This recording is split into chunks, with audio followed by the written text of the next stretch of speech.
Το πάθος μας δεν φυλακίζεται. Η φωνή μας δεν σφήνει, δυναμώνει ξανά. Με κομμόνια και τα κέν να μας νιώσουν δυνατές ξανά. Όχι για συμφέρον, ούτε για βιτρίνα, αλλά για κάθε παιδί που φοράει τα πράσινα. Αναστέτα καπνογόνα, φώναξε το όνομά μας. Δεν θα μας κλείσουν ποτέ το στόμα. Είμαστε εδώ, θα πολεμήσουμε ξανά. Τώρα πάω ραπ ξανά.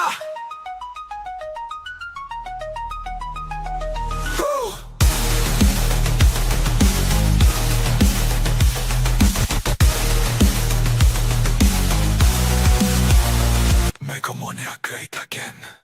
Ξαναδώστε μας τη φλόγα. I haven't said this or done this for a long time. Welcome to No Choftes Power Up. It's not vengeance is mine, it's power up. Pedro Mu, long time no see, darling. Yeah. 2 weeks were like a blessing. Holiday mode. 2 weeks were like a blessing big time, man. Yeah. Did you go fishing? Actually, I was going to go today, but because of this pod, I didn't go. Oh. Tomorrow. I'm going to go tomorrow. Blame the pod. I blame the pod. I'm blaming the pod. Push to it. Sorry. Hey, look, the comments are here already. They're ready.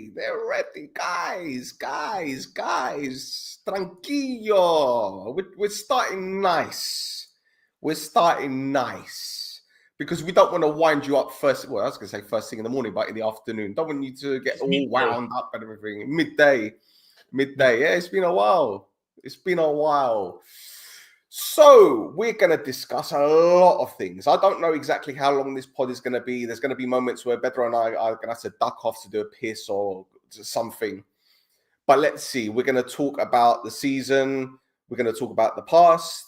We're going to talk about various things. And we're going to get you guys involved as well, because you're just as important to this show as those pyramid schemers, as I like to call them now. There's pyramid scheme. That's what it is.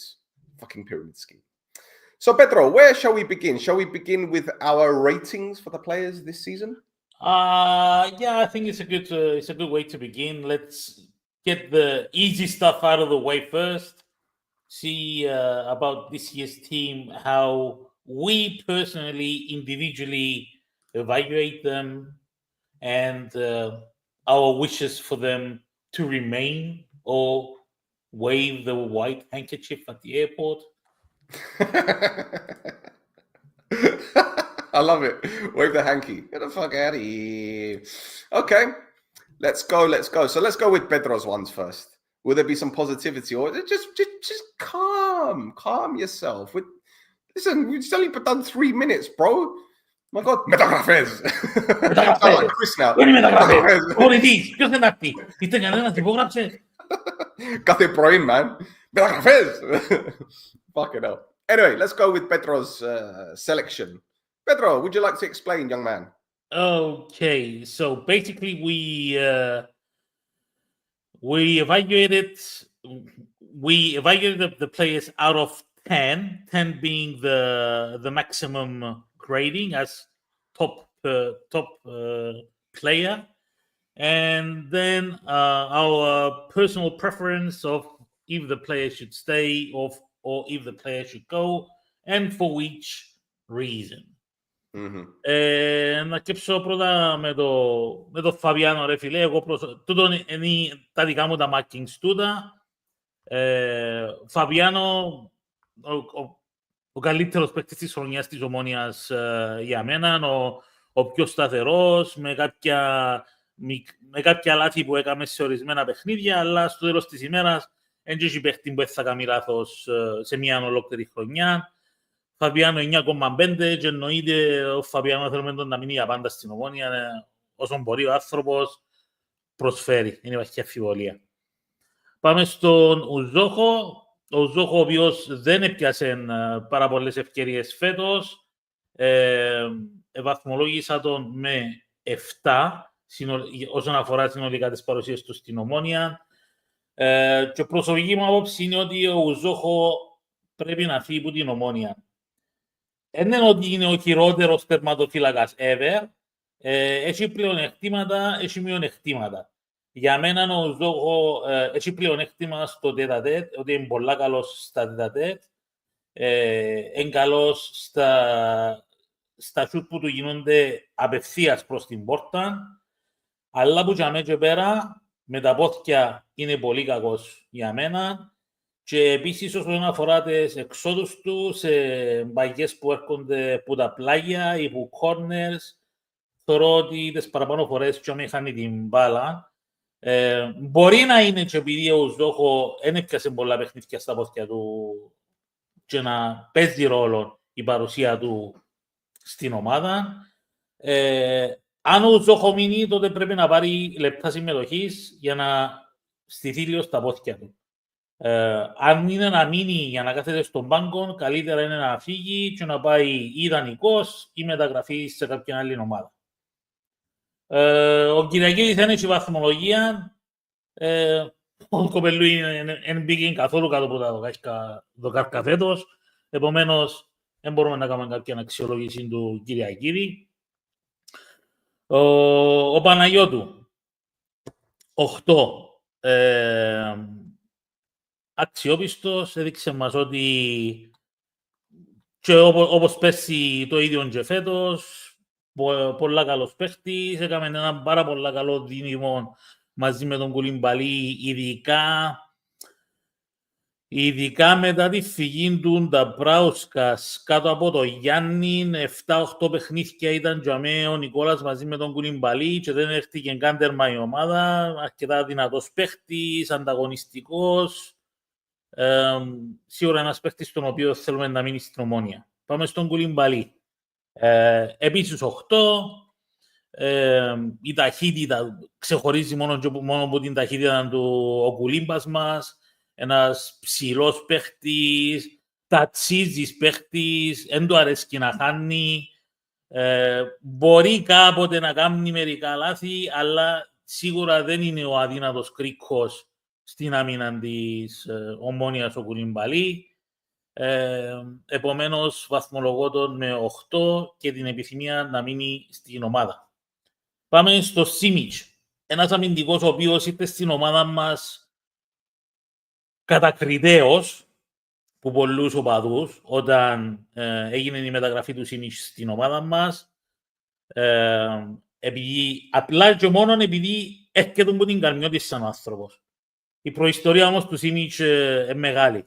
Ο άνθρωπος ξέρει μπάλα και απέδειξε το και σε όλα τα παιχνίδια που εκλήθηκε να μπει στην ομάδα και να προσφέρει. Και απέδειξε ότι δίπλα στον Κουλιμπαλί, εφόσον και ο Παναγιώτου τραυματίστηκε και μείνει εκτός για αρκετά μεγάλο χρονικό διάστημα, φοβερός παίχτης, με πολύ πάθος, πολύ δύναμη, όχι τόσο γλίωρος όσο ο Κουλιμπαλί, αλλά αρκετά γλίωρος για τη δουλειά που το θέλει για κεντρικών αμυντικών.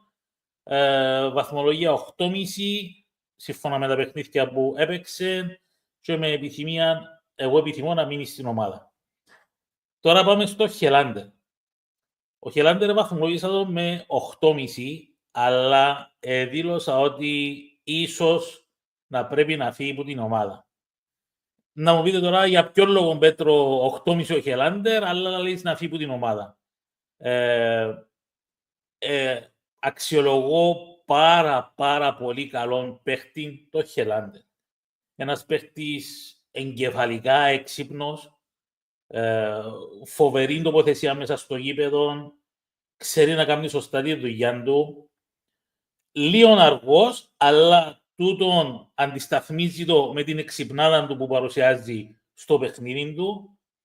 Ο μόνος λόγος για τον οποίο θα έλεγα ότι ο Χελάντερ πρέπει να φύγει από την Ομόνια είναι το θέμα των τραυματισμών του, γιατί δυστυχώς ο Χελάντερ έχει μια προϊστορία με σχετικούς τραυματισμούς και είδαμε το και φέτος. Και βέβαια τούτο αντικατοπτρίζει και το θέμα της ηλικίας του, επειδή είναι ο πιο μεγάλος μας ηλικιακά αμυντικός ο Χελάντερ. Αξιολογώ τον πάρα πολλά ψηλά, αρέσκει μου πολλά ως ποδοσφαιριστής, πρόσφερε στην ομάδα όποτε χρειάστηκε, αλλά για το καλό της ομάδας, όσον και αν μου αρέσει και ένας παίχτης, για το καλό της ομάδας, νομίζω πρέπει να αντικατασταθεί με κάποιον παίχτη νεότερο, με λιγότερους τραυματισμούς. Ελπίζω με τις ίδιες προοπτικές που μας παρουσίασε ο Χελάντερ φέτος, όποτε αγωνίστηκε. Πάω στο Χαμάς. 7,5. Και πιστεύω ο Χαμάς πρέπει να αποχωρήσει από την Ομόνια. Δεν είναι αρκετά ικανοποιητικός για μένα όσον αφορά τη θέση που παίζει. Ειδικά αν αναλογιστώ, να το πω διαφορετικά, προχωρώντας μπροστά, ο Χαμάς είναι καλός ποδοσφαιριστής. Μπορεί να προχωρήσει γλίωρα, μπορεί να αλλάξει την μπάλα γλίωρα, μπορεί να βγάλει τη σέντρα. Στα αμυντικά του καθήκοντα, εγκαλός. Δεν είναι ο καλύτερος, εγκαλός. Αλλά, βλέποντας τα ρόστερ των υπόλοιπων ομάδων και πώς πλαισιώνουν επιθετικά οι υπόλοιπες ομάδες τη γρηγοράδα στο να βγουν στην αντεπίθεση, βλέπω ότι ο Χαμάς δεν έχει την ταχύτητα για να μπορεί να τους φτάσει και να τους σταματήσει από μια υποσχόμενη επίθεση, την αντίπαλη ομάδα. Και για μένα, μπορεί να πεις ότι, μπορεί να πιστεύουμε, ας πούμε, ότι ο Χαμάς είναι καλύτερος αμυντικός που τον Κίτσο, που είναι να πω ο επόμενος παίκτης. Μπορεί να λέω ότι είναι καλύτερος ως αμυντικός στα αμυντικά του καθήκοντα που τον Κίτσο, αλλά προτιμώ 100% να έχω έναν παίχτη με ταχύτητα που είναι να κατεβεί πίσω και να έχω το additional body in the defense, παρά να έχω έναν αμυντικό τον οποίο να τον κάνω overlap 6 φορές και να μπορώ να τους φτάσει. Because of his speed. So in this case, I prefer speed over experience. Let's put it that way.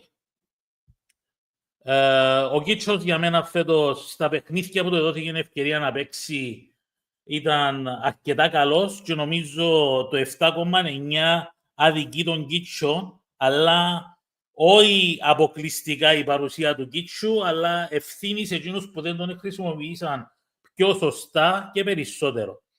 Ένας αμυντικός ο οποίος αρκετά γλίωρος, τρέχει μπροστά, τρέχει πίσω, καλύπτει χώρους,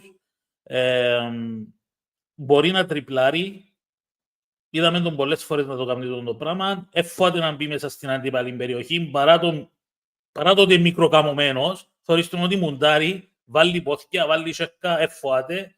Για μένα ο Κίτσος πρέπει να μείνει και πρέπει να πιέει περισσότερο χρόνο παρουσίας στο γήπεδο. Διουγκού, ο Αλφαστέλ. Μάλλον ήταν κάπως έτσι φέτος. Για μένα. He's had it taken out, hasn't he? Ναι, ρε φίλε. He's had it cut off, castrated.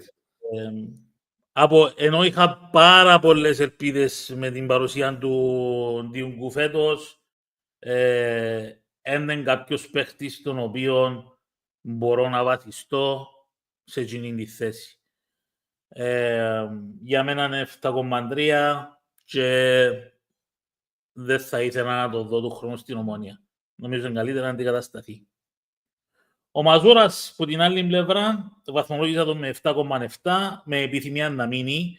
Ο Μαζούρας, όπως ξεκίνησε τον χρόνο, έδειξε μας ότι είναι ένας πάρα πολλά γλίωρος παίχτης, φοβερή ταχύτητα, μουντάρι. Τραυματίστηκε στην αρχή της χρονιάς, ενώ είχε μια σταθερή παρουσία στην εντεκάδα της Ομόνιας. Και ήταν κάτι το οποίο κράτησε τον πίσω και μετά δυσκολεύτηκε να επανέλθει στην αρχική εντεκάδα. Τώρα, δυσκολεύτηκε ο Μασούρας να επανέλθει στην εντεκάδα, δυσκολεύτηκε τον κάποιος άλλος να τον βάλει στην αρχική εντεκάδα. Δεν ξέρω ποιον που τα φτιώ. Σημασία είναι ότι ο παίχτης μετά δεν έπιανε λεπτά στην ομάδα, στο γήπεδο, ενώ πιστεύω ότι απέδειξε το και προς το τέλος της χρονιάς, τα τελευταία παιχνίδια με την παρουσία του, ότι είναι ένας παίχτης ο οποίος και βουρά, και σεντράρει, και έχει καλή συνεργασία με τον Λοΐζον στην πλευρά Μποτζή, καλύφθηκε αμυντικά, κάνει πολλές σέντρες, κάνει πολλές προσπάθειες. Αν πάρει παραπάνω χρόνο, πιστεύω θα γίνει πάρα πολύ καλύτερος και ότι δεν είναι ποδοσφαιριστής του 7-7. Για ανώτερα. Επομένως, θα ήθελα να μείνει. Μάριτς. 8,2 με επιθυμία να μείνει. Εφάνηκε σε πολλά παιχνίδια φέτος ότι ο Μάριτς ήταν... βασικά ήταν ο παίκτης που εκρούσαμε παραπάνω από όλους. Ο Μάριτς φέτος. Πάντα κούπαρον και τα πάντα πληρών και σε ό,τι θέση θέλεις που το κέντρο και μπροστά πάνω κάτω χρησιμοποιήθηκε ο Μάριτς. Έγινε λίγο πιο ευάλωτο στα λάθη προς το τέλος της χρονιάς, αλλά για μένα είναι πλήρως λογικό γιατί έγινε το πράγμα. Πρώτον, γιατί εκρούσαμε τον, πόσο να βορήσει, πόσα παιχνίδια να παίξει. Και δεύτερον, δεν είχε κατά τη διάρκεια της χρονιάς ένα μόνιμο ζευγάρι στο κέντρο του γηπέδου. Αλλάξαμε τόσες πολλές διάδες και παραλλαγές στο κέντρο του γηπέδου φέτος, που στο τέλος της ημέρας θα καλά και τόσο παίκτης τώρα παίζει σήμερα με τον έναν παίκτη, ο οποίος παίζει με τον α τρόπο, παίζει το επόμενο παιχνίδι με άλλον παίκτη, ο οποίος παίζει με τον β τρόπο, παίζει στο επόμενο παιχνίδι με τον παίκτη που παίζει με γ τρόπο. Επομένως, πώς μπορεί να είναι και τούτος πιο σταθερός, πιο σωστός και να ανεβάσει και επίπεδο όχι μόνο στον εαυτόν του, αλλά και στην ομάδα. Αυτά. Ο Κούσουλος. 7,4. Και πιστεύω ότι είναι καιρός ο Κούσουλος να αποχωρήσει από την Ομόνια. Αγαπούμε τον, εκτιμούμε τον, πρόσφερε πάρα πολλά στην Ομόνια, αλλά ο Κούσουλος μετά τον τραυματισμό του δεν επέστρεψε ποτέ. Ειδικά τσάμε που θέλουν να το βάλουν να παίξει, που είναι στο κέντρο του γηπέδου. Ίσως ο Κούσουλος να ήταν καλύτερα να χρησιμοποιηθεί ως μια επιλογή πιο πίσω. Αν δεν φύγει ο Κούσουλος για μένα πλέον είναι παίκτης ο οποίος μπορεί να αντεπεξέλθει στην αρχική ενδεκάδα. Επίσης, πάλι βλέποντας το σύγχρονο ποδόσφαιρο και τους παίκτες που έχουν οι υπόλοιπες ομάδες στην Κύπρο, με τι ταχύτητες μπαίνουν μέσα στο παιχνίδι. Αν ήταν ο Κούσουλος πριν τον τραυματισμό του, 100% δεν θα είχε πρόβλημα να ανταπεξέλθει. Δυστυχώς όμως τώρα, για μένα φαίνεται ότι δεν μπορεί να ακολουθήσει στους ρυθμούς. Χάμπος. Μεγάλη ιστορία για τον Χάμπο φέτος. Άρχισε τη χρονιά με πολύ προοδευτικούς ρυθμούς. Ήταν πάρα πολύ καλός. Αρχικές εντεκάδες σε αρκετά παιχνίδια στην αρχή του χρόνου. Πάρα πολλές καλές παρουσίες. Και μετά μπήκαμε στην Ναφθαλίνη. Μια Ναφθαλίνη η οποία για ακόμα μια φορά δεν ξέρω αν είναι Ναφθαλίνη εκ μέρους του Χάμπου, Ναφθαλίνη εκ μέρους της διοίκησης ή Ναφθαλίνη εκ μέρους του προπονητή που είχαμε. Η προϊστορία πάντως για μένα δείχνει πολλά και βρωμεί. Και νομίζω ότι ο Χάμπος φέτος είναι ένα θύμα αυτής της παροδίας που είδαμε να γίνεται στην Ομόνια, ειδικά με τούτα που ξέρουμε τα τελευταία 2 χρόνια που τους ίδιους τους παίχτες που εκφραστήκαν προς εμάς και την αντιμετώπιση τους που είχαν. Για μένα ο Χάμπος είναι 8. Μπορεί κάποιος να μου πει ότι δεν προσφέρει και πάρα πολλά, αλλά είπαμε, μιλούμε πάντα σύμφωνα με τα παιχνίδια που έπαιξε στη φετινή περίοδο. Θα ήθελα να μείνει ο Χάμπος, αν και έχω τις αμφιβολίες μου αν είναι ένας παίχτης ο οποίος θα παραμείνει στην Ομόνια. Ακούστηκε εχθές Στέλ στο ραδιόφωνο, δεν ξέρω αν είναι αλήθεια ψέματα, ακούστηκε εχθές στο ραδιόφωνο ότι υπάρχει ενδεχόμενο ανανέωση του συμβολέου του Χάμπου και του Λοΐζου για περαιτέρω χρόνια. Δεν ξέρω αν είναι αλήθεια, να δείξει τα μακρινά κοντά έγιναση. Εράκοβιτς, 7,9. Και για μένα πρέπει να μείνει ο Εράκοβιτς. Για μένα ο παίχτης είναι πολύ τεχνίτης. Μετά από έναν πάρα πολύ σοβαρό τραυματισμό και ένα χρόνο εκτός γηπέδου, εμφανίστηκε μας φέτος με αρκετές αρετές στον τρόπο παιχνιδιού του. Εγώ πιστεύω προσωπικά ότι ο Εράκοβιτς δεν εγκληματίστηκε πλήρως με την ομάδα ακόμα. Και επίσης ένας λόγος είναι παρόμοιος με τα γεγονότα που είπα για τον Μάριτς, ότι να μην υπάρχει ένα σταθερό κέντρο, ένα σταθερό σχήμα, μια σταθερή σχέση μεταξύ των παιχτών του κέντρου και πώς και να μπορέσουν να αφομοιώσουν και ένα στο παιχνίδι του άλλου και να μάθουν να προχωρούν μπροστά, ας το πούμε. Για μένα ο Εράκοβιτς 7,9 έχει πολλά περιθώρια να ανεβεί και πιστεύω να ανεβεί και θα ήθελα να παραμείνει στην ομάδα. Ο Μπέζους δήλωσα το που πέσει, έκαναν πολύ κακή δουλειά εκεί στην Ομόνια που του ανανέωσαν το συμβόλαιο του για ακόμα ένα χρόνο μετά το συγκεκριμένο τραυματισμό που είχε. Για μένα ο Μπέζους, όλοι ξέρουν το δάμε, είχα τον πολλά ψηλά και μπορώ να πω ότι φέτος ο Μπέζους δεν έπαιξε καθόλου και φταίει η Ομόνια για αυτό το πράγμα. Γιατί κατάστρεψε την εικόνα που πρόσφερε ο παίχτης στην Ομόνια πέρσι όσο μία φορά εμένα και πρέπει να φύγει. Νομίζω δεν τραβά άλλο στην Ομόνια. Εξάλλου είναι ο παίχτης ο οποίος τελειώνει το συμβόλαιο του φέτος, νομίζω να ανανεωθεί για να είμαι ειλικρινής. Εβάντρο, ένας παίχτης ο οποίος, για να είμαι ειλικρινής, απέδειξε σε λάθος τέλ πρώτα και εμένα κατά δεύτερον λόγο. Εν περίμενα τούτες τις παρουσίες του Εβάντρο που είδαμε.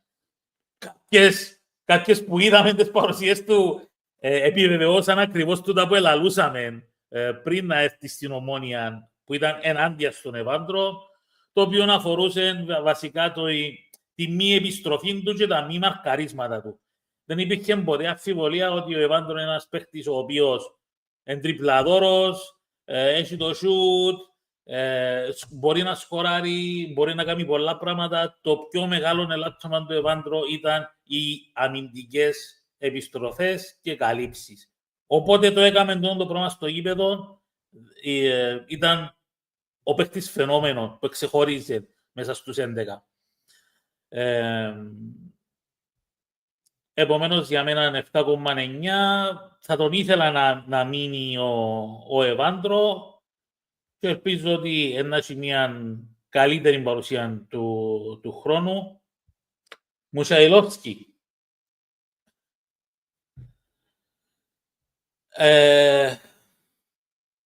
Βαθμολογήσα τον με 7, που είναι σχετικά μια χαμηλή βαθμολογία.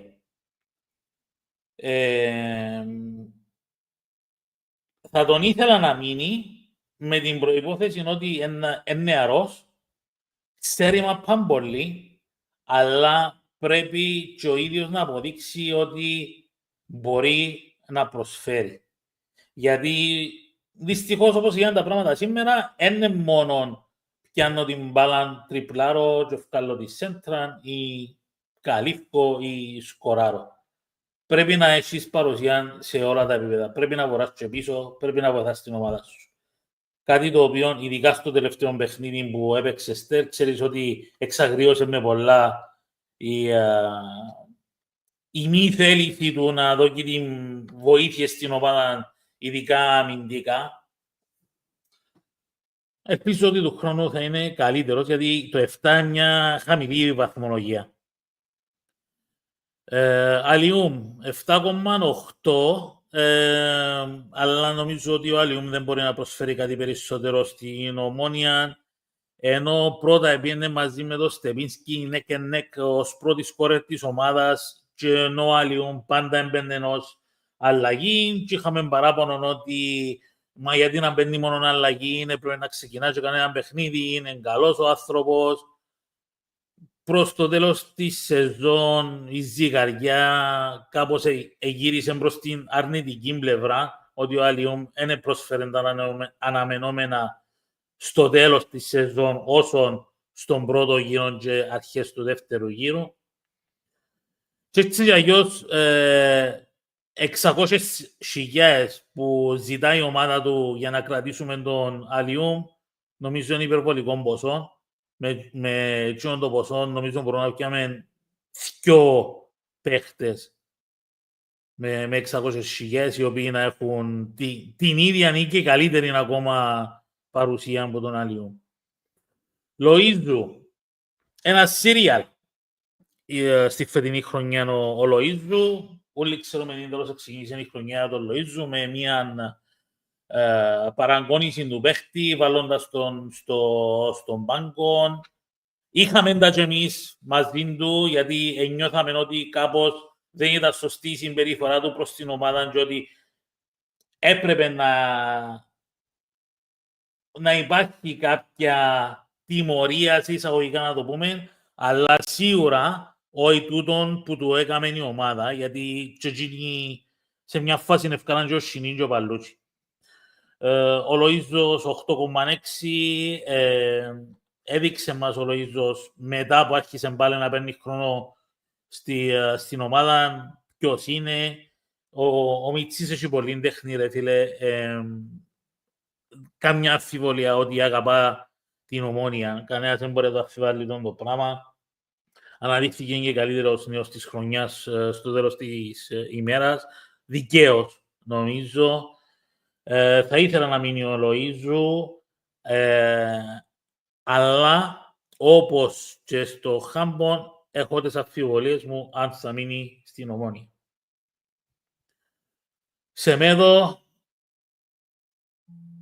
Ο Σεμέδο για μένα ήταν ο χειρότερος παίκτης της χρονιάς. Δεν μπορεί να βοηθήσει καθόλου δεν βοήθησε καθόλου την ομάδα. Ένα μου πούν άλλοι τώρα έφκαλεν τόσες ασίστ, έβαλεν τόσα γκολ. Τα παραπάνω γκολ που έβαλεν ο Σεμέδος φέτος ήταν γκολ τα οποία έβαλεν τέτα-τέτ. Που έφτιανε μόνος του, εν είχε έναν αντίπαλο μπροστά του και πλασάρισκε τον τερματοφύλακα σωστά. Εν ήταν που ατομικές φανταζίες ενέργειες να περάσει κάποιον αντίπαλο ή θκιο ή να κάνει το ωραίο το shoot κλπ. Απογοήτευσε με φέτος το Σεμέδο και νομίζω και ο ίδιος, άμα το ρωτήσεις αν έπαιξε καλά φέτος στην Ομόνια, να το παραδεχτεί και να πει όχι, δεν έπαιξα καλά. Πιστεύω ένας λόγος που έγινε το πράγμα γιατί και ο ίδιος ήθελε να φύγει από την Ομόνια. Και νομίζω ότι να φύγει από την Ομόνια ο Σεμέδο φέτος. Η Γκεμπρίτσεν, δεν γνωρίζω, δεν απαντώ. Δεν υπάρχει κάτι άλλο να πω. Γιώβετιτς, ένας άνθρωπος ο οποίος έδειξε στο γήπεδο πόση πολύ μπάλα ξέρει και πόσα μπορεί να προσφέρει στην ομάδα. 8,8, ένας από τους καλύτερους δημιουργικούς παίχτες που έχουμε αυτή τη στιγμή στην Ομόνια και εννοείται θέλουμε τον να μείνει. Στεπίνσκι. Να συμπληρώσω κάτι για τον Γιώβετιτς. Ο Γιώβετιτς θα είναι καλύτερος αν παίζει και αμέ που ξέρει να παίζει καλύτερα. Όχι και αμέ που μπορεί να παράγει και να προσφέρει στην ομάδα, η οποία είναι κεφαλήν της επίθεσης. Ο άνθρωπος δηλωμένος και τώρα και στην προϊστορία του και πάντα ότι κορυφή της επίθεσης δεν είναι παραγωγικός παίχτης για την ομάδα. Ο Γιώβετιτς είναι ο δεύτερος κυνηγός, είναι ο άνθρωπος που να πλαισιώσει τον κυρίως επιθετικό της ομάδας και να του κάνει την πρώτη ευκαιρία και να το βοηθήσει να τραβήσει παίχτες πάνω του και να σκοράρει και ο Γιώβετιτς και ο κύριος επιθετικός της ομάδας. Επομένως, άμα το χρησιμοποιάς σωστά, είναι καλύτερα και για την ομάδα. Στεπίνσκι, ακόμα ένας παίχτης ο οποίος φέτος εκατάντησε μία ιστορία Για μένα η Ομόνια οφείλει το ένα μεγάλο συγγνώμη για το ότι δεν κατάφερε ο παίχτης να είναι πρώτος σκόρερ φέτος. Έχει απόλυτη ευθύνη η Ομόνια για αυτό το πράγμα, γιατί τούτα όλα τα μουσκουρούθια μετά τη γνωστή ιστορία με τα πανό και το ότι ευκήγε ο Στεπίσκι και μίλησε και να τον καθίσκει στον καλύτερο σου επιθετικό, που ακόμα και τότε ήταν ο πρώτος σκόρερ της ομάδας. Να τον κάτσεις στον πάγκο, να μην του διάσει την ευκαιρία να παίξει, να μην του διάσει την ευκαιρία να σκοράρει, και όχι μόνο τούτον, αλλά να σε ρεζιλεύει και μετά, γιατί βάλεις τον 5 λεπτά μες στο γήπεδο και βάλεις σου και γκολ, ή 10 λεπτά μες στο γήπεδο και βάλεις σου και γκολ. Ο Στεμίσκι για μένα είναι 8,4, αλλά νομίζω θα φύγει, δεν θα μείνει στην Ομόνια. Τώρα έμεινε μας ο Νεοφύτου, ο οποίος ο Μιτσής μπήκε για μένα όπως την Πάτσαν μετά τη φυγή του Αντρόνικου μας τέλος του Γενάρη, αρχές του Φεβράρι, έπιαν σε δύο παιχνίδια τις ευκαιρίες του ο Μιτσής. Δείχνει ότι έχει ταλέντο, ότι έχει όρεξη, ότι θέλει να προσφέρει, αλλά θα ήταν άδικο εκ μέρους μου να βαθμολογήσω τον Νεοφύτου, γιατί έπαιξε 3 ημίχρονα στην Ομόνια σε τούτη την ηλικία, στο κρίσιμο σημείο του πρωταθλήματος που μπήκε μέσα στην ομάδα, αλλά εννοείται ότι ευεπιστώ ότι του χρόνου να προσφέρει πάρα πολλά στην ομάδα. Στέλμο, νομίζω αφήκαμε έναν παίκτη πίσω, τον οποίο δεν έβαλαμε μπας στη λίστα. Τους είναι ο Αντρόνικος. But then we could do the same with Simic. Ναι, τούτον, έχεις δίκιο. Ναι, ξιάστο. Ναι, έχεις δίκιο. Άστο πίσω. Well, look, with my ratings, I went with a bit of a different approach. I don't know if you remember the 1995 film Dangerous Minds with Michelle Pfeiffer, where she was a teacher at a high school in the United States in the ghetto. Yeah. And she told all the kids, she told all the kids, you're starting this school year all with A grades. A grades. Yeah, and you have to keep them. You have to work hard and keep them. Well, this is the approach I gave our players. I'm giving you all of you 10s at the beginning of the season, but you need to keep the 10s. However, if we don't win the league, you'll get deducted 1 point. So the most you can get is a 9. If you don't win the cup, you get another point deducted. The most you can get is an 8. However, if you overperform or you do more than what you should or stand out, you'll get higher grades. So that rule, there's an exception. Yeah? Do you follow me? Yeah, got you. Okay. Totally different than the way that I did in my evaluation. Okay, so let's rock. And I think some people are going to get really upset about this. Here are my ratings. Fabi, 9 out of 10. What more can I say about this guy? If it wasn't for him, we'd be out the top 6. The guy always performs. And yes, he's had bad games. He's a goalkeeper. When he has bad mistakes, it usually costs a goal. But this guy has carried us. His shoulders are massive. Uzaha, 4 out of 10. Get out of here. Get out of here. The game that did it for me was the cup final last year. Poppadom hands. Can't kick a ball. Yeah, he's made some saves, and I'm sure the social media team love glazing some of the standard saves that he's been making this season. But he's dreadful. Go. 4 out of 10. Giri Agiri, I'm not going to give him a rating, but he doesn't play. You're a footballer. You need to play. Okay? And this isn't me saying go because I don't want you here. It's because go for your career. Go for your career. Play football. You're not getting younger. Go and play. Pana gets a 7 out of 10. Started the season very, very well. Continued that. Had a very good relationship with Koulibaly. Obviously, injuries, whatever reason, circumstances, wasn't able to maintain a run in the team regularly. But I'll give him a 7. I think that's a fair rating. He can stay. Kuli as well. Cooley he's had an up and down season. I'm not going to lie. A little bit inconsistent. Started off really, really well. But as the season progressed, perhaps fatigue, perhaps a constant change in, I don't know, partnership. He had Helander, he had Pana, he had Simic. Who else has he had at centre-back with him? So I think 7 is a fair rating. Simic, okay, he came in January. I'm giving him a 5, not because I don't think he's played well. I don't think he's played long enough for this club to get a higher rating. But he should stay purely on the basis that, well, you could tell that he's got a strong CV. You could tell that when he's played, he's made a difference. All right, there's been a couple games this season where, you know, I've been a little bit disappointed. The Ajax Cup game where he completely backed off and let Farage run at him. I'm thinking, what are you doing, son? But okay, mistakes happen. Helander, well, hasn't played enough games for me to give him a high rating as far as I'm concerned. Yes, he's had some good games when he has played, but the constant injuries, being in and out of the team. All right, scored a goal against Buffalo. He's shown his experience, but as Bedra said, the pace is going to be a problem. He doesn't have much of it. And in this league, you need to have pace as a defender. Doesn't have it. We can't have another season of a central defender at 31 years old getting constant injuries. We can't. Can't do it. Hamas, he needs to go. As I said, Hamas, 5 out of 10. He needs to go.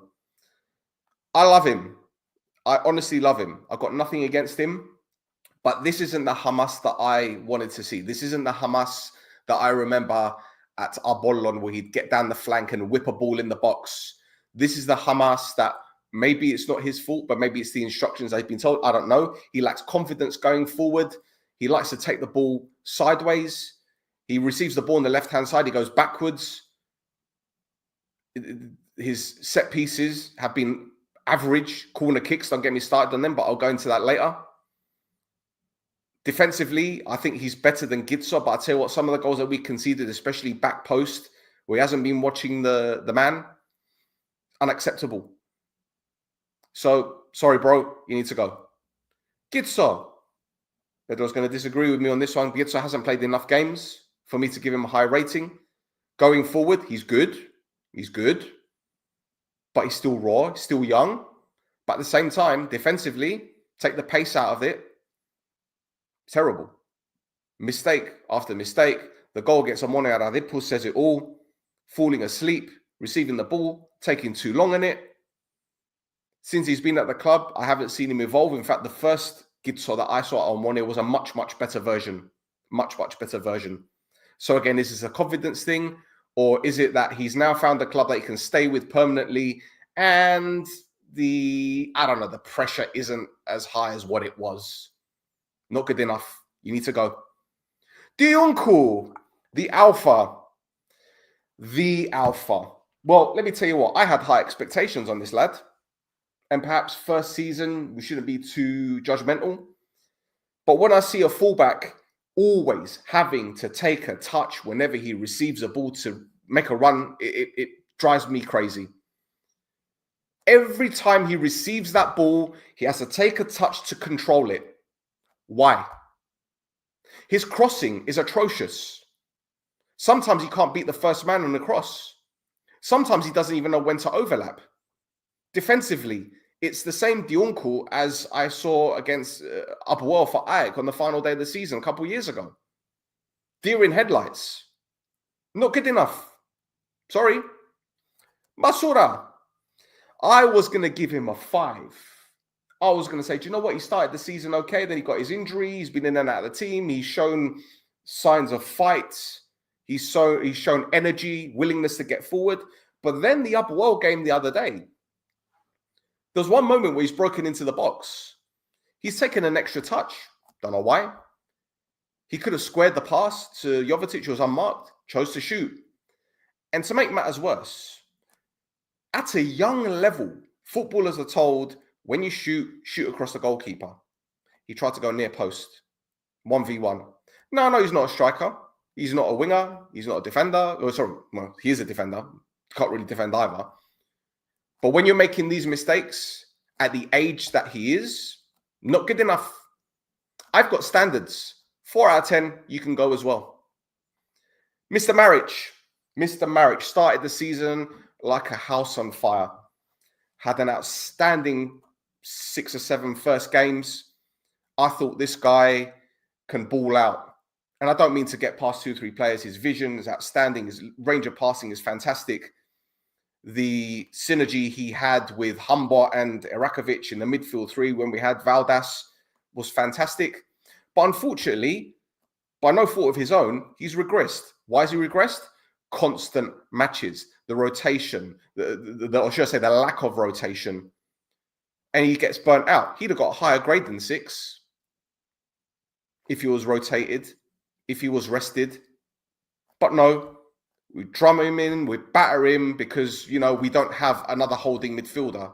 When I said it at the beginning of the season, we need to sign a holding midfielder, and people telling me we don't need a holding midfielder. Well, if you watch Omonoia the other week, someone went on that pod and said we should have got a holding midfielder. I told you, man, last year. But anyway, we move on. Gusula. I'm done. What can I say about this guy that I haven't already said before? I will be repeating myself. A bang average footballer that for some reason is still at this club. For some reason, he's still the captain of this club. For some reason, he gets into the team. I don't know how he gets into the team. Maybe he complains enough and he gets into the team. I don't know. Not good enough. Not good enough. Can't run. His physicality's gone. His knees have gone. And he scored a couple goals. I remember the goal he scored against Garbio from the edge of the box. And was he doing this? Mate, you're done. You're cooked. Get out of here. Humber. He is an enigma, isn't he?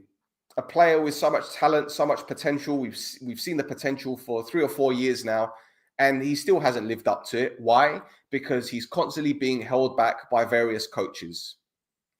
And I would have given him a higher grade had he have played more games, because I know he would have been worth an 8 or at least a 9. But unfortunately, this club has done whatever it can to destroy the lad, whether it be holding him to ransom, whether it be, from what I've heard, smear campaigns, spreading false information about him. Oh yes, I've heard it all. The reason why I say go is for his career, because this club is a graveyard. Utter graveyard. He will not progress at this club. He will not better himself as a player at this club. And if I were him, I'd do all he can to get out of here. Erakovic, 6 out of 10. Should have been higher. But unfortunately, same as Marriage, overplayed, burnt out, battered by people that claim that he's not a good player because he can't head the ball. Tell me, Pedro, was Xavi and Iniesta good at heading the ball? Was Jordi Gomez good at heading the ball?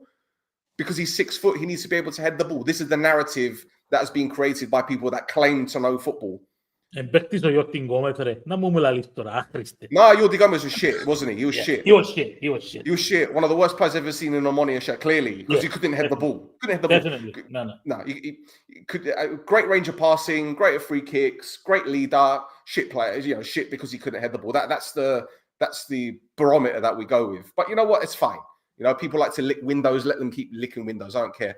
But the reason why I give him a 6 out of 10 is because burnt out. He'd have done a lot more. And don't forget, he played holding midfielder, he played number 8, and he played number 10. How many of our central midfielders can do that? How many of them? But I'll keep him because you know what? His first season, injured. So effectively, this was his first season. And I think he's done very, very well. And he can hold his head up and say, he was one of the few players that performed this season and gave it his all this season.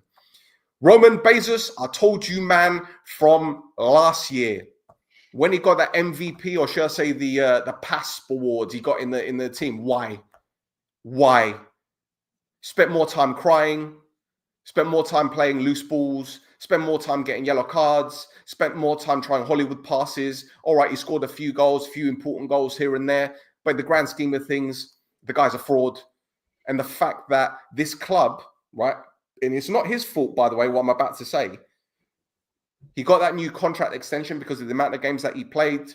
Then he got that injury and he was out for 6 months, 7 months. And I said he's going to be out for 8 or 9. And that was a little bit wrong. It was a couple months out. But when he came back, he played a few minutes against Omonoia, and then he picked up another injury. So again, this is mismanagement from the club because they rushed him back thinking that he was fully ready to play first team football when he clearly wasn't. He had a ruptured Achilles, which was one of the worst injuries you could have. And they felt for whatever reason, let's rush him back. So as I said, it's a graveyard, not just for youngsters, but for seasoned pros, because they haven't got a fucking clue what they're doing from a medical perspective as well. I'm just saying. Sorry. This is how it is. Evandro, giving him a 6 out of 10. I said at the beginning of the season he'd be no good. I'll be honest with you. I hold my hands up here. I was wrong because he's been one of our standout performers. There have been games where he's gone missing, granted, but a lot of people have. But I'll be honest with you. I think now we found his real position as a number 8, but in a midfield 3. Can't do it in a 2, can do it in a 3. He's delivered from set pieces. He's delivered from assists. He's delivered from goals. He's had more good performances than bad. So I was wrong. He's impressed me this season. Mushalovsky, 4 out of 10. Not because he's a bad player, because he hasn't played enough. For whatever reason, they decided to hold him back. And I thought they're going to hold him back because maybe coming from Liverpool, high expectation from supporters, they expect him to hit the ground running and they don't want to kill him, which I understand. The games that he has played, he's been so-so. Did well against Spartakos. Can't really measure that too much. Did well against Omonoia. Can't really measure that too much. Hardly put in a shift against Apollon. But really and truly, I don't blame him. Because when you're being treated the way that he's being treated this season, where's your motivation? However, that's no excuse. When you're wearing that shirt, you need to give it your all. So I'm going to say stay purely because of his age. Alium, 7 out of 10. One of the top goal scorers for us. Coming off the bench most of the time. Always gives it his all. Kind of player that we need in our squad. But he's going to go because we ain't going to buy him. Can't afford him. Allegedly, can't afford him. Let's move it on. Loizu, 7 out of 10. As Pedro said, started the season a little bit ropey. They took his number 10 shirt away to give it to that guy. One of the most deplorable players on the planet. But anyway, again, great decision making from this club. I'm not going to go into that. And we were saying, well, is it an attitude problem? Is it him being an arsehole? Is it his agent? Whatever. Well, as the time has progressed, you kind of sway more towards the lad's side because of the way that this club is being run and how they treat players. So I kind of understand now if he acted up. But again, they'll create in the narratives, they'll feed in the press with various information, leaking information, which is false, to make him look like the bad person, to turn people against him. And it worked to a certain extent. But we see beyond the bullshit. He's been outstanding the back end of this season. Absolutely outstanding. His work rate has been brilliant. The tracking, the decision-making has been better. He's using his right foot a lot more. He's clearly a talented player. But the reason why I say go to better your career. Same with Humber. Same with other players. You're young. Go. Try something else. Because this club is a graveyard. It's that simple. Willy Semedo, 6 out of 10. Should be higher. And the reason why it should be high is because I expected more from him this season. Unfortunately, this player started off like a house on fire. Absolutely brilliant. But then January came. And then I'm thinking, why these performances dropped? Is it injuries? Is it fatigue? Could be. Has his head been turned by another club? Maybe. But Willy Semedo has been one of the most frustrating players for me this season. Not because he's a bad player, but because I know what he's capable of doing. But Willy Semedo is not the Semedo that I remember. He's not the Semedo that ran at fullbacks and put them on their asses. This is the Willy Semedo that tries to do extra, that takes an extra touch, that likes to go backwards.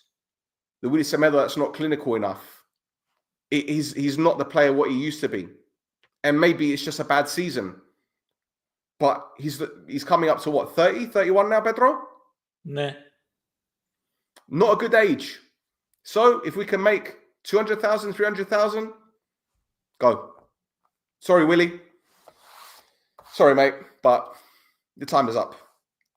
Ingebrigtsen can't pass judgment. The best thing I've seen Ingebrigtsen do is smash someone. That's it. But at least he's done that. So let's move on. Jovetic, 7 out of 10. I think that's a fair judgment. He's done very well since coming to the club. But you know what? A player of his level, you kind of expect that. Scored some important goals. Showed character. Showed leadership. Yes, he had that hissy fit when he went off the pitch against Monaco Ismail. Whatever. It is what it is. Just shows that he wants to play. You can see he's got leadership on the pitch. He talks to the players. They rate him highly. And I'm pretty certain the likes of Irakovic and Maric and the other Balkan players look up to him. He's got something to give, albeit at 35. One more season. Mariusz Stepinski. At the beginning of the season, I did a little parody video of Stepinski in pre-season in Poland, picking his nose, wiping it on his bib. And I did a video of the bogey saying, Mariusz, you need to score 10 goals this season. Otherwise, I'm going to come and get you. And then I get a phone call from someone asking me to remove it because the club didn't like it. Well, Mariusz, you got your 10 goals. But you also get a 6. Because your goals have been insignificant for me. Why? Because you've missed more opportunities than you scored. You're not good enough. I'm sorry. If you want to be a fantastic footballer and win trophies, you need to up your goals to games ratio. Big misses. Big misses. And in big occasions as well. Let's talk about Ghent. Away from home. In the Conference League. From 6 yards out. Twice. But I will talk about Mariusz Stepinski in just a moment. He needs to go and he will go. And I guarantee you he's gone. He's your exclusive. He's gone. Okay? And Neofidu, keep him because you know what? From what I've seen so far, the kid works hard. He's basically been doing what Gagoli has been doing, just running. Because that's what he needs to do, run. Because this coach that brought him, that is giving him a chances, just wants players to run. Centre forwards to run. If you're young, run. That's what it is. Killing him. And do you know what? This time next season, I'm going to be saying about the kid, go. Because you need to better your career. So there you go. That's my evaluation.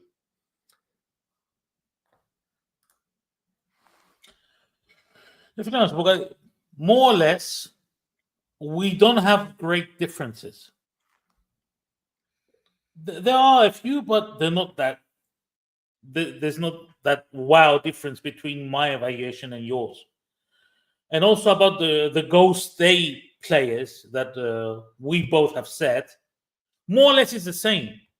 Because I may have to stay for some players, but saying that, you know what, maybe they should go to agree with you that they can better themselves.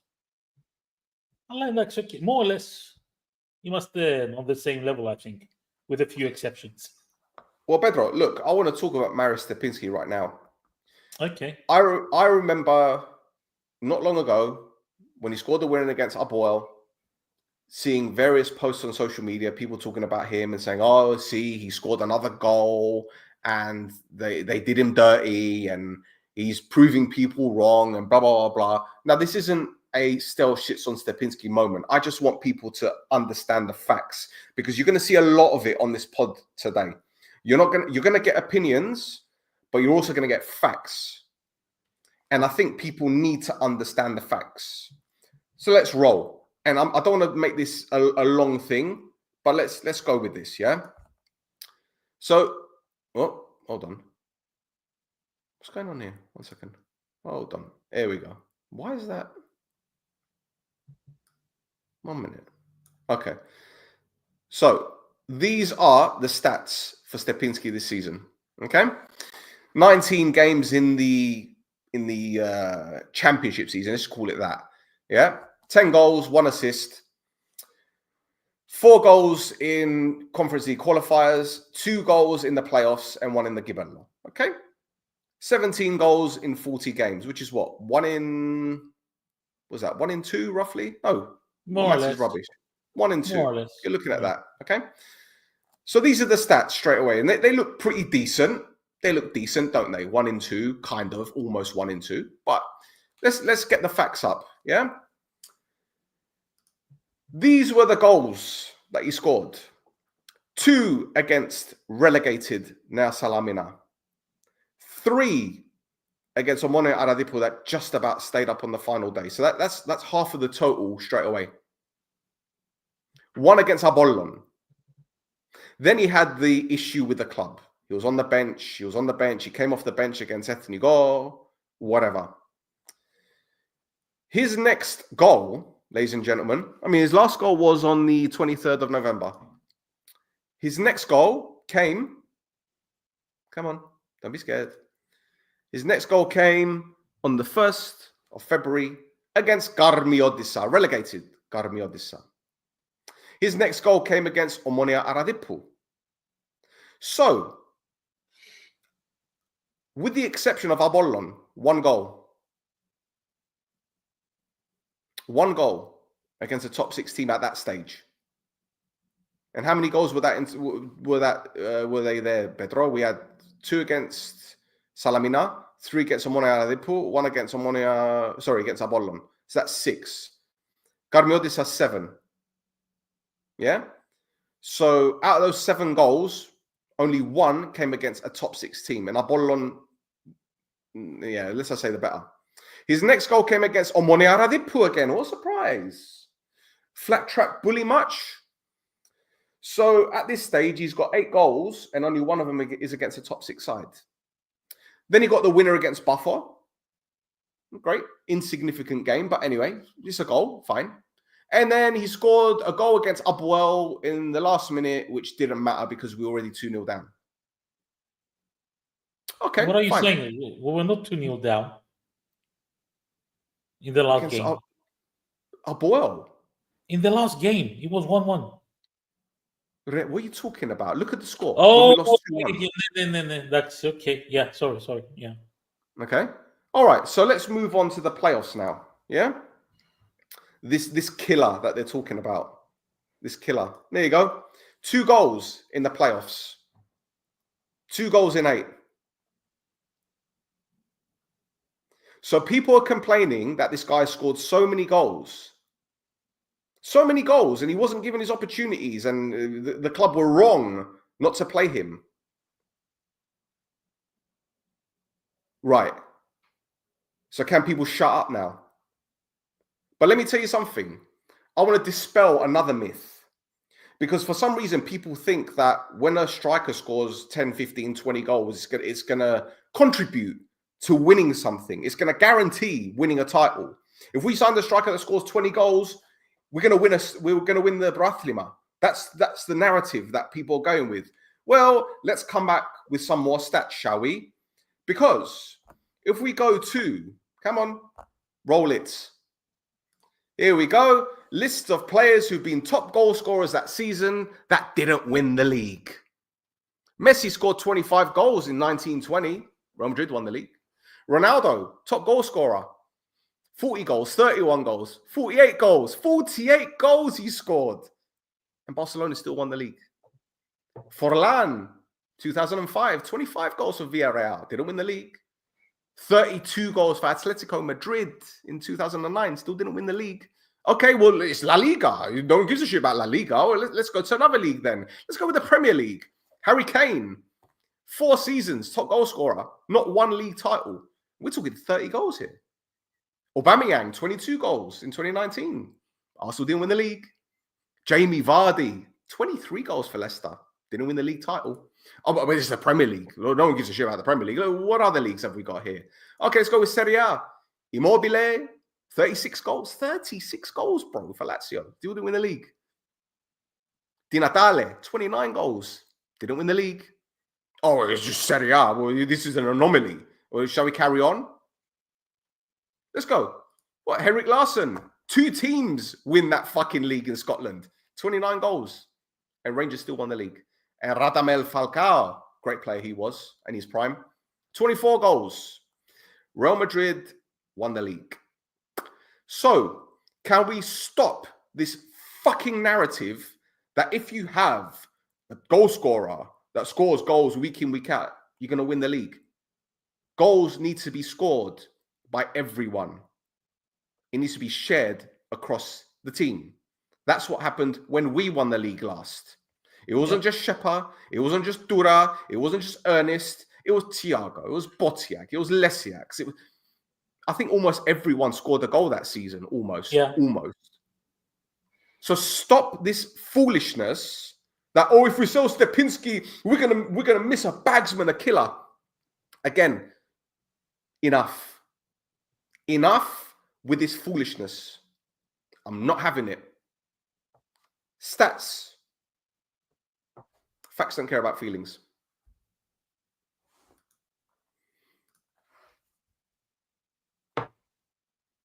Okay. I disagree with you on Stepinski, because at the end of the day, easy or not easy, you want the striker to put it in. You want that at the end of the day. 2 goals in 8 playoff games. And that's it. Okay, you know what? 1 in 4. Do you think that it's a question now? Do you doubt the fact that what the parody that preceded a few months earlier maybe have put the player down, and obviously putting him in to play like 10-15 minutes a game have influenced him in his general performance? I think many factors have influenced his performance. Yeah. Okay. Many factors. But as you quite rightly said about Musialowski, that needs to be pushed to one side. You're here for the team. Yeah, I agree with you. And it's not about his attitude. I'm not talking about it. For me, the concern isn't the attitude.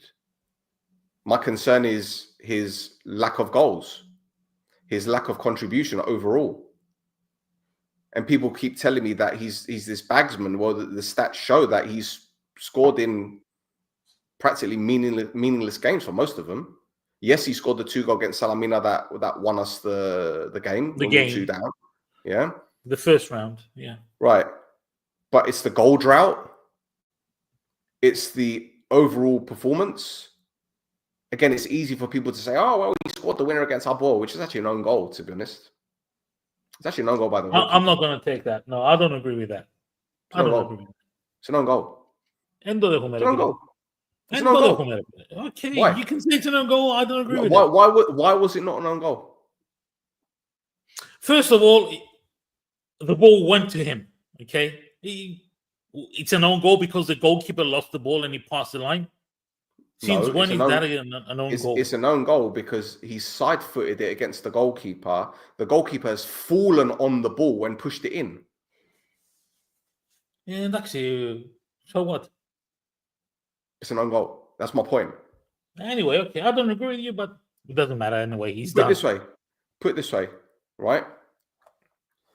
If he was that guy, why were Ari happy to let him go? Don't forget that year, Ari had 5 strikers. 5. Right. 5. And he couldn't get into that team. And Ali won the title. So there are levels. This is what I'm talking about. There are levels. Be careful, because now I'm going to go, when we're going to be talking about the transfers later, I'm going to be talking about an Aris player. Okay. So let's not put it to judgment. If it's the same Aris player that I think you're talking about, yes, I'm sure. I've got a few things to say about that as well. We're going to say. Anyway. I want to talk about that also. Yeah. Well, anyway. We're going to talk about the January transfer window. Yeah. Right. What shall we talk about now? Well, we're done with the players. I think we're done in concern with the players as such of the team for this year. So you tell me. Well, I was doing a little bit of research. Past few months, I've been doing a bit of research, to be honest. And I've been collating information based on the websites that everyone has access to. And I'm more than happy to put every single URL in the description at the end of the show so people can refer back to them and read them. And as those who are in the members area, which, you know, I haven't promoted, to be honest, I haven't even mentioned it. Shit. Sorry, Pedro. Sorry, my bad. See, we've been too focused on this. 99 cents a month. You've got the YouTube membership where you got Vengeance is Mine and Tell the Truth and Shame the Devil. The video diary that we've been doing for the last year. And the reason why I want to talk about all of these things now is because they're very, very pertinent and very, very relevant to the situation that the club is in right now and us as a fan base are in. Now, Pedro and I were discussing this before the show, and I think Pedro had, I wouldn't say reservations, but he wasn't sure if some of the things I was going to talk about were relevant. But I think for the interest of conversation and interest of fairness, we can only go by things that the club have said. We can only go by the quotes from the websites that have been uttered from these people's mouths. We cannot go by hearsay. We cannot go by Govendes or whatever, or Discord or anything like that. We can only go by the things that they have said. This is going to be a long one, boys and girls, but I hope that by the end of this discussion, number one, we won't ever have to refer back to it again because we've already touched on it. And number two, it opens people's eyes wider as to how we are in this situation that we're in at this moment in time. Buckle up, because we have 7 years. Oh, yes. That's what I was going to say before you push on through still, is that we should remember that Omonia didn't exist for the last year. Things have changed since 2018, and things have been set since 2018 moving forward. So when you look at today, don't forget the past. Absolutely. Because the past is what we can use as a reference point. And I repeat, these are things that they have said. They have said. So I shall begin, Pedro. Go on. Let's bring this up. Let's go to this website, Goal. This is what Baba Stavros said. It was an interview with the press back in 2018. 2018, Pedro. Where's the exact? Did they have the exact date? Here we go. 27th of December, 2018. The exact date. And it was a 2-hour press conference with 15 journalists from various media outlets. And he was talking about various things. And one of the questions was, did he expect the worst case scenario of the team being outside the top 6 and closer to the relegation zone? And there's one point where he said, we're all disappointed. We expected something better. We didn't want to be in 7th place, but it wasn't something we ruled out. Many changes took place and there are always difficulties. Well, you think, okay, fine. I can believe that. I can understand that. Okay. But then they asked, did he expect, what went wrong and who is responsible? And he said, when you start a new project, although Omonia is not new with its 70-year history, mistakes will always happen. There are no excuses. Remember that. We all made mistakes, but the most important thing is that we correct them and move forward. Straight away, Pedro, do you hear any similarities to anything? Yes, of course. Okay. Everybody makes mistakes. Granted. Okay. Accepted. Okay. We learn from our mistakes and move forward. Right. Accepted. Right. Okay. Accepted. Okay. So then he said, when something goes wrong, you try to find solutions first and then look back to analyze what went wrong. So my question straight away is, we're in big 2025. How much analysis do you think have been done in the last 3 to 4 or even 5 years?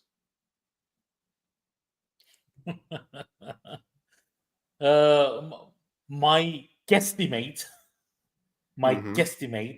will be close to none. Okay. Fine. Now, the next question I have to ask is, well, clearly many mistakes have been made since then.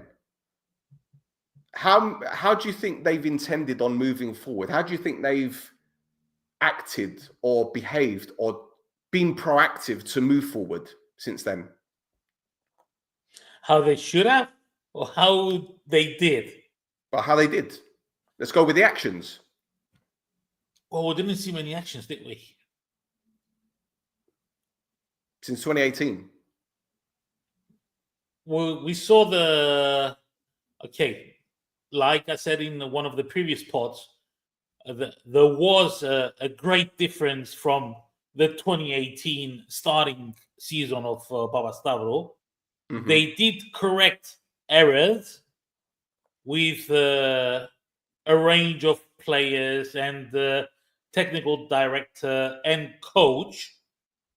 The problem was that when you build up a team and it becomes a successful team, the aim should be to make it better, not to leave it there. That's it. Okay, we found the golden line, because you're not by yourself. What you have done and is successful, the others see also. So they're going to try and counter that. If you stay stable at the same line and there's no increment in trying to better yourself, sooner or later, you're going to find yourself below the others that saw what you did and what you did was right. They implemented that in the team, but they said, okay, we caught up, but we didn't catch up enough. So we're going to do more. We're going to implement more. We're going to better ourselves more. Omonia did better themselves in 1920 and 2021. But the problem was that they became stagnated. They didn't play on their fortune. Let's put it that way. They didn't take advantage of their good fortune. Okay. So let's move on. He responded to criticism about choosing the wrong people for the board and the technical director role. Now, he said, my response is similar to the previous one. As an investor, I made decisions and appointed people who made mistakes. I won't deny that mistakes were made. The key is to move forward, understand why mistakes happened, correct them, and decide if those responsible should continue or if new people should be brought in. Our purpose today is not to assign blame. Remember that. A lot of work has been done that is not visible on the pitch, but it will become evident over time, which in all fairness, it kind of was, as you said, with Pedro, 1920, 2021. A lot of work has been done that is not yet visible, blah, blah, blah.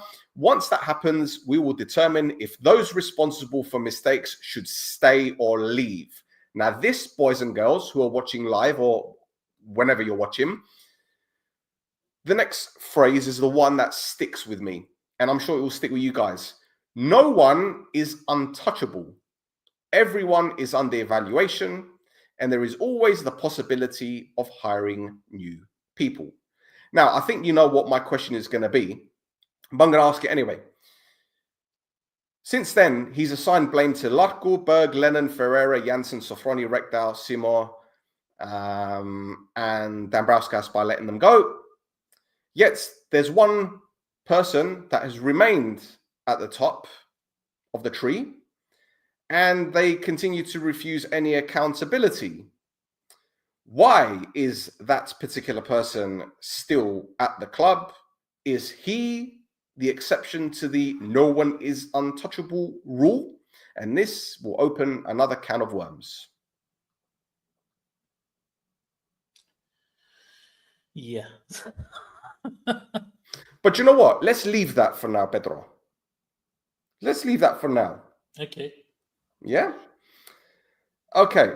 So he carries on. He carries on. There's a few other things that he says. I don't want to spend too long on this particular article, but there's one thing that he says. He goes, we have had to give people more time to show what they could do. But when the stats show that Berg was in charge for almost 1,000 days, you could say, fine, he gave him a chance. But Lennon had 29 games. Ferreira had 17. Sofroni had 42. Rekdal had 9. Dambrauskas 21. Were any of those given enough time to show what they could do? That's another question. Well, definitely the one that was not given an opportunity at all is the guy that only had 9 games. Mhm. Definitely, that guy was not given a chance in hell. I would even dare to say that guy was just before even coming to Omonia, There you go. There as you far as go. I'm concerned. He also said later on that the reason we chose the technical director model is that it's the right approach. You can't have one person making all the decisions.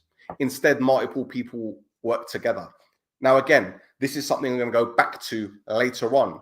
But my question in this case is, well, is that technical director model flawed because it took them 2 years to find Larco's replacement, and we're still waiting for Janssen's successor as a technical director? So perhaps he doesn't believe in that model anymore. I'm just asking the question. But don't we have a technical director? He's Yannis. No. That's not his official role. Actually, from the saying, it's Yannis, because if he's the one that is going to be bringing the coach now, if he's the one that is talking with the scouting team to bring in players or to let players go, isn't that the role of a technical director also? Mm-hmm. It's a question, so? isn't it? You'd think so. Isn't it part of his responsibilities? Well, I said you'd think so. Yeah. You'd like to hope so. Yeah. Well, look. Speaking of Yanni, he said that. Where is it? I'm just trying to find it here. Anyway, he basically said that Yanni was his personal choice to bring in as head coach. Again, back then, he said that the list of coaches they selected Yanni. They met in Greece and then in Cyprus. He brought him to Omonia. They were pleased with his work at the time and hope that it will be reflected on the pitch. Again, I'm going to go back to that later on. And yeah, he spoke about the targets and that kind of stuff. So you get what I'm saying in terms of as an overall interview or an overall conversation, he said all the right things. But And since that was then, in 2018. 2018. Okay. Yes. So we've got that one. So let's go to the next one. So I think that's a fairly nice start. Okay. Yes. What I want to do now is go to a press conference that was held in May 2019. So the end of that season. Yeah. Yeah. Because that was done in December 2018. This press conference was held in 2019, May 2019. And Mr. Papastavro said quite a few things, but he said, we didn't give the fans what they deserved this season, and for that we must apologize. We acknowledge that this has been a poor year. We made several mistakes during the planning phase because we didn't have enough time. We also inherited certain situations. There was a change in head coach and some players didn't perform well. Of course, not everything was a failure. A lot of work was done. We invested in an infrastructure, purchased equipment, and developed plans to rebuild the training ground. We also hired the technical director and head of scouting. We've also made investments in the academy, and we expect those to start paying off in the coming years. The planning for next season is already underway, even though we haven't made any announcements. A lot of work is being done, work that's not easy to see unless you're inside Omonia. Our plans are long-term. We're not here for just 2 or 3 years. We're here to build the Omonia of the next decade. And it's all here on the Kerkida sites. And then Lashko said a few things, which I'm not really going to go into because he's not here anymore. So it's no longer irrelevant. Yeah. Relevant. Okay. So once again, I'm seeing more similarities, more mistakes during the planning. We didn't have time. We inherited situations. There was a change in head coach. Some players didn't perform well. But then there's a caveat. Oh, there were some positives. So there's one word that comes to mind straight away: accountability. So straight away, I'm seeing some accountability that they've admitted that they've made mistakes, but there's always a yeah, but. Thoughts, Pedro, please. Well, we definitely are good in finding excuses about the mistakes, but let's not forget again, this is at the year of the change. You can say, yeah, I grant you the fact that you just arrived, a new thing, new situation, you make mistakes, you recognize them, and how are you gonna go on with them? And like I have said earlier, I cannot say that they didn't remedy those mistakes at the time, which is the 1920 year and 2021. So this is when was it? In That's 2019. Sorry, yeah, That was which month? 2019. Which month? May. So it's at the end of the 2018-19 season that everything went to. It was not a good year. Let's put it that way. Okay. Portanto, So we've done. No, basically, it's within the same football year. Yeah. It's the same football year, same football season. Correct. And then the following season was the COVID pandemic. They cancelled the league, whatever.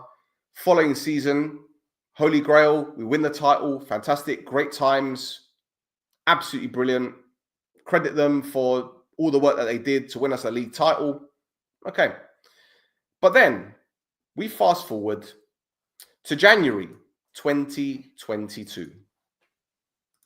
And this is when all the higi-haga started. When our president went on Total Green to discuss the termination of Larco's contract. Now, we don't know the full reason. Other things have been brought up. Again, historias paramítica, don't want to go into that.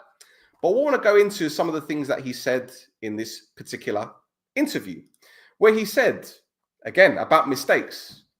The budget is higher than last year. Mistakes will always be made. It certainly was not our intention to save money, and the numbers show that. Okay, fine.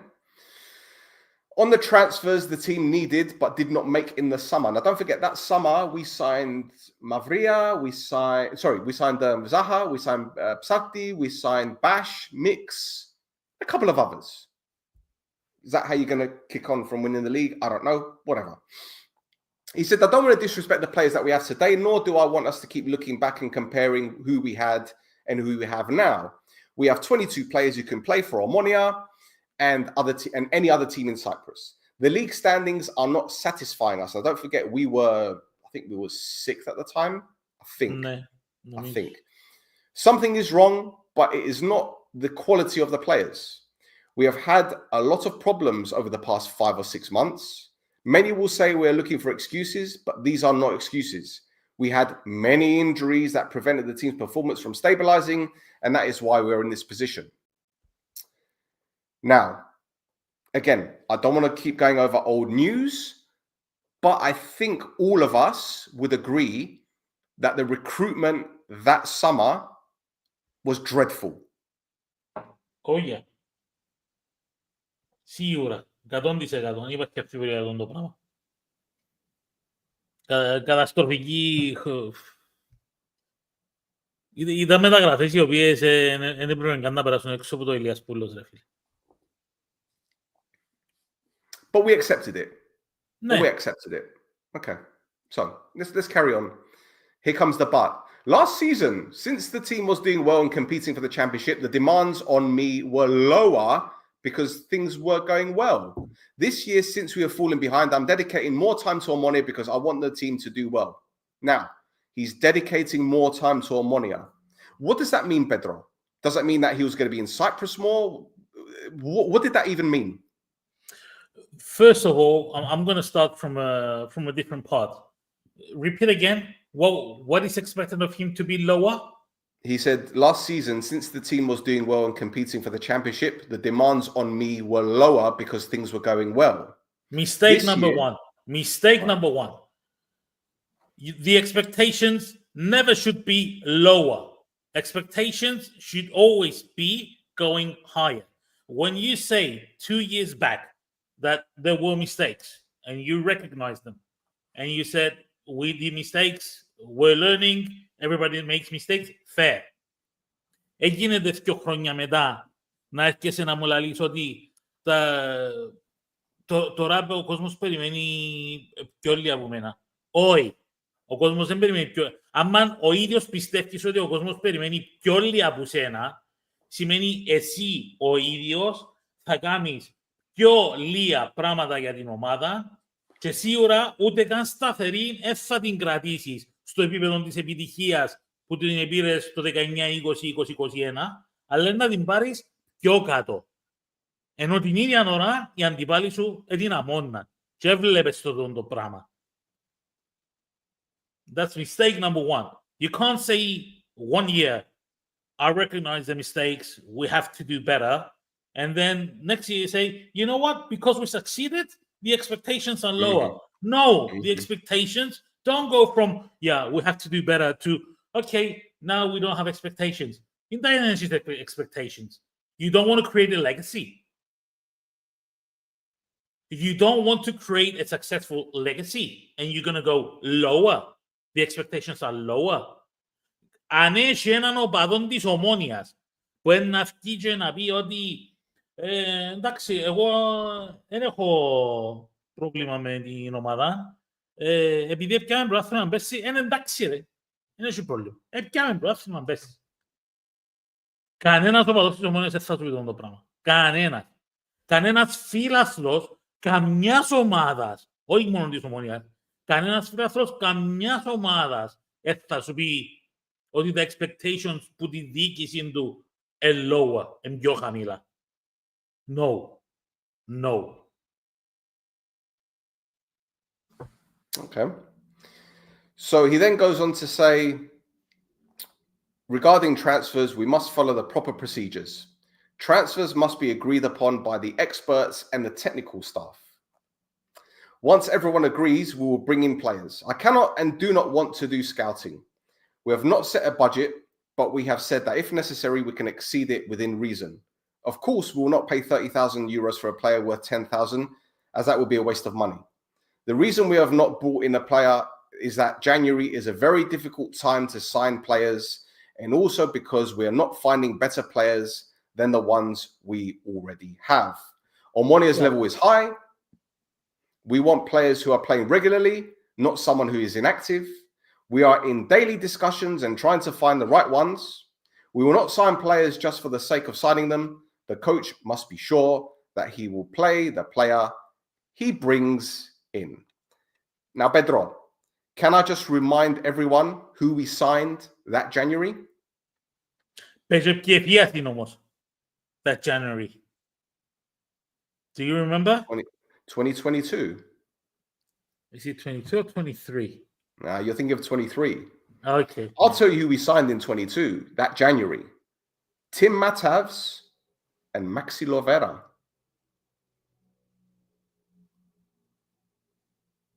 Okay. So, can I just remind people what he said?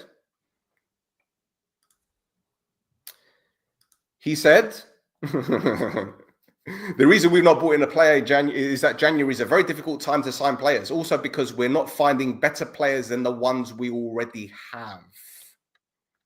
So me thinking what he's saying is, well, the players that come in are going to be better than what we've got. Well, were those two players better than what we already had? To be honest, Lovera was not a bad signing overall. Okay. Lovera was not a bad signing. He made a difference. He wasn't the difference, but he made. He wasn't the difference, but he made a difference. Yeah. Tim Matavs. I mean, I remember he scored a couple against Bayek. No, out of the two, definitely Lovera was a revelation. Let's put it that way. Comparing the two, Lovera was a revelation, and don't forget that he came in the middle of the season from Olympiacos, and he was not having any actual minutes in Olympiacos. Otherwise, because Olympiacos is a team that really does progress with time, they would not have let him go on loan for half a year. Yeah. Now, something he said later on, and it was about the communication with fans. And you're saying, communication policies to speak when there's something important to say. If we have nothing new to announce, we won't speak. Many people are asking questions about this and that, blah, blah, blah. But then he said, we do not want to be constantly making announcements about refereeing or the CFA. We prefer to address issues directly with those involved. Okay. You want me to comment on this one? Go ahead. From one point of view, I can understand it. Back then, I can understand it, and I can accept it. And also, this is, for me, a statement that can go both ways. Like, you can't say that, you know what, I'm not going to be dealing with refereeing decisions. I'm not going to be dealing with talking about COP and stuff like that. Mm-hmm. And let it be, in a way, let's say, to test the waters, how it feels. Yeah. But it doesn't mean that I'm going to be taken for granted, that I'm just going to be the good boy and shut my mouth up while you fuck me up. Yeah. So that decision, I don't mind if you say, you know what, I'm not going to be talking about coaches, and then after you're being fucked, turn the other way and start blaming coaches. I don't mind that at all. I do not mind that at all. I think it's fair, to be honest. I don't know what you think about it. Listen, for me, I've always been the person that says, if you put your name on something, own it. Okay? If they said at the beginning, we don't want to be talking about the referees, we don't want to be talking about GOP, then don't do it. But if you were to start doing it, which is what they have started doing, this year, at least turn around and say, and again, I don't know if they have said it, so I could be wrong. So forgive me if I'm wrong. But at least start off by saying, we've tolerated enough. Enough is enough. We're fed up. This is how we feel about it. Rather than, after every game, just say, oh, this referee was bad. This has happened, that got, this is this and that, this and that. Now, I think Baba Stavro may have said something when he did that, you know, what's it called? The 11 points or something. I believe he whatever did. It was. I Whatever believe he did. Yeah? Okay. I believe he did. I think it was mentioned that, you know what, we always had a policy that we are not going to be talking against the federation and the refereeing committee, but you leave us no choice after what we said. Right. I believe so that to was their done. credit, they kept their mouth shut for as long as they did, but the straw that brought the camel's back was X incident. I get that. Okay. But still, you're freezing up. Am I? Ναι, είσαι όπως το... Your Minecraft material. Fuck. 1 minute. I don't know why. I don't know. How about now? Same? Different? Εντάξει. Same, but different. Right. I think it'll be all right. Fine. I'll give them that. Okay. But what I will say is, for me, and again, I could be well off here, it just appears that this season, all of these announcements or whatever it is that they're having a go with the CFA is masking or has masked a lot of shit that has been going on the field. Yeah, you're a chicken jockey still. Sorry. Still, you're a chicken jockey. It comes in and out. I don't know. Whatever. Right. Let's just fine. It seems that when I'm talking about this, my connection starts fucking up. So what I want to do now is basically bring up a clip from Total Green, which I think may have been that month as well, with Andrea Dimitriou talking about transfers. Yeah? Go on. Απασχολεί όλον τον φιλάθλο κόσμο της Ομόνοιας και αφορά την μεταγραφική ενίσχυση Ιανουαρίου. Όλοι βλέπουμε ότι η Ομόνια σε κάποιες θέσεις χρειάζεται ενίσχυση άμεσα. Θα γίνει κίνηση, Ανδρέα? Κοιτάξτε, η διοίκηση αναμένει. Είμαστε στις 17 Ιανουαρίου. Ναι. Η διοίκηση αναμένει από την τεχνική ηγεσία να καταθέσει τις προτάσεις της όσον αφορά τους ποδοσφαιριστές που θεωρεί ότι είναι κατάλληλοι για το αγωνιστικό μας Κύριε πλάνο. Αγόψ, τώρα θα καταθέσει η τεχνική ηγεσία πρόταση. Σας έχω πει ότι η διοίκηση αναμένει τις προτάσεις της τεχνικής ηγεσίας για τους ποδοσφαιριστές που η τεχνική ηγεσία κρίνει ότι είναι κατάλληλοι για να ενταχθούν στο αγωνιστικό μας πλάνο. Άρα έχει εντοπιστεί το που η ομάδα χρειάζεται ενίσχυση και περιμένει τέλος πάντων η διοίκηση τα ονόματα. Ναι, περιμένουμε, η διοίκηση περιμένει. Περιμένει την τεχνική ηγεσία να πει ότι είναι ο Γιώργος ο Σάρτης ήδη εκλεκτός.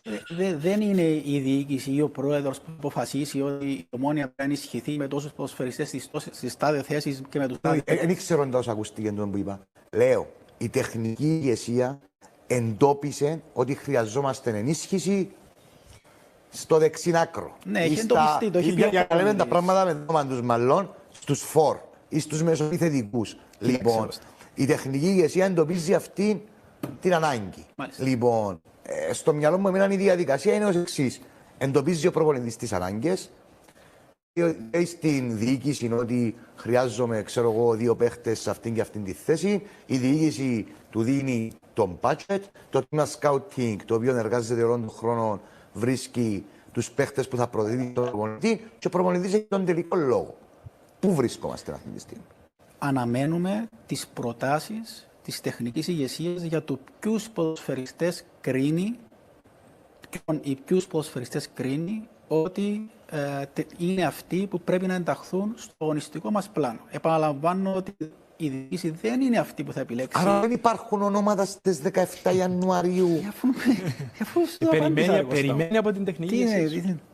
Δεν το απάντησα. Ελληνικά που μιλώ. Δεν ξέρω, προσπαθώ να νιώσω ότι δεν το Επειδή απάντησες. αρκετός κόσμος ρωτάει για το... Υπάρχει πρόβλημα με... Περίμενε, να επιμένω. Δηλαδή δεν ήρθε ο προπονητής και θέλω, ξέρω, φορ. Λοιπόν, δεν το πείσαμε, εκεί 3 είναι αυτοί που νομίζουν ότι μας κάνουν και τώρα προσπαθούμε να βρούμε τον ένα. Θα σας είπα ότι αναμένει η διοίκηση αυτές τις προτάσεις, δηλαδή ποιους ποδοσφαιριστές. Ξεκάθαρο, εντάξει. Είναι θέμα, αυτά είναι ζητήματα που τα χειρίζεται η ομάδα προγραμματισμού και η τεχνική ηγεσία, Κώστα μου. Δεν είναι η διοίκηση που θα αποφασίσει ότι θα πρέπει να πάρουμε τον Κώστα Βασιλείου, για παράδειγμα. Είναι ξεκάθαρο στο μυαλό μου ότι είναι η διοίκηση που να αποφασίσει ποιο θα πάρουμε. Ξέρω ποιος να αποφασίσει ποιο θα πάρουμε. Από εκεί άρα, μιας και ανάφερε για τον budget, Κώστα.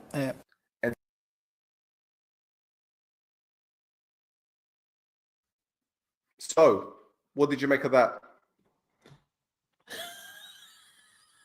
I have to put it up.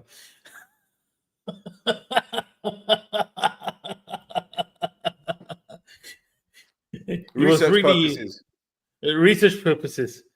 Yeah, but it was total green Minecraft edition. To be honest. Again.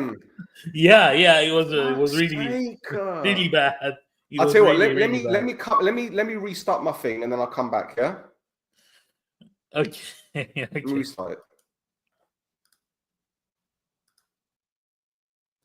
Παρεμπιπτόντως, να έχετε υπόψη σας, παιδιά, ότι να βγει το link πάνω για να μπορείτε και όλοι εσείς αργότερα, όσοι θέλετε, να βγείτε, να πείτε τι θέλετε να πείτε. Ευχαρίστως να ακούσουμε τις δικές σας απόψεις. Να μην ξεχνούμε ότι μπορείτε επίσης να βγείτε χωρίς κάμερα. Για κάποιον που ίσως έτσι θέλει να φανεί το πρόσωπό του και θέλει απλά να πει τι έχει να πει, τη δική του άποψη και να μην φανεί το πρόσωπο. Δεν είναι ανάγκη να χρησιμοποιήσετε κάμερα για να βγείτε να πείτε τα δικά σας. Έχετε το ελεύθερο που μας να βγείτε να πείτε. Μάλιστα, να σας βάλω το link μέσα στο chat τώρα. Αν θέλει κάποιος να βγει τώρα ώσπου ο Charles μας να έρθει πίσω, μπορείτε να το χρησιμοποιήσετε. Ευχαρίστως να βγείτε να τα πούμε λίγο μαζί. Εδώ τσάμε, δικό σας τσίνον. Να δούμε λίγο τα μηνύματα του κόσμου που να χτυπήσει ο Choftes. Ήταν κάπως χαλό που στην αρχή.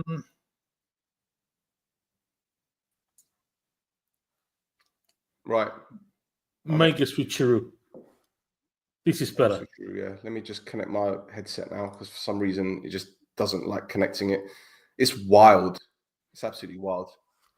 Anyway, so yeah, apologies for the I don't know what that was, to be honest, but did you speak about that situation?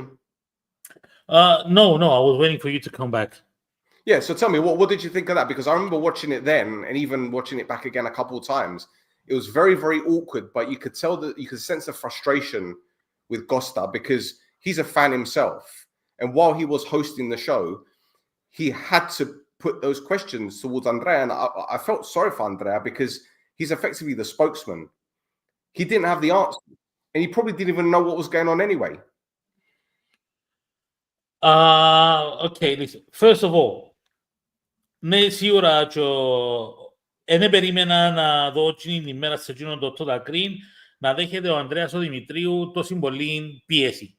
Και εφάνηκε και από το βίντεο που ψιλοείδαμε ότι κάπως ο Ανδρέας ο Δημητρίου έπιαστηκε εξ απρόπτου. 100% ο Ανδρέας ο Δημητρίου ως εκπρόσωπος τύπου λαλεί κάποια πράγματα τα οποία λαλούν του Ανδρέα να βγεις να πεις τα πράγματα. Η πίεση που υπήρχε πάνω στον Ανδρέα στη συγκεκριμένη εκπομπή ήταν φανερή. Οπότε επίσης φανερώνει το γεγονός ότι δεν δόθηκε καμία απολύτως απάντηση που τα πράγματα που ερώτησε ο Κώστας την ημέρα ήταν ερωτήματα του κόσμου στο τέλος της ημέρας. Δεν ήταν απλά ερωτήματα του Κώστα.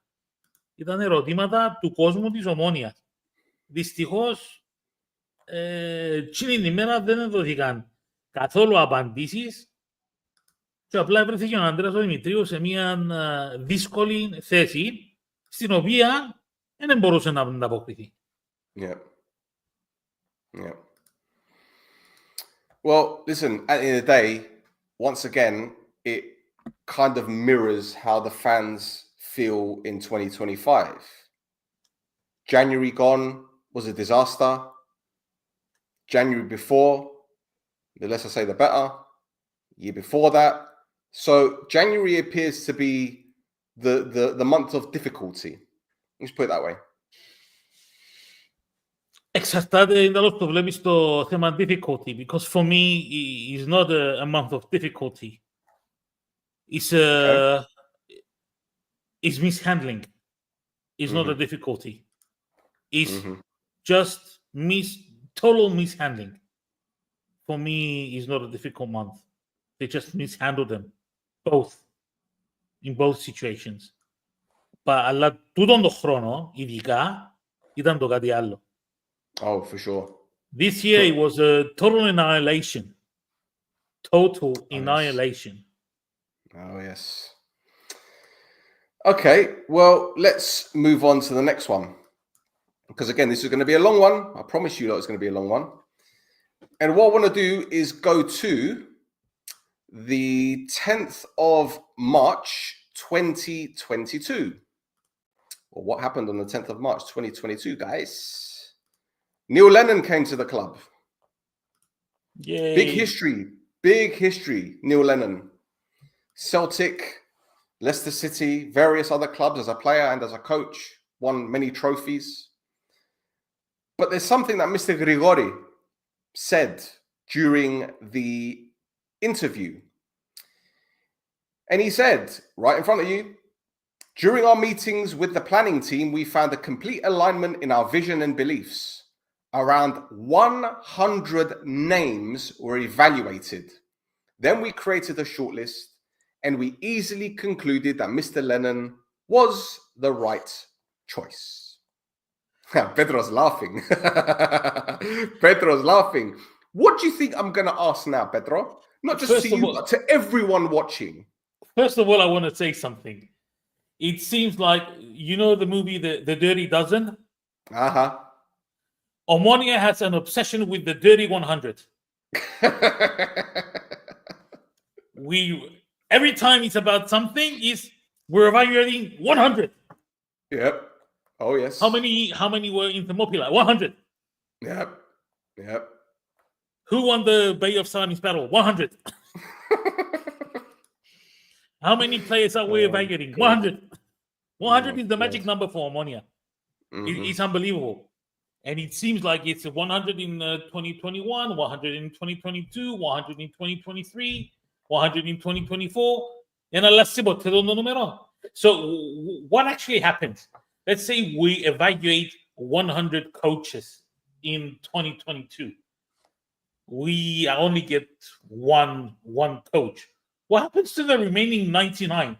Are they put in the meat grinder, or are they just being recycled? Okay, so now we need one more to put into the 100 to add in to make it 100 again and recycle them again.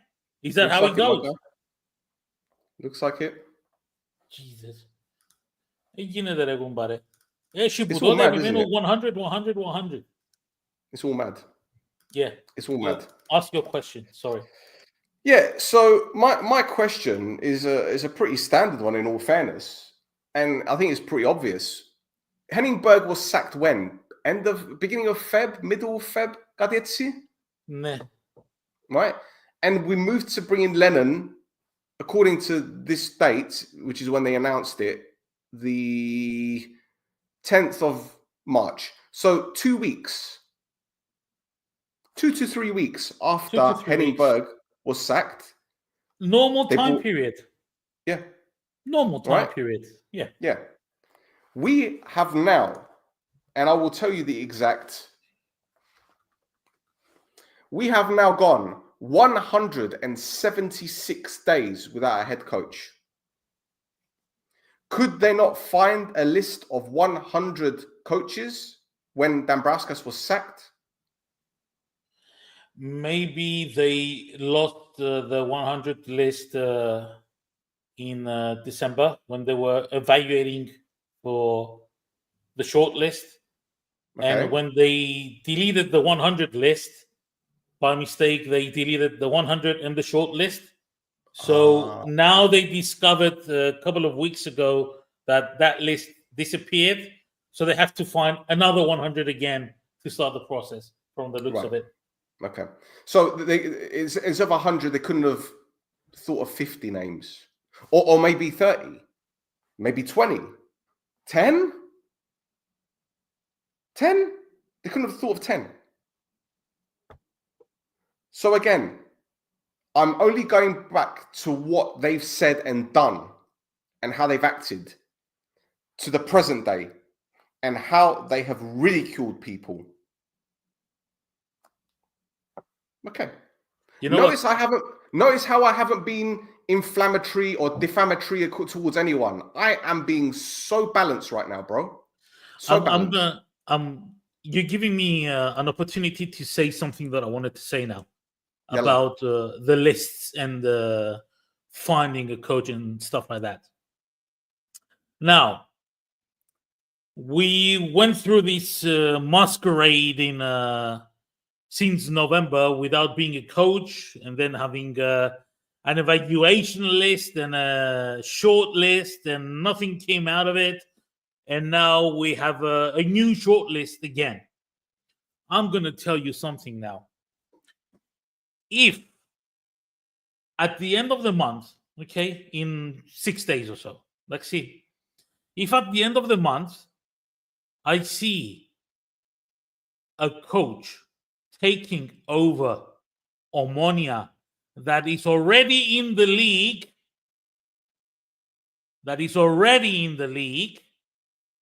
τούτο το πράγμα για μένα σημαίνει ένα πράγμα και μοναδικό.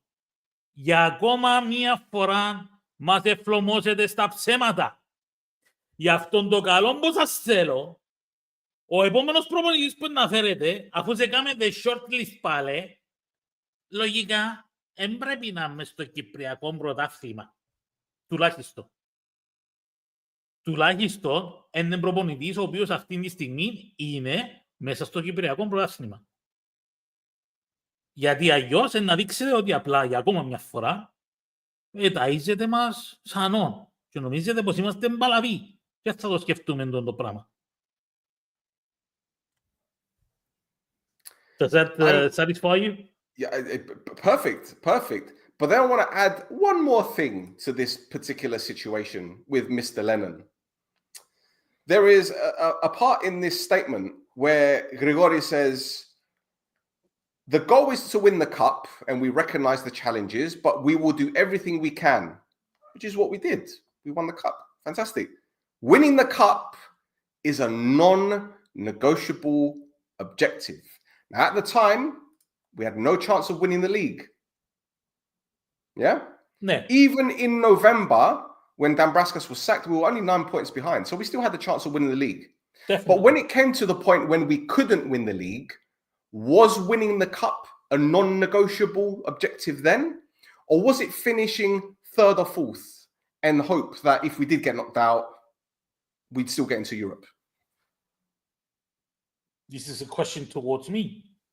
So towards everyone, I'd like to know Towards everyone. your apopsis. So I'd like to know. Well, first of all, I believe I stated it before still. The fact, the way the transfer window was handled in January, and the endless waiting shortlists of coaches, for me, it proved one thing. It proved that they gave up from November. Mm-hmm. After the transfer window, what came out and the lack of finding a coach, I said it, I believe I said it back then. Or if I didn't say it back then, I'm sure I said it in one of the pods, that they gave up from November the opportunity to chase for the best. So once more, yeah, I'm going to go back because there it was in 2020, 19, 20, whatever it was. We are not going to bring players in January because January is a difficult transfer window and all the rest of the good vibes. And you come on the transfer window on January, not only you do not replenish the good that you have sent away from the team, but you also leave it headless. Mm-hmm. So basically, you're going back on what you were saying 2 years earlier. You're going back on your own words. Not only you didn't look for the same level players, it seems like you just didn't care anymore. You were not interested in giving the opportunity to the team to even chase for anything better. Like you said, it was 9 points. We still had a whole round plus the playoffs. Last year still, Omonia got the most points of all in the playoffs. We had one defeat, I believe. No, One or two. Buffalo got most points. Buffalo got 20. Last year, not this year. Oh, last year. I thought Last you year. meant this season. Sorry. Yeah, Last last year. year. Έκαναμε νομίζω 7 νίκες. 7 νίκες, Yeah. μια νύχτα, μια ισοπαλία, κάτι έτσι. Yeah. Αν μπορεί να έχω και λάθος. Αλλά μια νύχτα θυμούμε, ένα θυμούμε δεύτερη. Αν το Γιάννη. And we were saying that we had a great performance for the end of... Mm-hmm. Remember, I mean, 3 games before the end of the year going to play against Ajax. If we won, we would have been 1 point below the top of the league, and it was all for grabs. Και έρχεσαι φέτος και όχι μόνο να αφήνεις την ομάδα ανακέφαλη, you also diminish its playing power on the field by selling not only one of the best players you had up to that point in the season, which was Simic, and obviously didn't bring anyone to replace him. No fault to the player that came. But also, the last day of transfers, you even diminish your scoring power. Έλα τώρα ότι ο Κακουλής ήταν να βάλει 10 τέρματα το δεύτερο γύρο, αλλά από τη στιγμή μου μηνίσκεις με έναν Γιώβετιτς που as head striker, you know he's not going to do good, and a Stepinski which you bench for 5-6 games and then you put him in the last 10 minutes or so, and you expect him to be the wonder boy. He's not going to be the wonder boy. He can't. So basically, you diminish your striking power. You diminish Pedro, the team. let's get it right. Gaguli was close to joining Gothenburg in the summer. Yes. Right? Did they really think that that would be the last time someone would come in for Gaguli? When someone came in for Gaguli the first time, they should have got straight away on their scouting or whatever to look for players to replace him in the eventuality that he leaves. So by January, when the Scandinavian market reopened and they knew that another club was going to come in for him, I'm pretty certain that it was rambling on, especially after the performances that he had in the league, especially in Europe as well, Conference League. They should have had a striker ready to replace him.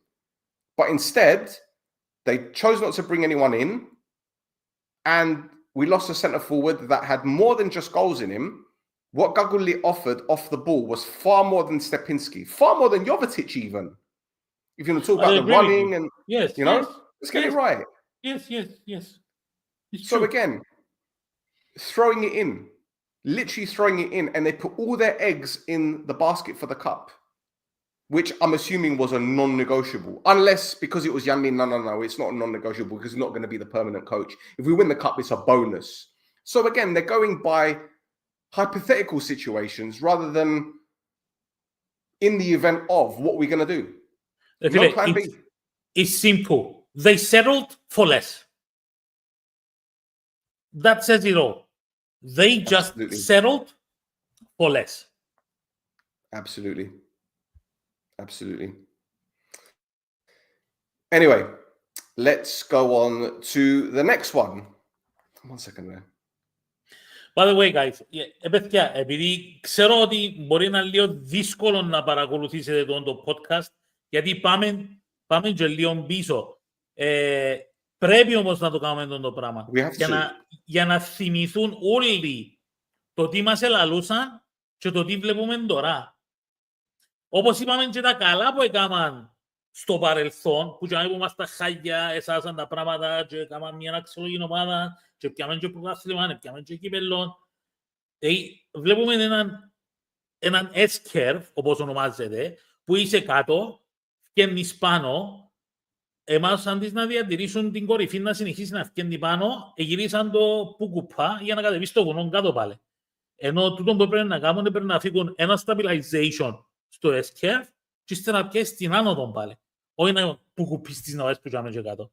Εν τζαμί που θέλουμε να δείξουμε ότι τα λόγια που είπα έκαναν τα, εκαταστρέψαν τα και μείναν στην καταστροφή αντί να προσπαθήσουν να αλλάξουν κάποια πράγματα. Και τούτο που φοβούμαι παραπάνω από όλα είναι ότι τώρα τα πράγματα είναι ακόμα χειρότερα από ό,τι ήταν στο τέλος της χρονιάς του 2018-19. Για μένα τώρα τα πράγματα είναι χειρότερα. Τα πράγματα για μένα τώρα είναι χειρότερα. Okay, so let's forward over to the fan day on the 4th of July, 2022. Why is this relevant still? Well, there's one thing that stood out for me straight away. And I know it's no big deal to anyone, but it is a big deal for me because I feel that when it comes to events such as this, where you're supposedly honoring players past and present, they honor the 87 championship team, the 1993 team. Even Grigori said, they must honor the history of the club and express gratitude to people who sacrificed themselves for the club to make the club what it is today. And he starts off by saying, big thank you to the people who worked hard for this event and Mr. Babastavru, who has brought Omonia back to a leading position. He's watching us live via streaming. Well, for an event such as this, you need to be there. Your president needs to be there. And again, to people, it's no big deal. But for me, it is a big deal because it shows you where the person's priorities lie. Even for a public relations stunt. Be there to show that you are there for the club, that this club means something to you, that the fans mean something to you. They're very quick to jump down people's throats when they're criticized online and to block people online that say that they don't care about the club. But when it comes to an event such as this, where they went to the Ghazi Bir, they had the stage, they had the players come out, they had the new kit, they had the old squad. Now, again, maybe I'm blowing things out of proportion, but again, perception has always been everything to this club, but only when it caters to their narrative. Pedro, am I overreacting in this respect? I don't know, man. I think that's got a lot more to do with personal feelings. I don't know. I don't know. Για μένα, ούτε κρύο ούτε βράστη. For me, no hot, no cold. I couldn't care. That's how I wanted to start it, because something else was said in this, which again is relevant to what we're talking about. Yeah. Further down, he said, in recent years, we've made significant strides in the right direction. We won 3 titles, finished first in 1920, developed young players, and there is more to come. Well, I haven't seen any young players develop since, really and truly. I mean, the only one is really Nel Fido, and he was on loan at Sassuolo for a year. So where's the development there? But anyway, I guess that's why Mr. Ruta was brought in.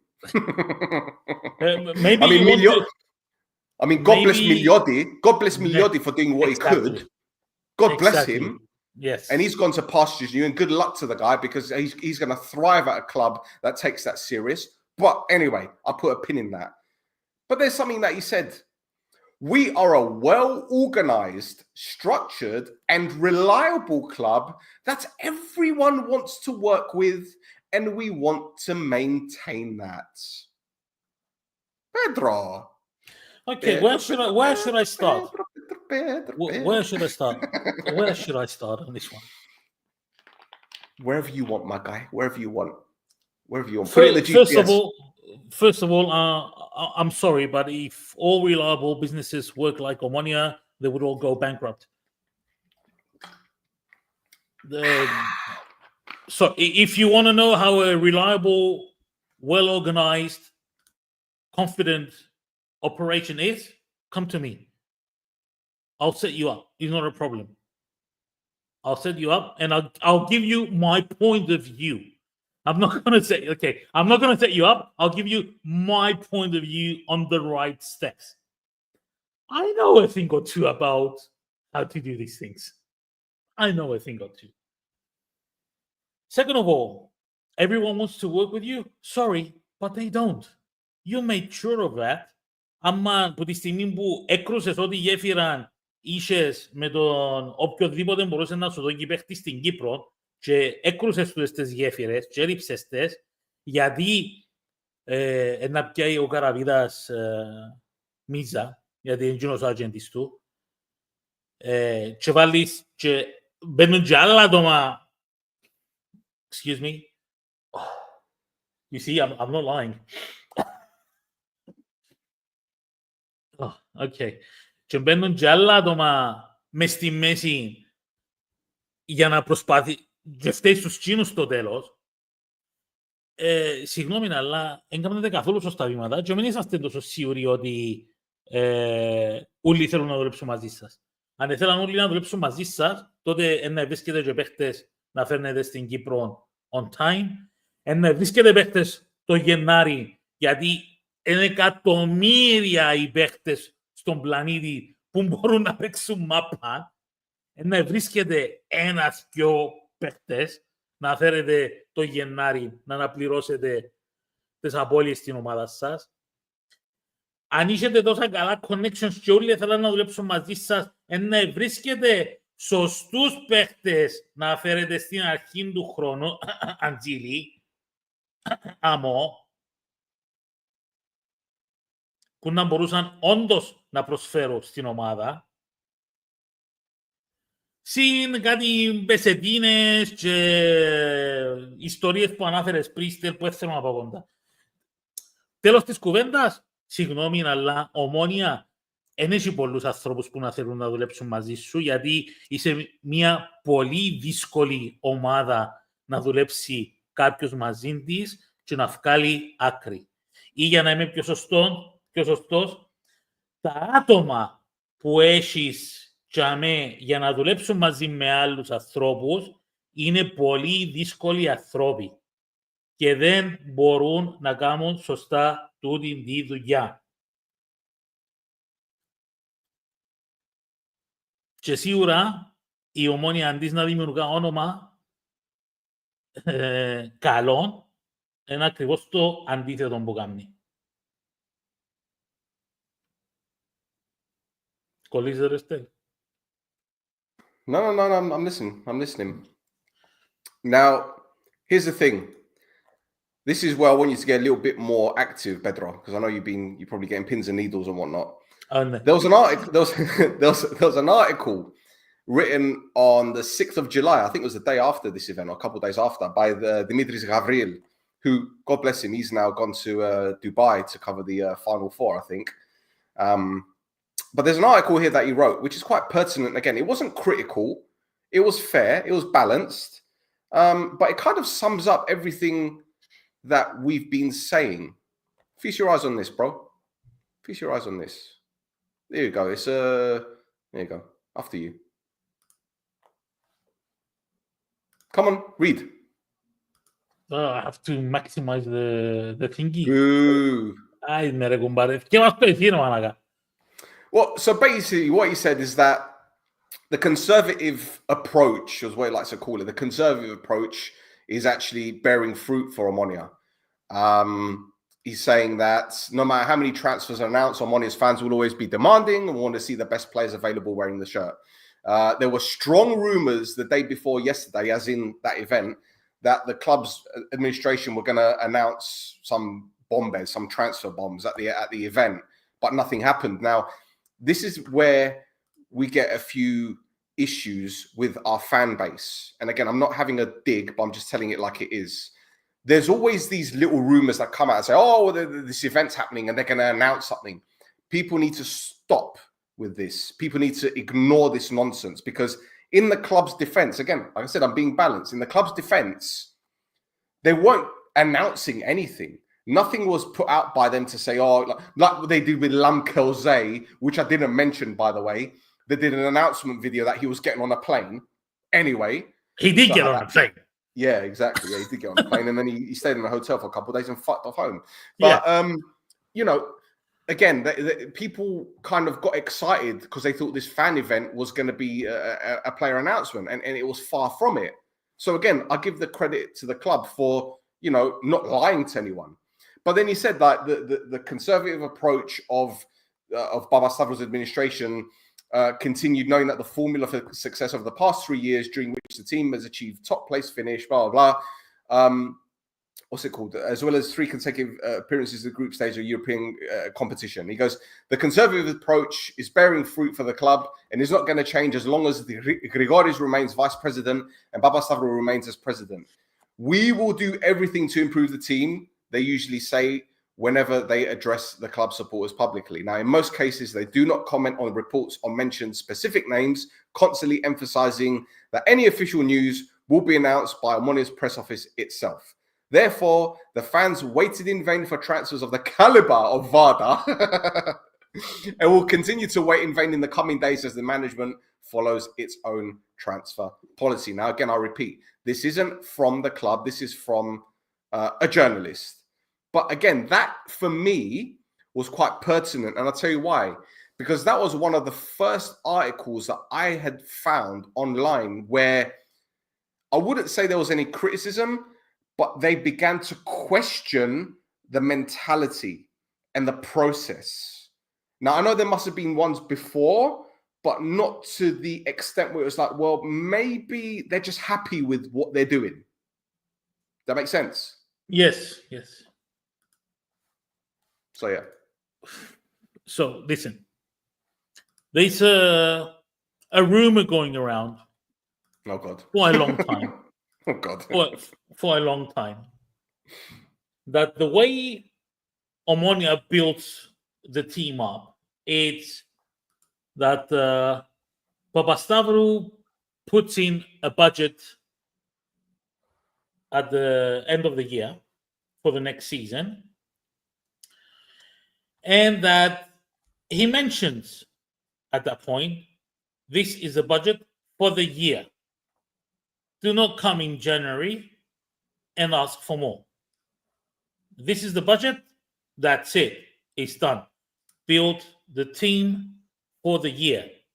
Now, obviously, there is this thing in the summer that, if you want some more money in the summer to build up the team, fine. I don't have a problem with that. But don't come in January and tell me we want more. Ask whatever you want to ask during the summer, during the build-up of the team in the summer. Fine, fair enough. But I go again and say, you cannot say that football is an enterprise, a business like any other. Είναι γραφείο. Είναι γραφείο που μπορείς να αφήγεις έναν υπάλληλο να φύγεις και κάποιος άλλος μπορεί να το καλύψει τη θέση του για 4, 5, 6 μήνες ώσπου να έβρεις τον κατάλληλο υποψήφιο για την τη θέση. That's not how football works. In football, you have individuals that have something to perform. Their performance, or according to their performance, is the success that your team is going to have. And according to the success that your team is going to have at the end of the year, is what the income is going to be for the following year. Am I making any sense so far? I agree with you 100%. And this is a conversation I was having with Roy yesterday. Football is a completely different business to any other business. I'll give you an example. Alpha Mega. I used this with Roy yesterday because it's the first thing I think of. You have your shareholders, then you have lower management, and it keeps filtering all the way down to the staff. Yeah? The CEO or president of Alpha Mega does not get involved with team affairs. The vice president of Alpha Mega's team affairs, the staff affairs. The vice president doesn't do the same. The vice president isn't in charge of recruitment. The vice president doesn't do PR. The vice president doesn't put his face in front of the camera when it comes to minor things, right?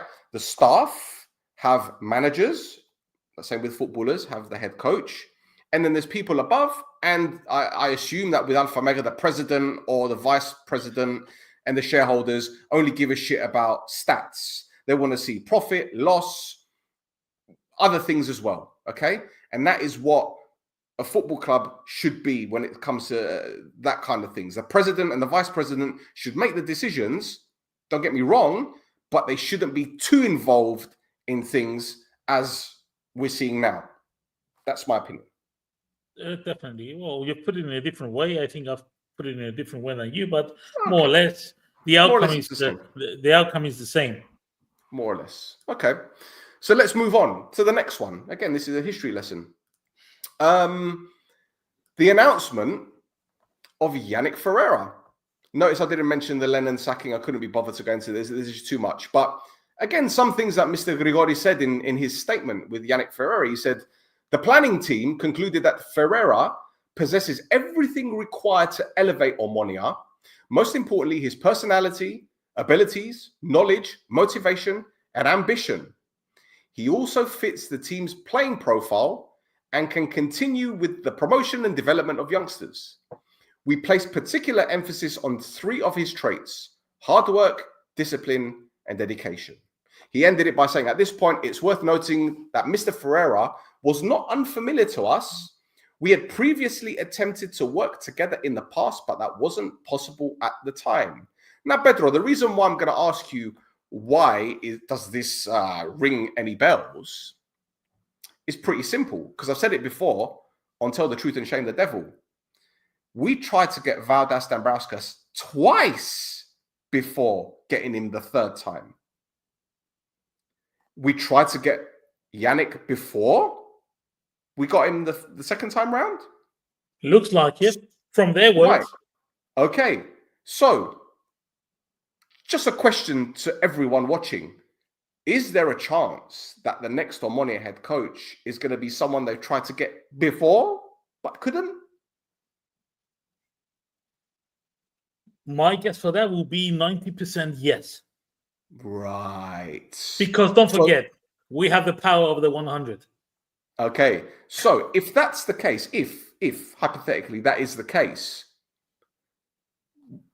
what's all this talk about the scouting team working with Yanni, working together to give a list of potential coaches to be evaluated by the president and vice president, and then the president, vice president, and Yanni will decide who the coach is going to be?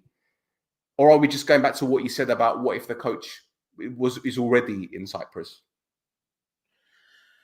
First of all, I'm going to start from the thing you said about Yannis and the technical team situation. Okay, there is no collaboration between Yannis and the people that are responsible for the scouting. There is no. Κάτι που θέλετε να ακούσετε, πάρτε το. Δεν υπάρχει καμία συνεργασία απολύτως. Το πράγμα ξέρουμε το. Είπαμε μας το και ήδη ότι όχι απλά δεν υπάρχει συνεργασία, αλλά υπάρχει και μια... Μπορώ να πω ότι μάλιστα αποφεύγουν να προχωρήσουν κάποιες συνεργασίες, ειδικά όσον αφορά προτινόμενους παίχτες. Ξέρω ότι το Γενάρη προτάθηκαν πάνω από 20 παίχτες στην Ομόνια. Και όμως κανένας από αυτούς τους 20 παίχτες δεν κατέληξε στην Ομόνια. Και όχι μόνο δεν κατέληξε κανένας από τους 20 παίχτες πάνω στην Ομόνια, εδαμέ που μου διά το δικαίωμα πας σε εκείνο που είπα πριν ότι no, people don't want to work with you because you're not working the right way. I didn't say it out of the blue. We have some backstories to support that. Και τα πράγματα που μας λαλεί ο κόσμος, και άμα λαλεί ο κόσμος είναι φιλάθλοι, είναι οι άνθρωποι που είναι η δουλειά τους, που είναι τεχνικοί διευθυντές, που είναι δημοσιογράφοι, που είναι παίχτες, που είναι προπονητές, που μιλήσαμε μαζί τους και είπαμε στα ήδη, είναι κουβέντες που βγάλουμε έτσι απλά που το στόμα μας και έτσι τις φανταζόμαστε εμείς, είναι φαντασιώσεις, facts, γεγονότα. Πράγματα που ακούσαμε με τα αυτιά μας και λαλούν μας το απευθείας. Εν τα ακούσαμε που τρίτους. Ή άκουσα τα εγώ αυτοπροσώπος, ή άκουσαν τα ο Στέλ αυτοπροσώπος. Ή ακούσαμε τα τσιθκιό αυτοπροσώπος.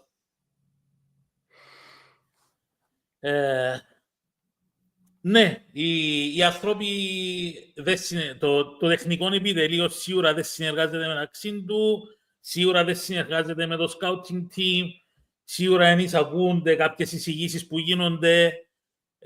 Γιατί γίνεται το πράγμα, δεν ξέρω, δεν είναι της αρμοδιότητας μου να πω εγώ γιατί γίνεται το πράγμα. Το μόνο που μπορώ να πω εγώ είναι ότι σίγουρα, αφού χρησιμοποιάς κάποιους ανθρώπους που εθιάλεξες εσύ να είσαι σε εκείνη τη θέση και να του πεις κουμπάρε, φέρ μου παίχτες. Αν έρχεται ο κουμπάρος και φέρνει σου παίχτες και δεν πιάνεις κανέναν από εκείνους τους παίχτες, αλλά ταυτόχρονα εμφανίζονται παίχτες που το πουθενά και μπαίνουν μέσα στο training ground ή μέσα στα αποδυτήρια που ούτε καν τους είχες υπόψη σου. Δεν μπορείς να μου πεις ότι συνεργάζεται η τεχνική ηγεσία με το scouting team. Βέβαια, δεν ξεκαθαρίσαμε ένα πράγμα, ρε Στέλ. When he's saying that there is a collaboration between the technical management, what is this technical management? Is it the coach in number 1 and number 2? Is it the coach with the technical director? Is it the coach with the scouting director? Is it the coach with number 1? Is it the coach with number 2? Or is it number 2 with the guy that has already left the team that you sacked? Don't know. Και τούτο ναι, εννοώ για το Σίμον. Έφτιαξα το Σίμον για να μου βέψει το Σίμιτς. Listen, we'll go into that as well. Don't worry. Βέψε μας κι άλλο Σίμιτς και δεν έχει πρόβλημα, ρε Σίμον. We'll go into that one in a minute. We'll go into that one. Okay, I'm Now. giving you fingers. Ξέρεις. Πρέπει να τα πούμε. Είπαμε τους να τα πούμε, να τα πούμε. Of course. Oh, believe me, this is just the appetizer. This is the starter. Trust me. So, fast forward again, because again, it's a history lesson. 24th of October, 2022. I think about a year after Larco had left. And again, Mr. Number 2 loves to get his face in front of the camera when things are good. But when it comes to explaining something, kind of backs down. And there's something that he said here about the technical director role. He said, it's something we're considering. We will revisit the matter soon. October 2022, a year after Larco had left. Okay, so I'm not going to talk about that. I'm just putting it out there in the interest of this conversation. Then 31st of October 2022. Pedro Moore, this might be a long one. Mr. Babastavro appears on Total Green. The man himself speaks. And he said a lot of things. There he is. Before the Wolverine look. He looks a little bit like Johnny Violins there, doesn't he? Yeah. Okay. Yeah. And there were a few things that he said. He was talking about the team's current position. He said the current position is not suitable for a club like Omonia. We're not happy at all. And that's why we made changes to stop the poor performances we had and to look more optimistically towards the future. He spoke about the league title. He said there's still hope. It won't be easy. We've fallen behind, but all is not lost. If we continue to improve like we started tonight, if it's just one match, things are looking positive. And then he spoke about a sporting director role where he said the sporting director is part of the plans, but football is a team effort. The coach, the players, and everyone working for the club need to do their jobs properly. It's clear we lost something along the way. I don't want to point fingers at who or what went wrong. I believe there's quality in the team, and I hope the new coach will help us show more of what we can offer on the pitch. He's talking about Yannick here, by the way. Yeah. And now, Petromu, now he says about planning and recruitment. Once a player is approved, Grigori handles the financial negotiations. He doesn't bring or approve players. The criticism he receives is unfair because he works extremely hard for the team. Straight from the horse's mouth. He doesn't bring in or approve players. And the criticism he receives is unfair because he works extremely hard for the team. Now, this is the time where we speak on our opinions. First of all, what do you make of that, what was said in October 2022? Okay, let's not forget now that this was 2022. Yep. Where Grigoris was the vice president, I guess you can call it, of Omonia, and was not a person that was relieved of his duties from Omonia to be able to handle his new COP appointment. Because, yeah, you can't be a part of Omonia management and be involved in COP at the same time. It's either one or the other. Correct? Yeah, so this was before that. So it was before COP. Let's put it out of the way. And we're seeing here that, Grigoris doesn't make a decision. He doesn't make a decision on the players. He just handles the finance, the money situation and the contract. That's it. So it seemed. So it seemed. And under whose guidance? Under whose guidance? We did have a sporting director. It was only Yannick Ferreira and then them two. And Ήταν και ο Σίμος. Right. Yeah, that's what I was saying. Ήταν και ο Σίμος. Ο οποίος ο Σίμος ευαυτίστηκε τσίνον το διάστημα, μετά που έφυγε ο Λάρκου, ευαυτίσαν τον Σίμον ότι είναι ο technical manager. Άρα έχεις... I'm right, yeah? The scout technical manager position, yeah? We'll go into that's the next bit that we're going to talk about. Don't worry. Don't worry. Okay. Άρα ευαφτίσαν το Σίμον σε εκείνη τη θέση, επομένως έναν άνθρωπο τον οποίο είχε στον Τζαμέ 3 χρόνια, απόλυσε στον μάστρο του Σίμου, γιατί ήταν ο βοηθός του μάστρου ο Σίμος, απόλυσε τον μάστρο του Σίμου και έβαλε τον να είναι γίνος ο μάστρος τώρα, ο οποίος τυχαίνει να είναι και με γίνον που μιλάς για να σου φέρει παίχτες και να τους κάνει γίνος approved να έρθουν μπροστά σου για να κάνεις τα deals όσον αφορά τα λεφτά. Why? For me, it sounds more like putting one hand in the pocket, taking out the money to put it in the other pocket. That's how it seems like. Where's the collaboration with all these people that want to work with Omonia? Pundus. Yeah. Pundus. Yeah. There you go. There was also something else that he said. I'm going to talk about this one very, very, very briefly, where he mentioned referees. First sign of talking about referees. Nothing negative. He was saying, I believe this season, Mr. Mazic has brought up several young referees, and we hope they can improve the separate refereeing overall.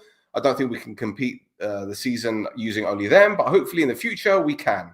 Since that's not possible now, it's right that the CFA brings in foreign referees to help. Okay, fine. Now, he requested foreign referees to help back then, so it's not as if it's a new thing. Okay, No, so we're good with that. We're good with that. So again, we're not going to go off on that. It is what it is. Now, this is where it gets fun. This is where it gets fun. Your mate, Mr. T, Piru the Fool, appeared on Total Green on the 23rd of December, a couple of days before Christmas. Nice little Christmas present, Mr. T joining them on Total Green. What a By the successful... way, what position was Omonia at that point? Pass. I don't know. It wasn't good, was it? No. So there you go. Another scapegoat. I'm just trying to think. Was it? I'll tell you what. Let me bring up Yannick Ferreira's stats at the time. This is his whole time at the club. So end of December, 22nd of December, we'd beaten Apollon. So we'd only had 2 losses in the league. One was against Ajax and one was against... What position did we have? I don't know. It doesn't say, does it? Doesn't say. I don't know. Anyway, whatever. It wasn't great. It wasn't great. Yeah. Okay. So here we go. Mr. Darabuluzzi appears on Total Green and he says, I'm not the technical director, sporting director, or a board member. I am the head of scouting, assistant coach, and a member of the planning committee. I also belong to a group that advises the president. Now, the first thing I will say, Pedro, is let's see how many times he gives himself credit for things and doesn't hold himself accountable for anything negative. Well, that's nothing new for Omonia, is it? Okay. Now, he says people need to understand that major decisions are made by the president. I'm not talking about transfers or who plays. I'm referring to staff appointments and overall club policy. Now, he said staff appointments there, which means Yannick Ferreira, which means Neil Lennon, which means those were the 2, right? Yeah. So again, the head coach appointments are on the president. Okay. He says, my duties slightly changed since Mr. Larco's departure. I've taken on responsibility for the smooth running of the training center. That's all. Any issues that arise, if it's within my remit, I'll handle it. If it's more serious, we go to Mr. Dimitris Grigori, Mr. Haralambidis, in other words, the board. So once again, he's putting the responsibility on everyone else. It's not my fault. I don't deal with these things. It's not on me. It's not on me. Major decisions are made by the president, by Grigori, by Haralambidi. Nothing to do with me. Okay? Now, he talks about other things, about protesting and people being angry with him, yada, yada, yada. But then he says, there's a completely mistaken perception among the fans. How did last season begin? With Mr. Berg and Mr. Larko and with me. Where did it end? When Berg left. In the second playoff group. We made the decision to bring in Lennon based on my recommendation. He won the cup, which was our only way out. He was the right man to succeed, the club's most successful coach. So again, he takes the praise for bringing in Lennon. But hang about, they had 100 names, as Grigori said. Ναι. So, what? Did he recommend all 100? No, Did he make the only recommendation that was proved right? No. It was a handover of the list from Larko to Simo. Okay. It was a handover of the list. Okay. All right, fair enough. So, blimey. Then he goes, in 2019, it was Mr. Berg, Mr. Larko, Grigori, Haralambidi, and myself. As mentioned, we made recommendations and the president made the final decisions. All three, Berg, Larko, and I, had to agree for a player to be signed. Then the contract would be checked by Grigori on the financial side. So, Pedro, may I ask something? I'm just going to do this right now. Yeah, I wanted to do it a bit later, but let me do it now. 1 second. I have an image in my mind. I want to tell you about it. It's funny. You tell me about it now while I find this thing. I have an image of Simo before Larko leaving Omonia, performing a Mission Impossible, hanging from a rope, to get the list of the 100. Oh my god. Well, look, okay, so he said all three, Berg, Larko, and him had to agree for the players to be signed from 2019, yeah? Let's go to our transfers then. If we go to... Let's go to January 2022, which was the month after, when we signed Matavs and Lovera. Do you think Berg... I mean, Larko wasn't there, right? No. So do you think Berg agreed to sign Matavs when it was Berg himself that went on to Total Green to say, well, I make the recommendation, I tell them which positions I want and they go sign them. So which out of him or Darbuluzi decided to sign Matavs and Lovera? Which one of the two do you think? Still, another point. So Gitsos came the next year in 20. Yeah, I don't know why I put summer 22. Yeah, summer 22. Yeah, summer 22. Yeah, summer 22 was Lennon's season. Summer 22 was Lennon's season. So yeah. Maxi Lovera also came from Olympiacos. Yeah. So we can see that maybe there was still a connection there, since at the summer you already had conversations about Gitsos. And maybe, you never know, maybe Maxi Lovera was also in the picture in the summer and just didn't happen to come in the summer. And then there was some renegotiations in the January window and they got Maxi. Okay? So that could have been, because I was involved with them before, so I know who to contact. I contacted them. I brought Maxi in January. So possibly Berg, there's a possibility that Berg already had something in mind about Maxi Lovera. Now, about Matavs, I have no idea, none whatsoever. Okay. So let's briefly talk about summer 22 then. Because when I see the likes of Matthews, Hooper, and Barker, my money is on Lennon. Making those. 100%. 100%. You see Gitso, as you mentioned, Olympiacos. Bruno, who had played for Olympiacos before.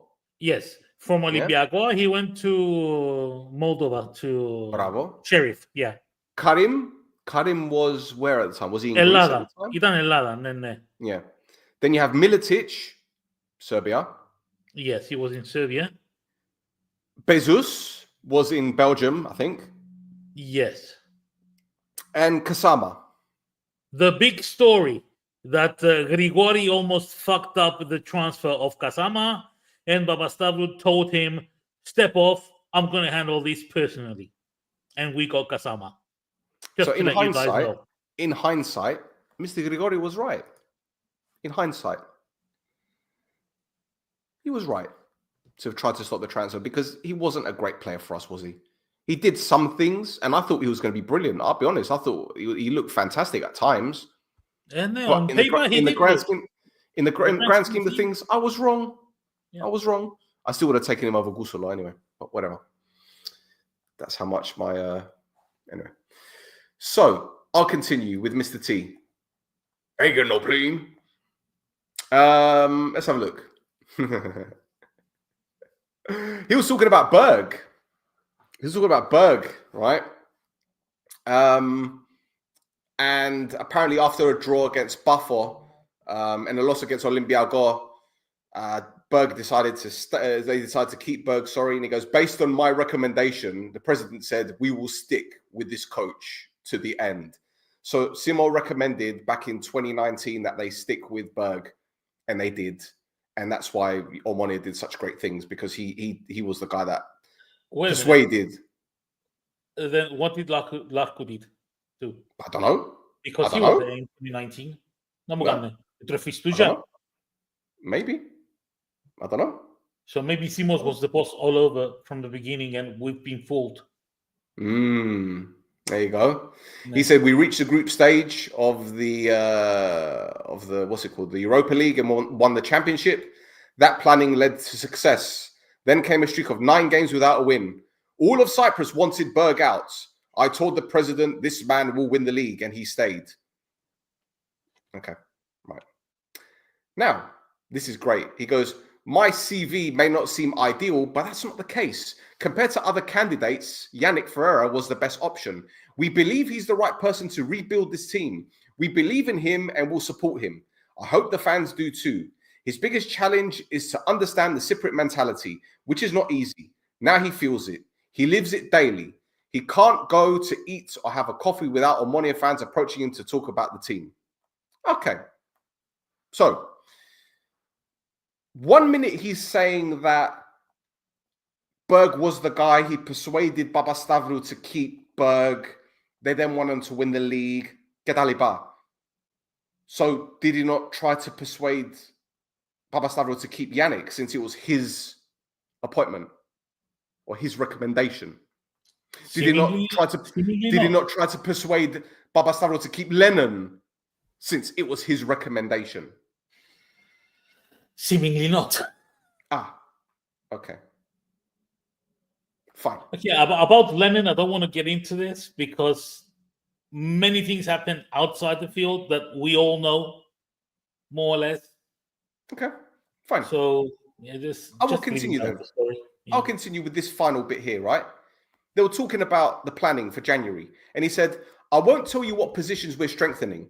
Planning is already underway. We're at an advanced stage with some players. It will be a case of replacements. For every player that leaves, 1 will arrive. If 3 go, 3 will come. We're close to appointing a technical director. Close. Right. Interviews have started. I don't know more. I'm not involved in the decision. That's a matter for the president and the board. The technical director will be my superior, and I'm not part of that process. Now, let's go back to what he said about planning.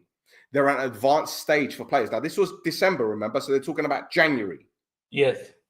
Bruno had gone. Έφυγε the Gevri, yeah. And who else left in January? I can't really think of anyone else that left in January apart from Bruno. Okay.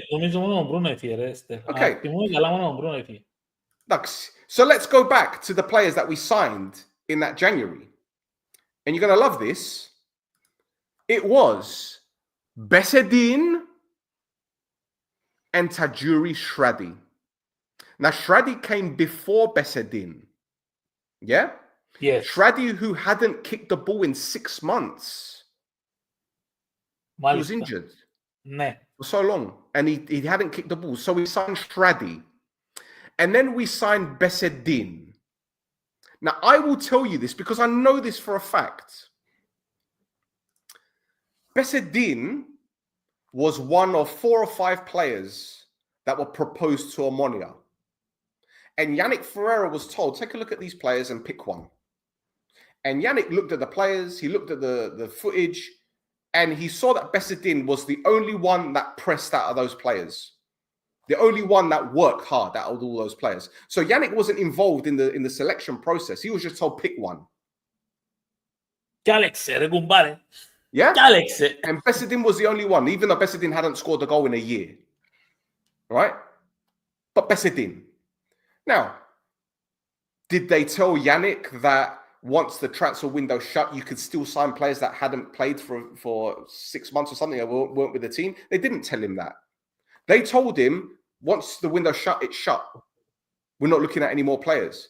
Yannick wanted to bring in a winger. But again, no communication to the coach, telling him things that weren't right or what they wanted to tell him. But again, who told the coach these things? I don't know who. Επειδή υπήρχε στην Ομόνια, υπήρχε και υπάρχει στην Ομόνια απόλυτη συνεργασία μεταξύ των τμήματων και όλοι μιλούν μεταξύ τους για το καλό της Ομόνιας και έχουν όλα τα connections και όλοι θέλουν να δουλέψουν με την Ομόνια, έπρεπε να το ξέρει, ρε κουμπάρε. Αν και σου το πούσουν κιόλας, έπρεπε να το ξέρει που μόνος. Επειδή υπάρχει απόλυτη συνεργασία. Right. So, they then sacked Yannick. And the what's it called? Where is it? They sacked Yannick, albeit the websites knew before Yannick knew that he was getting sacked, by the way. Ναι, επειδή υπάρχει απόλυτη συνεργασία, ναι. The websites knew before Yannick. So again, and apparently Baba Savra was infuriated. Well, someone was leaking information. So again, the professionalism, yeah? Was it they were saying a year earlier, everyone wants to work with us. Yeah. We want to maintain our professionalism, but yet the press knew before Yannick did. Yannick was on holiday in Athens. But anyway, I continue. 6th of February, it's announced that he's gone. Small statement as usual. We announced a termination. He took on his duties during a difficult period and made a significant effort to improve our team's performance and league standing. However, recent results, the team's performance and overall morale were the key factors that led us to the decision to make a change in the coaching staff, blah, blah, blah. Now, my question is, whatever happened to what Simo said a couple months earlier? We believe he's the right person to rebuild the team. We believe in him and we will support him. Because let's get it right. With the exception of a loss to Anorthosi, Apoel and AEK, and 2 losses in Europe, by the way, his results were brilliant.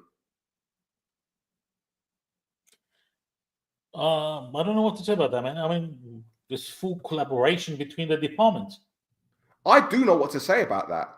Because the moment he walked through the door, the fans on social media were talking about his CV. It's not a good CV.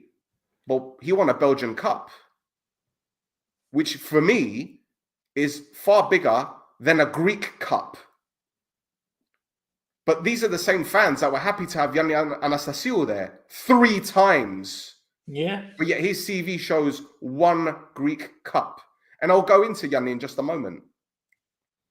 So again, the club bent over for irrational supporters that didn't want to give a coach time.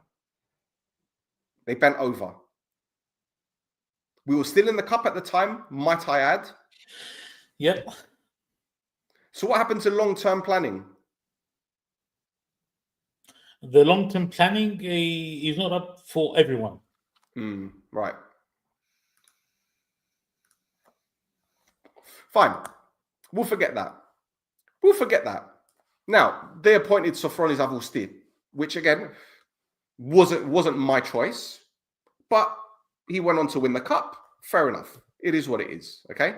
However, I just want to remind people the coaches that were available at the time, because this website were going with various coaches and they were talking about high-level coaches, mid-level coaches, and coaches that we had the chance to bring in. And one of the names that, apart from Sofroni, they were talking about Silas, Zorniga, Milanic, and also Carlos Corberan. You know him? You see the wonders that he's doing at Valencia at the moment? Να χτίστο τώρα, δεν κάνω για διαμονή. Yeah, okay, but hey, okay, we'll just forget that. We'll just forget that, okay? Because once again, this is just adding a few things. Now, Sofroni comes in,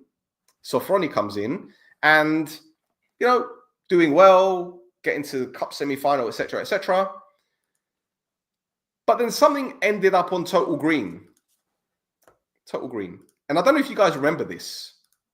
Is when Liassi was working for Total Green at the time, and he made a joke on the air about an argument, a rumored argument between Sofroni and Dimitris Grigori. And he said in the video, we will have a significant absence in the match against Apoel, and I'm referring to our coach. He's in hospital after the incident with our deputy president and the punches he received. And he goes, these kind of rumors should not be spread. The atmosphere at Omonia is positive. The coach has shown that he's both the design energy and the board supports him fully. Right now, we're more united than ever. Now, Pedro, it means nothing in the grand scheme of things, I'm guessing. But why would someone from the club go on Total Green and during a conversation make a joke like this? Would it be to calm down the situation? Or would it be because something had happened and they just wanted to cover it up? Now, there's a reason behind me asking this question. I promise. Okay. Personally, me, I didn't find out anything about this situation.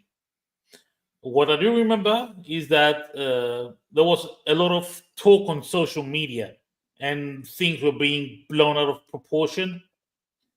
So my personal opinion is that this was black humor from Yazid. Okay. That's my personal estimation. Fine. No problem with that. Absolutely fine. And people are going to be saying, well, why is this relevant? Why are you bringing it up? I'll just take you guys back to Mariusz Stepinski and his situation with the club. Now, he was banished, or whatever you want to call it, because he spoke to the Polish press without authorization. Can you see how two different situations were handled?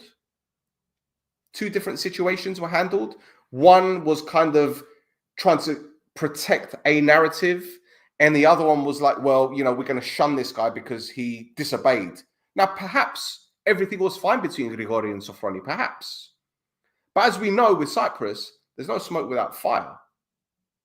So what I would have done, my honest opinion, both situations, ignore them.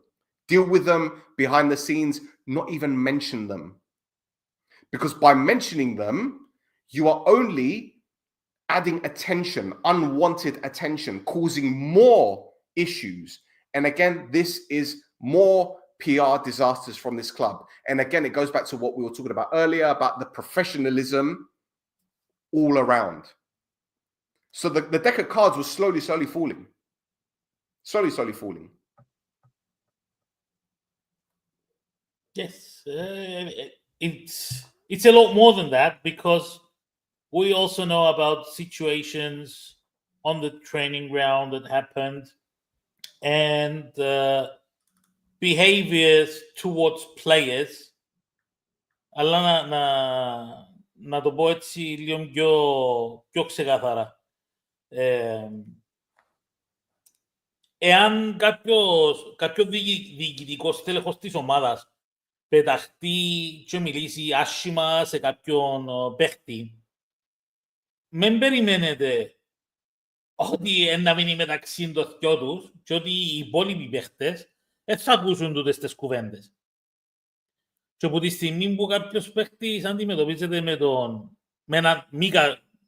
με άσχημον τρόπο, και οι υπόλοιποι παίχτες να κρατήσουν μια πισινή και σίγουρα να επηρεαστούν και εκείνοι προσωπικά και στο παιχνίδι τους. Τούτον που λαλώ Στέλλα έχει παραπάνω φάση με την... Για να είμαι πιο ξεκαθαρός και να τα πω όλα έξω, Μιλώ για τον Ζαχαρίου τώρα. Μιλώ για τον Ζαχαρίου, ο οποίος όσον και να μην ήταν αρκετά καλός παίχτης για την Ομόνια. Οκ, έφεραν τον στην Ομόνια, ένα παιδώσει. Δεν δια τούτον το πράγμα δικαιώμα στο Γρηγόρη, να έρχεται και να του πει 2 μέρες πριν να λήξει το transfer window τι έβρε ομάδα και επειδή δεν βρίσκεις ομάδα μέσα σε 2 μέρες για να πάεις, να έρχεται και να σε απειλά και να σου λαλεί σήκω φύγε που μόνος σου, έβρε ομάδα και φύγε, εν είσαι καλός παίχτης, λαλώ τα ευγενικά τώρα, εν ήταν τόσο ευγενικά όπως τα λαλώ εγώ, και αν με φύγεις, να σου καταστρέψω την ποδοσφαιρική σου καριέρα. Τούτο το πράγμα δεν δείχνει καμιά συνοχή με το καλό κλίμα που έπρεπε να υπάρχει στην Ομόνια, την εμπιστοσύνη προς τους παίκτες μας, τους καλούς που έχουμε, όπως επίσης και να μην περιμένεις ότι μια τέτοια συμπεριφορά προς έναν παίκτη, τον οποιοδήποτε παίκτη, σε συγκεκριμένη περίπτωση είναι ο Ζαχαρίου, αλλά μπροστά σε οποιοδήποτε παίκτη, ότι οι άλλοι θα το δουν το πράγμα. Και περιμένετε ότι όλα τα πράγματα είναι ωραία και ομαλά. Όχι, δεν ήταν ομαλά. Το μόνο άτομο που πρέπει να έχει πάρε δώσε με τους παίχτες όσον αφορά την απόδοση του στο γήπεδο είναι ο προπονητής. Κανένας άλλος. Κανέναν άτομο το οποίο βρίσκεται στη διοίκηση της Ομόνιας δεν πρέπει να έχει πάρε δώσε με τους παίχτες. Όσον αφορά το αν είναι καλοί παίχτες ή όχι, αν είναι σπουδαίοι, να μου εφάνε ψες. Εν τους κόφτει, εν είναι που τη δουλειά τους. Το πράγμα είναι δουλειά μόνο του τεχνικού επιτελείου της ομάδας. Καμιού άλλου. So, things then got a little bit more interesting because Mr. Grigori appeared on Goal and Roll on the 29th of May. And he said a few things, sporting director, blah, blah, blah, blah, blah, blah, blah, blah. But he then said something which rubbed me up the wrong way a little bit. And I'm sure this will rub people up the wrong way. He was talking about There's not going to be rubbing here. No, there's no rubbing. There's no rubbing. On transfers, he said, top players don't come to Cyprus. That's a fact. They try to find better contracts or leagues. We always try to bring in players quickly. Last summer, we signed Bruno early, then waited on other transfers. Now, let's start with the first thing he said. Top players don't come to Cyprus. That's a fact. Connor Goldson, he's a top player. Jovetic is a top player. Shall I continue? I'm pretty certain there are a lot of top players that have come to Cyprus. What about Orsic? Kensima? Not a top player. Pepe, not a top player. I mean, you look at that PASP top 11 players. Are they not top players? I mean, top players are actually leaving Cyprus to go to other clubs, aren't they? Yeah. I mean, Karol Strutsky looks like he's going to be leaving Adi to go to a big club. Yep. I mean, even our own players from our own academy are leaving. But top players don't come to Cyprus. So is that his excuse for not bringing in quality players or struggling to sign players or just hiding over the fact or trying to cover up the fact that their planning is absolutely dog turd? Pedro. How can you say that the planning is doctored? Everyone wants to work for the Omonia. Be serious. Come on. I'm trying my best here not to go off on one. I'm trying to remain balanced, yeah? But again, these are things that they have said, not us, not Facebook, not Discord. Them. Top players don't want to come to Cyprus. So is that the reason why we've been signing Besedin and Shradi and Matavs?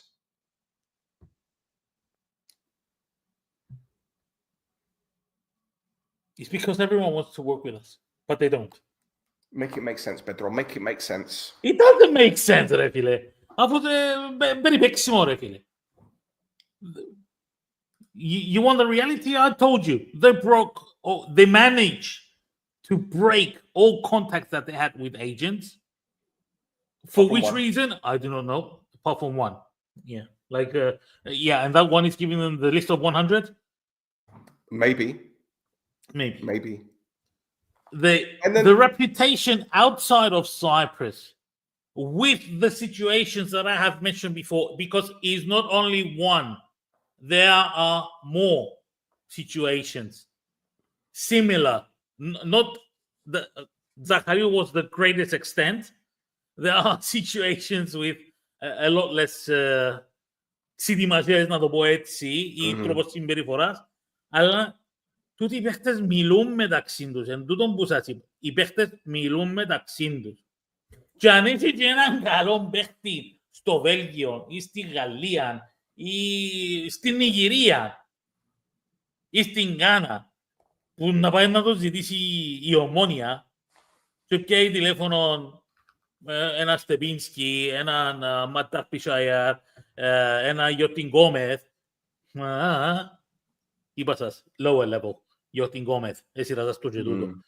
Lower level χειρισμός. Pedro, Επειδή οι παίχτες, παιδιά, ξέρετε, είναι καλή Ομόνια, είναι καλή Κύπρος, ο κόσμος είναι να σας αγαπά, αλλά στη μέση στην ομάδα έτσι και έτσι και έτσι γίνεται. Ενάρτη παίχτης, έφθαρτη. Anorthosi are 21 million euros in debt and they still managed to sign Krikoviak, who played for Paris Saint-Germain and Sevilla. Not a top player, though. Garmiodis has signed Simic, who was at AC Milan. Yeah. Right. Can't sign top players. Anyway, the next thing he said was we tried to get deals done early. Okay. Shall we talk about last summer? No, just stay at this sentence, and I'm just going to say, no, you don't do deals early. Βγάλετε μας την ψυχή μας. Έχετε τόση πολύ μυστικοπάθεια και άρνηση όσον αφορά να επικοινωνήσετε τον που γίνεται στον κόσμο. Να έχει κάποια μυστικοπάθεια, αν καταλάβω το. Αλλά εσείς ευκάλετε και ο Σινί και ο Παλούτσι. What am I going to extend on that?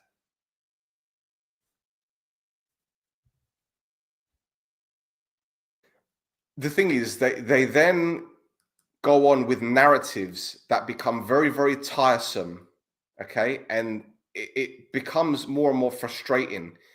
He sent a message to the fans. He said, the last few years have been tough, but we still managed to win something, which obviously was the cup and the whatever. We're learning from mistakes, working hard, and yes, making mistakes. That's how we grow. We're trying to bring joy to the fans with trophies, European runs, and a team they can be proud of. Well, we didn't win a trophy this year. We didn't win a trophy last year. We had a European run this year only because we got lucky drawing against Banja Luka because we were playing for a draw, not knowing what the other results were like. And then we lost to Buffer in the last 32.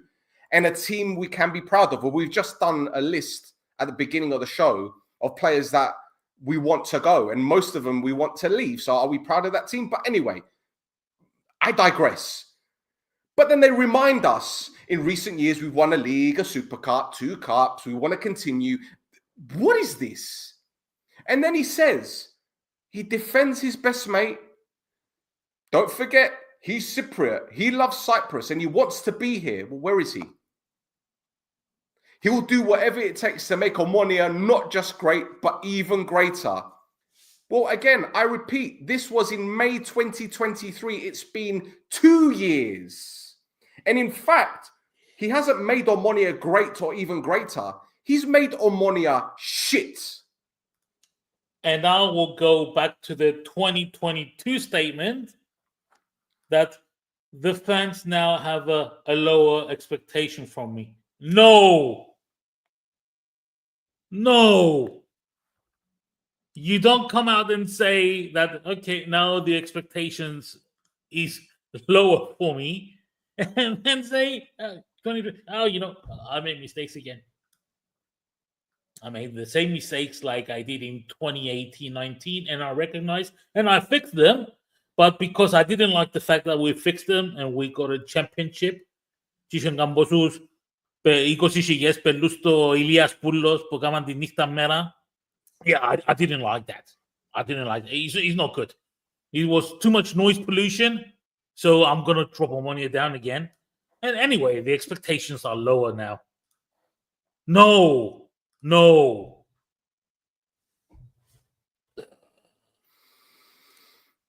So the next one, and this has got nothing to do with the club per se, but it's got to do with a gentleman called Mr. Zachariadi, who, as you guys know or should know, spent time at Omonia. I think he was an academy staff member. And he spoke about Babastavru and all these other things. But he had some opinions about the club, about the fans. And I want to take it down to the sixth point, because he's made a lot of points, right? And this isn't a personal attack. But what I'm about to say isn't a representation of the gentleman himself. I don't know him, but I'm just going by the things that he said, right?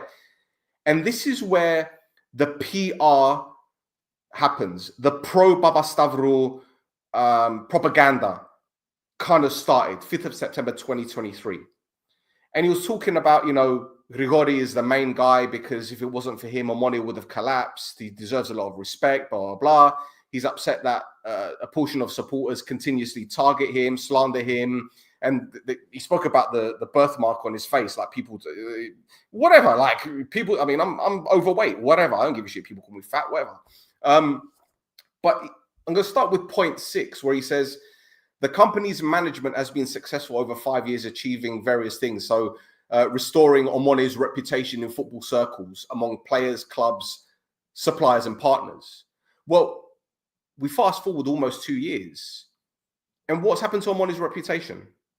As we said, it's down in the mud, yeah? He said professionalism of the football department, enhancing infrastructure and adding value to the brand.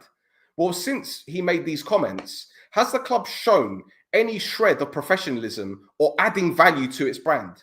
I think the answer is no, right? It's the opposite, actually. Okay.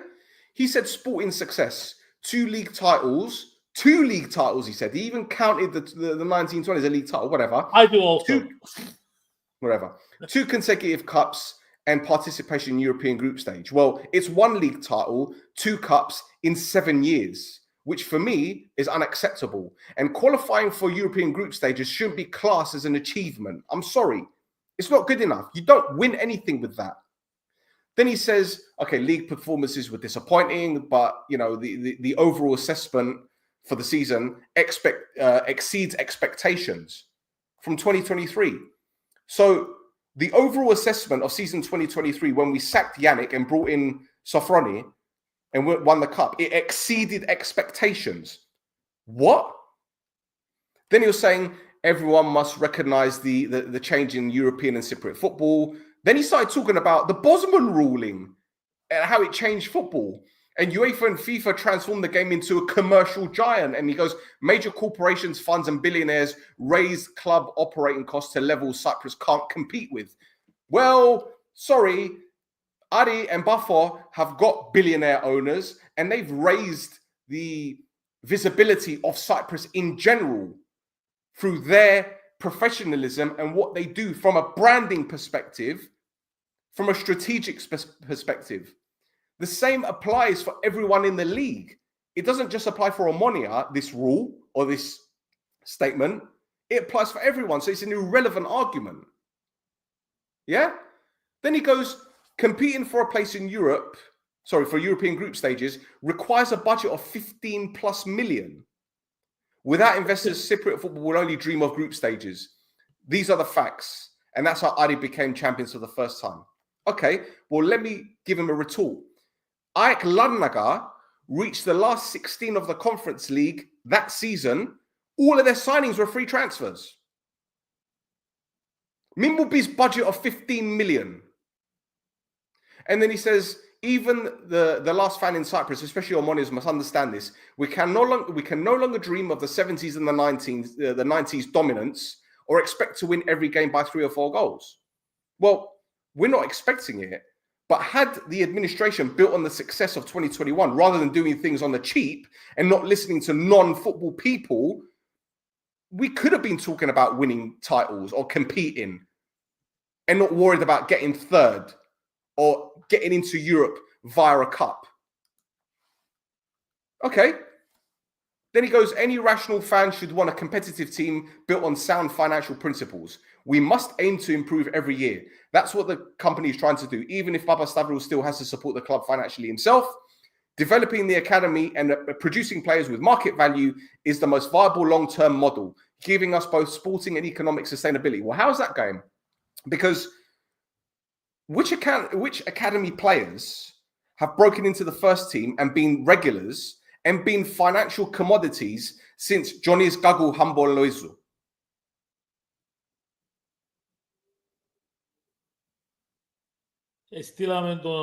Στείλαμε κάποιους παίκτες στη ΜΕΑΠ. Yeah, that's an upgrade, isn't it? That came from the academies. Right, again, these narratives created by people that have a voice, that know the club inside and out. But what they're doing is pandering. And this is why I started to get angry. This is why it all turned for me, because once again, it's propaganda. These things that these people say, how can people take them serious? Κοίταξε, αναγνωρίζω ότι στις πιο χαμηλά ηλικιακά κατηγορίες η Ομόνια έχει πολλούς παίχτες οι οποίοι μπορούν να βγουν ψηλά και να παίξουν στην πρώτη ομάδα της Ομόνιας. They do. We have good academies. We have good material in our academies. It's a fact. It's given, I'm telling you. But I don't dispute that. Ναι. I don't dispute that. But However, for them to be able to be brought up to the first team must be willing to invest in them. Now, how are you going to invest in a new player? There are two ways about it. First, you're going to bring him up to the first team and let them train with the first team. But that means for a young player to be able to accomplish great deals with the first team, πρέπει γύρω του, το περιβάλλον του, να είναι μεγάλοι παίχτες. Όπως έγινε επί καιρού Τζονί Χάμπου Λοΐζου. Πρέπει να έχεις γύρω σου ένα Ματάπισα, ένα Γιώτιν Γκόμεθ. Ακόμα και ο Γκούσουλος τότε επωφελήθηκε από την παρουσία του Γιώτιν Γκόμεθ και έγινε πολλά καλύτερος. Δεν υπάρχει αμφιβολία για αυτό το πράγμα. Αν δεν έχεις τον περιβάλλον... Και δεν μιλούμε τώρα ότι... Okay, listen. I disagree with the fact that every player that is in the team must be a superstar or the €1 million you're right. I agree. Player, okay? Κάμνοι μας και έχει παίχτες που κάνουν για την Ομόνια και 30 χιλιάδες και 40 και 50 και κάνουν για την Ομόνια. Και όχι μόνο κάνουν για την Ομόνια, αλλά και εκείνοι που να αποφέρουν πολλά παραπάνω έσοδα στην Ομόνια που να τους πουλήσουν ύστερα. Παράδειγμα, πολλά απλό παράδειγμα, ξαναχρησιμοποίησα εδώ 2-3 φορές στο podcast, ο Παμπίκα. Επιάν τον Άρης 10.000 ευρώ. 10.000 ευρώ, ρε φίλε. 10.000 ευρώ, ρε φίλε. Και πόσα πουλήθηκε, να πούμε. Και πού είναι τώρα. Εν τούτον, πρέπει, γιατί και η Ομόνια, ως φιλάθλοι, νομίζουν ότι μόνο ο παίχτης των 500.000 και των 700 και του εκατομμυρίου κάνει για να παίζει στην Ομόνια. Όχι. Όχι. Δεν είναι ο παίχτης του εκατομμυρίου που μόνο ή των 500.000 ή των 700 ή των 300 που κάνει να παίζει στην Ομόνια. Στην Ομόνια κάνει ο παίχτης ο οποίος μπορεί να δουλέψει μαζί με τους υπόλοιπους σαν ομάδα. Τούτη είναι η σημασία του ποδοσφαίρου. Μαζί με εκείνους μπορείς να πλαισιώσεις και τους μητσούς και να τους δώσεις την ευκαιρία να διακλείσεις. Οκ, τούτος ο μητσής έφερα τον, μπορεί να προχωρήσει, τούτος εγκαμνεί, να το δώκω να πάει στο καλό, να πάει σε μια πιο μητσιά ομάδα, να πιάει χρόνο, να πιάει παιχνίδια στα πόθηκια του, να έχει εμπειρίες. Αλλά και πάλι, εν το στέλνεις στη ΜΕΑΠ. Στέλνεις τον σε έναν Ομόνια 29, στέλνεις τον σε ένα Διγενήνα Κρήτα που έπαιζε στη δεύτερη κατηγορία, στέλνεις τον σε μια ΜΕΑΠ, στέλνεις τον σε έναν Ολυμπιακό. Να έχει ανταγωνισμό για να μπορέσει να έχει ανέλυξη. Αν είναι για να τον πέψω να παίζει στη ΜΕΑΠ, που βαρκούνται να κάνουν προπόνηση, το training τους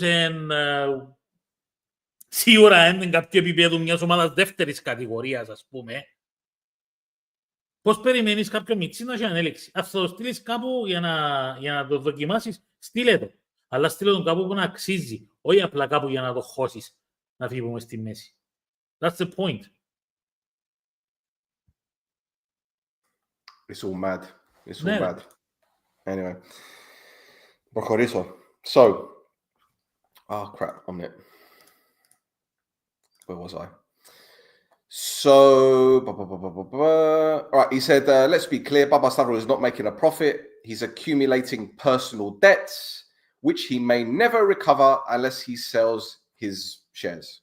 And that's a big if. So my question is, if he's not making a profit and putting himself into debt, why doesn't he sell the club?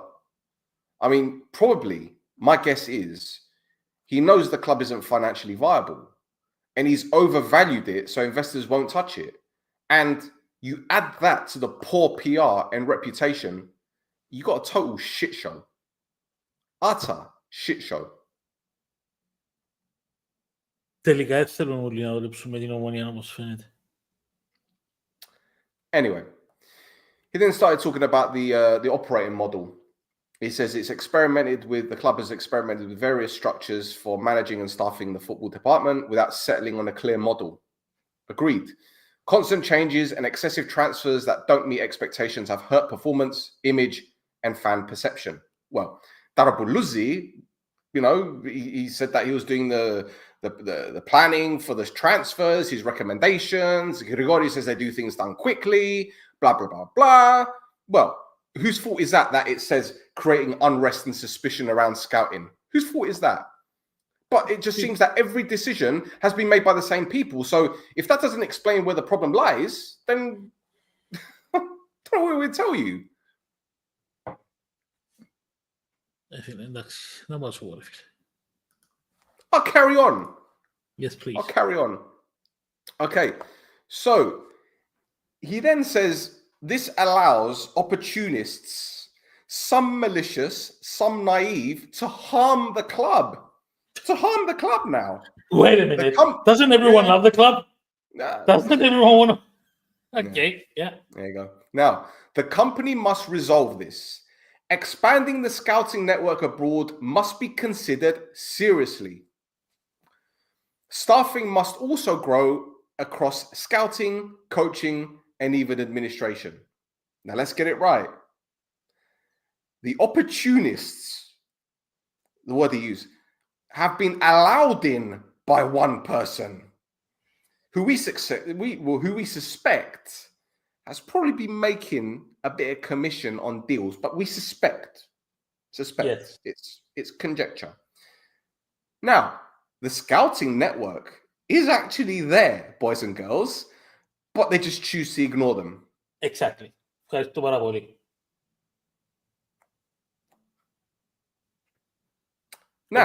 Όπως είπα πιο πριν, πολλοί παίκτες επροταθήκαν, κανείς δεν πέρασε από την πόρτα του Ηλίας Πούλος. Ούτε καν Skype interview. Yes. Not even a Skype interview. Yeah. Well, listen, let's not talk about Skype, because I remember when they had Mr. Deshort on Total Green a while back, and they had him on via Skype, and they actually had him on the screen with his Skype username there. Oh yes, we spot things. Yeah. People are going to be going on. People are going to be going to that episode. I'm trying to find his Skype to contact him. OmoniaFans. Skype doesn't work anymore, so yeah, it's the end of an era. Fucking hell. Well, look, he goes, the club must also consider using former players in developmental roles. Scouting must operate at all levels. I'm thinking, well, what? You mean people like Matt Derbyshire? Bring him in at the club? Or maybe it's because he doesn't get on with a certain someone at the club. Or how about your... Grigori. I'm gonna call it Grigori. No, wrong. There's someone else? Yes. I'll tell you afterwards. How about well, listen, it's a 1 in 3 chance. If it's not Grigori, it's a 1 in 2 chance. Think about it. Anyway, what about Jordi Gomez? What about him? What about bringing him to the club? Oh, no. He doesn't want to come. No, but they burnt bridges with him. Exactly. Yes. Because when he did his ACL, when he did his ACL, they said to him, you can come and do your rehabilitation there. And then when he slowly came out of surgery and started to recover and he wanted to go there, they wouldn't let him. Yes. Well, because he's a bad person. He's a bad influence. Fuck it. Yeah, he's useless. It's all mad. He's not good. It's all mad. It's all mad. Where was I? Okay. And that's pretty much it. I mean, he ended it by saying, you know, and people, the fans must also realize that they bear responsibility. It's one thing to buy a season ticket, another to insult players and management after bad results. It's one thing to say, we never left you, another to vanish after poor performances. Some who said never alone were missing during last year's cup semi-final against Upwell, only to reappear after the win. Propaganda.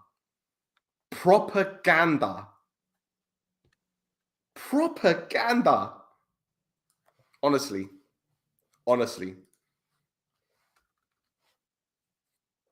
What can I say about that, bro? So what is it finally? So Omonia fans have left Omonia. They haven't supported it. They haven't supported the club. But I thought that everyone wants to be there for the club.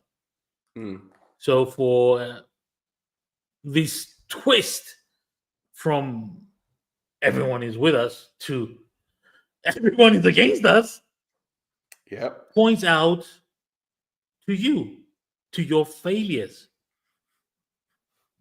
not to the fans. The fan is giving his hard-earned money to you. This hard-earned money he expects to see being performed on a fucking green pitch. If what he sees there is a manipulation of his money, he's going to be mad. He's going to be angry. He's not going to show up. That does not mean he stopped being an Omonia fan. That does not mean that he doesn't love Omonia. And actually, the Omonia fan is the one that is giving without expecting payout to come back to him. What the Omonia fan, or any other fan, let's put it that way, or any other fan, what they expect is the payout that they receive back to be mentally pleasured, not financially pleasured. They don't expect a financial outcome when they give their money to the club. So how can you say that against the fans?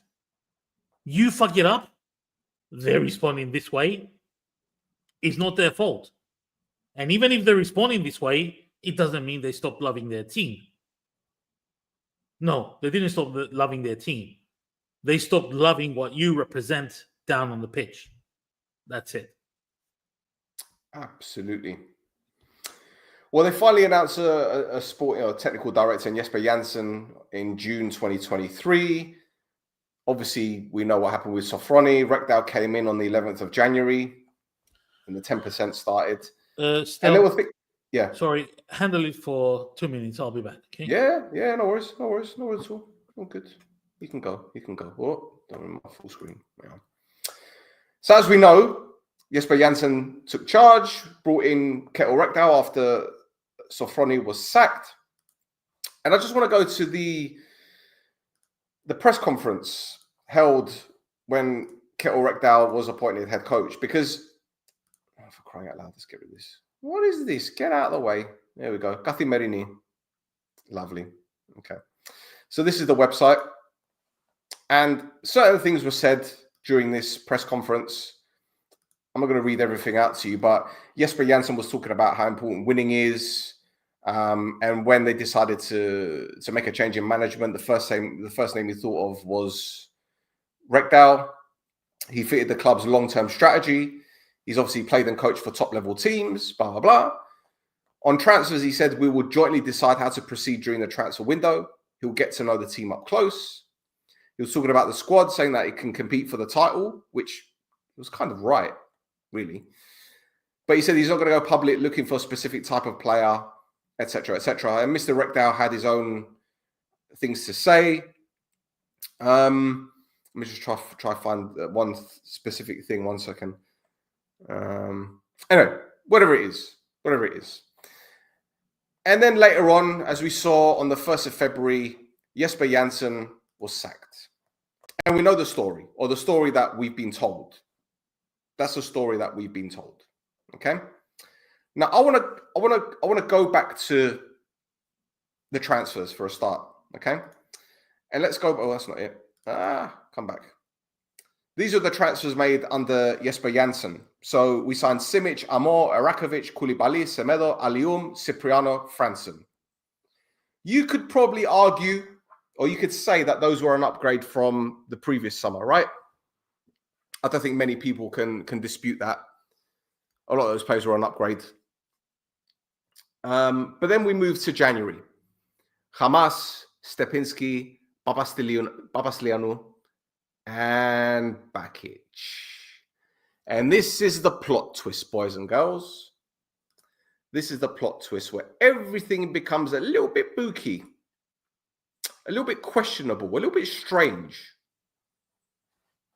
Because I'm going to bring up Papastavrou's appearance on Total Green on, I think it was the 8th of February. Let me just bring it up here. Hang about. Come on. One moment, guys. I was on a roll. Okay. There were a lot of things said. And Papastavrou was very, very animated about the situation with Jesper Janssen, why he got sacked, things that were being done at the club or weren't being done. And what's going on here? There we go. 1 second. There we go. Let's bring my pretty little face on the side. And he was basically saying, they wanted someone to lead the club. They wanted someone that could raise the level, change the way the club operates. And unfortunately, Jesper betrayed the trust that they put in him. He failed in the plans, and he hoped that he could help Omonia grow. And he said, when I say he failed, it was in two ways. First, he didn't do his job. It seemed like he came here on holiday. We received numerous complaints from inside and outside of Cyprus, even from within Omonia's organization, that he wasn't working, wasn't responding to emails, and wasn't taking initiative. This wasn't just our concern as management. It was shared by fans and players. We discovered that the extent of the issue late and were forced to terminate our cooperation. Now, I believe I have some footage. Let me see if I can bring it up here. One moment, guys. One moment, where is it? There we go. Όπως ξέρετε, η θέση του αθλητικού διευθυντή είναι μία από τις δύο πιο μεγάλες θέσεις σε μια ποδοσφαιρική ομάδα. Οπότε, όταν φέραμε τον Jesper στην Ομόνια, υπήρχαν μεγάλες ελπίδες για να μας ανεβάσει επίπεδο, να μας βοηθήσει να αλλάξουμε τον τρόπο που δουλεύει η ομάδα. Βλέπαμε μακροχρόνια γυρεύαμε κάποιον να μας βοηθήσει γι' αυτό. Δυστυχώς, ο Jesper πρόδωσε την εμπιστοσύνη που του δείξαμε, πρόδωσε και απέτυχε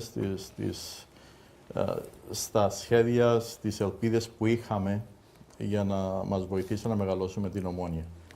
Και όταν λέω απέτυχε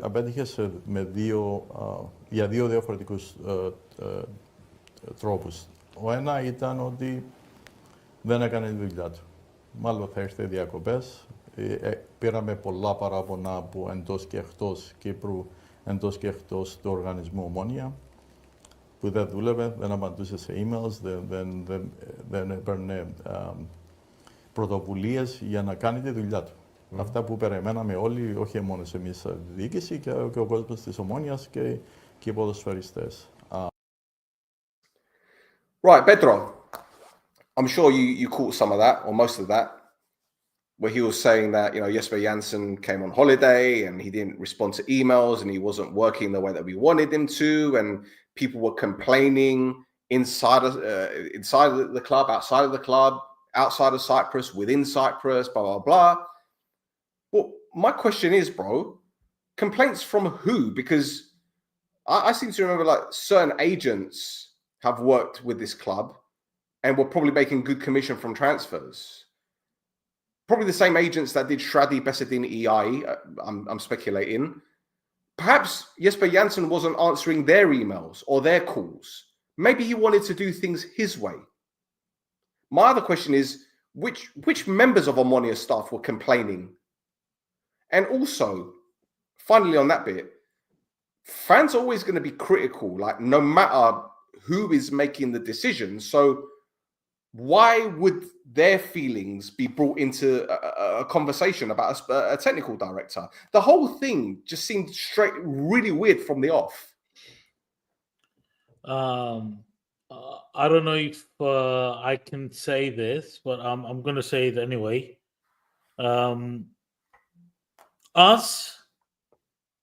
We have contacted Mr. Jesper Janssen. Can I continue and elaborate on that still? I'm not going to say much. Well, put it this way. Let me just interject here. Mr. Janssen would love to do a podcast with us. Yeah, that's what I was gonna say. But he can't because he's got an ongoing situation with the club. So I can't really say anything else because, to be honest, he didn't say anything else. In all fairness, Yes. I was actually talking to him about other stuff work-wise, but I just dropped it in the conversation there. I just wanted to make it clear that we did make an effort as a pod to get the story from the other side also. But we, at the moment, as we've been said, at the moment, this is not possible for obvious reasons because there's still some situation going on with the club. But he said that he definitely wouldn't mind doing a pod with us at the end of this story between him and the club. If that is going to happen, we don't know. But we definitely are telling you guys that we tried and we're going to try again in the future because we want also the story from the other side. So we have both stories down, and then it's up to each individual on how they're going to take it. There we go. That's what I wanted to say.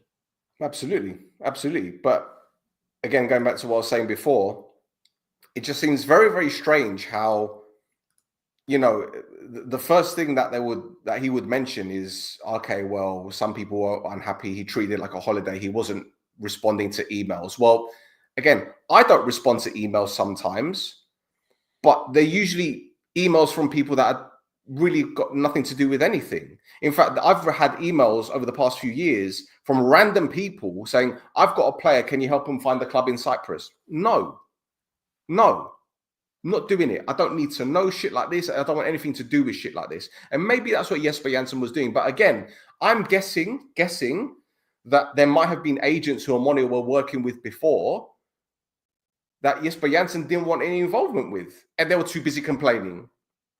That's also, just my guess. Also, another thing to add. How long did Jesper Janssen last in Omonia? Oh my How God, many where months is it? was it? Because it was months. Yeah, June until February. June until February. 7 μήνες.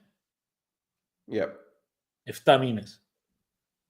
Obviously, things broke out before the 7-month mark. So when you decided, ας το πάρουμε ότι στην πενταμηνία εράησαν το γυαλί, εχαλάσαν οι σχέσεις τους με τον Jesper Jansson. Ποια αξιολόγηση που κάνετε τόση καλή αξιολόγηση που λαλείτε, εκατάληξε στο Jesper Jansson για να το φέρετε στην Κύπρο και σε 5 μήνες, που τη στιγμή που ήταν ο κατάλληλος υποψήφιος για να αναλάβει το ρόλο του συγκεκριμένου στην Ομόνια, ευκήγε ένα Χριστός. Within 5 months. Mm-hmm. From being the number one hope to the scum of the earth. Yeah. Anyway, let's carry on. Ποιος τον ευκάλεξε? Wow. Was it Simo? Was it number 2? Because from what they were telling us is that they had 4 or 5 names. Oh, we'll go into this. We'll go into this in a bit. Ήταν ένα πρόβλημα που το ανακαλύψαμε προς το τέλος και αναγκαστήκαμε να τερματίσουμε τη συνεργασία μαζί με τον Jesper. Right. Ο δεύτερος λόγος ήταν κάπου τελευταίες 2 εβδομάδες. Να σας πω τα δεδομένα. Ναι. Δεν θα κατηγορήσω αν έκανε ή δεν έκανε κάτι, αλλά θα σας πω τι έγινε και ο καθένας θα βγάλει τα δικά του συμπεράσματα. Προσπαθούσαμε να φέρουμε ένα παίχτη τις τελευταίες 2 εβδομάδες που μας έφερε ο Jesper και νιώθαμε ότι το ποσό που ζητούσε ο παίχτης ήταν πολύ ακριβώς για τα δεδομένα που ξέραμε. Και προσπαθήσαμε να το κάνουμε negotiate να πάει πιο κάτω η τιμή, αλλά επέμεναν ότι ήθελαν αυτά που ήθελαν. Και έσπροχνε ο Jesper συνεχώς για να φέρουμε αυτόν τον παίχτη. Δηλαδή δεν ήθελε να μιλήσει για άλλους, είχαμε σχεδόν καθημερινές συναντήσεις. Έσπροχνε συνέχεια αυτόν τον ίδιο παίχτη, δεν ήθελε να μιλήσει για κανένα άλλο. Και αυτό μας κίνησε την απορία και την ανησυχία ότι κάτι δεν πήγαινε καλά. Σε κάποιο σημείο, επειδή καταλαβαίναμε τις ανάγκες της Ομόνοιας, χάναμε χρόνο, έπρεπε να φέρουμε κάποιους παίχτες, του είπαμε εντάξει να το φέρουμε με τα λεφτά που ήθελε, αλλά κάποια από τα λεφτά, τα bonuses που ήθελαν και τα sign-up και agents bonuses να πληρωθούν μετά. Να έχουμε το option να κάνουμε extension του συμβολέου τον Ιούνιο. Και πάλι δεν τα δεχτήκαν. Οπότε αυτό ήταν για μας κάτι δεν πάει καλά. Δεν τα δεχτήκε ο κύριος Γιάννσον. Ναι. Γιατί από ό,τι μας έλεγε δεν δέχονταν ο agent και ο παίχτης. Από ό,τι μας έλεγε όταν έγιναν αυτή η συζήτηση. Μετά από κάποιες ημέρες, μια εβδομάδα πάνω κάτω, έκανε επαφή μαζί μας ο πραγματικός agent του παίχτη και μας είπε ότι δεν ξέρω τι σας είπαν, άκουσα ότι ότι ζητούμε αυτά τα λεφτά, δεν τα ζητούμε αυτά. Οι απαιτήσεις του παίχτη και εμένα είναι 300.000 πιο λίγα από ό,τι που ζητούν. Από ό,τι μας είπαν ότι ζητούμε και δεν είναι αυτά τα αληθινά ποσά. Οπότε εμείς προχωρήσαμε, υπογράψαμε τον παίχτη. Το παράξενο είναι ότι αν και είχαμε σχεδόν είχαμε προσύμφωνο νομίζω υπογραμμένο με τον παίχτη, την επόμενη μέρα ο Jesper ήρθε και μας είπε ότι κατάφερε και χαμήλωσε την τιμή κατά 85.000. Την επόμενη που είχαμε ήδη υπογραμμένο το προσύμφωνο. Όπως καταλαβαίνετε, χωρίς να κατηγορήσω οτιδήποτε, και μίλησα του Jesper, του λέω καταλαβαίνεις ότι δεν φαίνεται καλό. Φαίνεται πολύ άσχημα για σένα αυτά που μιλούμε, αυτά που... Και ήθελε να πει ότι δεν φταίει αυτός, φταίει κάποιος άλλος agent που ήταν μες στη μέση και το ρώτησε καλά πώς βρέθηκε αυτός ο άλλος agent μες στη μέση και λέει τον έβαλα εγώ για να βοηθήσει να κλείσουμε τον deal. Δηλαδή αυτός που έβαλε μες στη μέση μεταξύ του πραγματικού agent και της Ομόνοιας ήταν αυτός που υποτίθεται ζητούσε τις 300.000 παραπάνω. Και από ό,τι μας είπε ο agent του παίχτη, ο πραγματικός agent του παίχτη, ήταν ότι του είπαν ότι υπήρχε κάποιος μέσα στην Ομόνια που θα έσπροχνε τον deal και θα προχωρούσε με τις έξτρα 300.000 που του είπαν ότι θα έκανε. Now, those were the accusations, correct? Yep. Now, a lot has been said there, but I'm just going to ask a few quick questions. So, at no point, and maybe I got it lost in translation here, but at no point did he say that they had any physical evidence of any, how shall we say, immoral or unethical behavior. At no point did he say, we've seen WhatsApp messages, we've seen emails, we've seen anything there to prove that Jesper was doing anything wrong. It was all we heard. We heard. It was basically not we heard. It was basically that the real agent came and said someone was in the way, but he doesn't name that someone to be Jesper, JJ.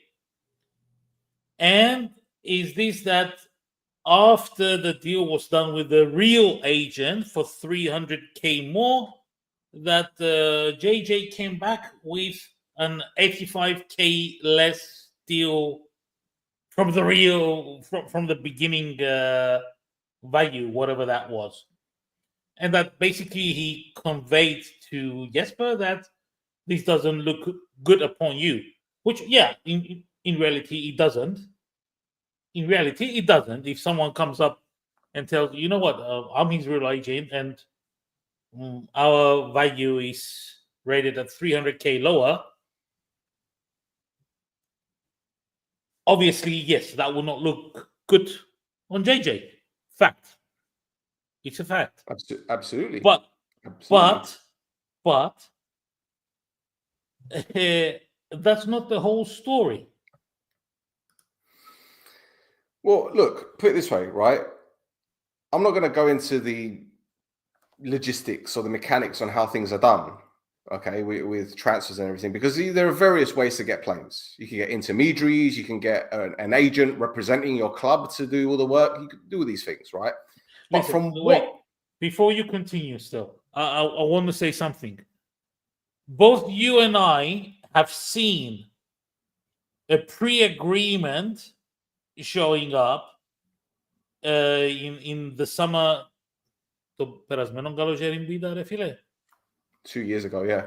2 years ago. Yeah. We saw a pre-agreement ending up in our hands about a specific player that was being done by a double agent of an agent. Two agents. And the real agent was not aware of this offer coming to Omonia. And then the real offer came, if I remember correct, and they said, wait a minute. I'll tell you the story. I'll tell you the story, right? So there was an agent representing a player.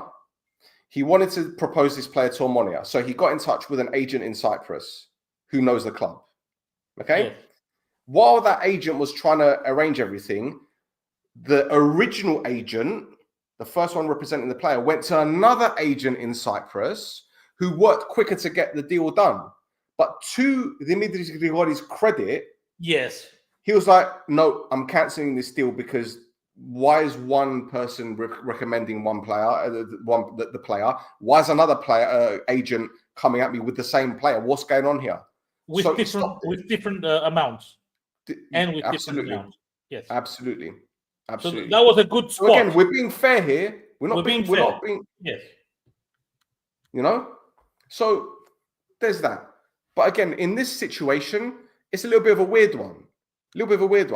But when we interviewed Mr. Rekdal on the podcast, he said something a little bit different. Oh. The fact is that Omonia, they told us we want one more striker, and then we came up with a list, we were discussing many names, and Bakic was one of them. And because that we had Kakulis, who is very fast, then we have to look for a striker who is different to Kakulis, not the same type. And then we said Bakic can be one of them, but it was no decision taken. Ο Στεπίνσκι ήταν κλειστός από το Δεκέμβριο.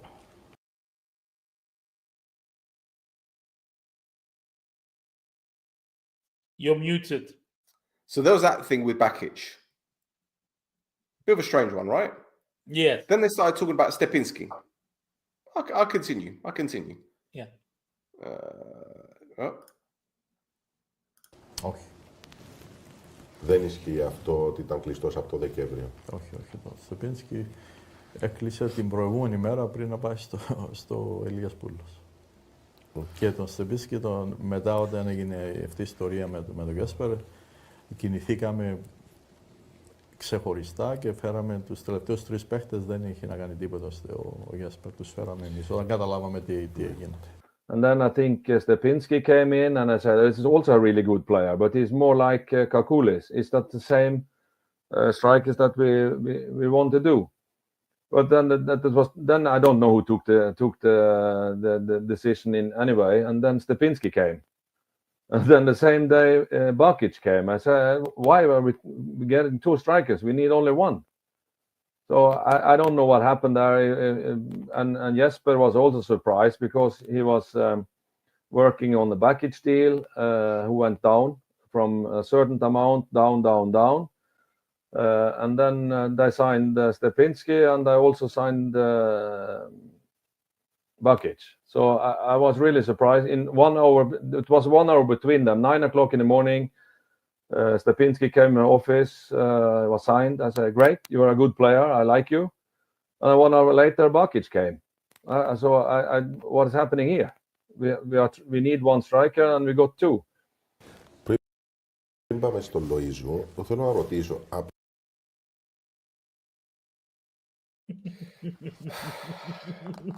My head's all over the place. So, the whole thing, for me, this whole situation encapsulates Omonia. If you want to talk about the lack of professionalism, the accusations, the finger pointing, people not knowing what's going on, did I say the lack of communication? It's the whole thing is just so, it sums it all up, really. I said it encapsulates it, sums it all up. I would like to point out something here. As far as I'm concerned, Rekdal was a burnt coach before he even arrives in Cyprus. I don't know if he would have been a good coach for Omonia. I really don't know if he was going to be successful or if he was going to fuck things up. I really don't know. But I have nothing but respect for the guy because he was flying in a job that we basically knew before he even lands at the airport that he would have been kicked out.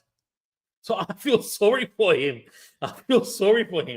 Not just that, but also the state of the team that he received when he arrived. He received a team in pieces, lacking players at many positions, a team with many injuries, and being told you cannot play specific players like A and B and C and D. Well, and he will go, but why not? I need them. I don't have a player to play in that position. No, you cannot play them. Why? We just said that you can't play them, and that's our rule. Finished. Well, Ο άνθρωπος ήταν κρουσμένος πριν να έρθει στην Κύπρο, ρε φίλε. Ήταν καταδικασμένος. Well, bro, this is it. Like, this is why the whole situation for me is just absolutely mad. You know, it's just bonkers. And like, I wanted to bring up something else, but I think I've got it here anyway. but practically what you said. But let me just roll this again, because I want people to refresh their minds and refresh their memories about things that were said on that show, because a lot of things were said that you can only scratch your head and wonder what was going on in their minds, not just during that interview, but in the build up to it and since then, because it's almost as if it's a domino effect. That was the kind of, I wouldn't say the turning point, but that was the breaking point, where it's almost as if they tried to let everything out, but they didn't at the same time, because they knew that if everything came out, then they would have been culpable for everything, or most of it anyway. It's all mad. Yeah. It's all mad. Let me roll the rest. Που υπάρχει ο Σιπριάνο και ο Λέζιακ και είχε φύγει ο Λοΐζου, γιατί αποκτήθηκε ο Χαμάς και η Ομόνια αυτή τη στιγμή έχει 3 αριστερούς μπακ, ενώ ποιο ήταν η εισήγηση και δεν αποκτήθηκε ακραίος επιθετικός? Επειδή μείναμε από χρόνο, ο ένας λόγος, και ο δεύτερος είναι ότι επειδή παίζει και winger ο Χαμάς, εντάξει, δεν είναι η κανονική του θέση, αλλά από ό,τι μου είπαν ότι έπαιξε και winger και ότι είναι καλός. Αλλά ήταν ένας παίκτης που προς το τέλος εμφανίστηκε σαν ένα option, μια επιλογή να το φέρουμε. Εκεί που μείναμε, μετρούσαμε ώρες. And that's also discussion about, because we had only the right back. Adam Matthews, yep. Adam Matthews. We had only one right back, so we said to have a cover before the playoffs, we maybe should look at the right back. Yes, of course. Everybody did agree to that, and then signed a left back in Hamas. So we had 4 left backs: Cipriano, Hamas, Nico, and Lesiaks. what's the last? Huh? Lesiaks. You had 4 left backs and 1 right back. So I said, what is happening here now? Hamas is for next season. Yeah, it's okay. And he just came back from a long injury. He was not. I see he's playing now, and he's a good player, of course. It was nothing about that, but he was not fit when he came. Mm-hmm. That's why I put him that game on the right side to just see, is he ready to play more than he did. It was also because of lack of wingers. Yeah. Well, so a lot of things happened that I didn't understand. So it was strange. You know, you mentioned Jesper, and how the price of Bakic was fluctuating and dropping, and the next thing you know, he comes in. You know, everyone was led to believe that, you know, Jesper had done something to do with the Bakic deal. In fact, that's what Mr. President had come out and practically said anyway. So when you're seeing these things materialize around the club, that Bakic comes in, you think, where's he come from? Jesper's obviously said, no, the deal ain't going to happen because the price is gone too high. We're not going to deal with it. And then he comes in. It must be weird for you, thinking, what must be going on? Yeah, but Jesper didn't know that Bakic was coming. We didn't know at all. I heard, I got the message in the evening that Stepinski has signed. He will arrive in training ground tomorrow. I said to my assistant, good, now we have 2 strikers. Maybe we were looking for other type of striker, but he is still a good player, and he has done well, did well for us, and he scores his goals now and then. And then in the morning, Bakic came as well. I said, what is going on here?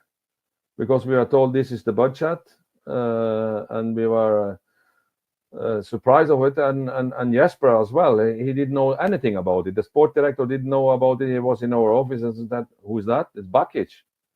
What he's doing here on the training ground. So yeah, I don't know. That's for me. It should be the sport director who is managing these things, and with the support from the board. But I don't know what happened. I don't care anymore. It's not my business. But it was really strange.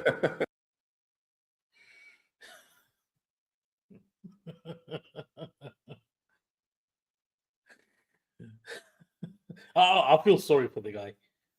I feel sorry for the guy. There's nothing I can say. I just feel sorry for the guy. You're muted, by the way. Yeah? Okay. And I didn't say anything. I just. Shall I continue with the footage? I don't think there's anything else left to say. Is there anything else left to say about? Απλά, okay, yeah, continue with it. I don't know if we should, okay, no, go on. No, trust me. It will make sense. The Okay. method behind the madness. Okay.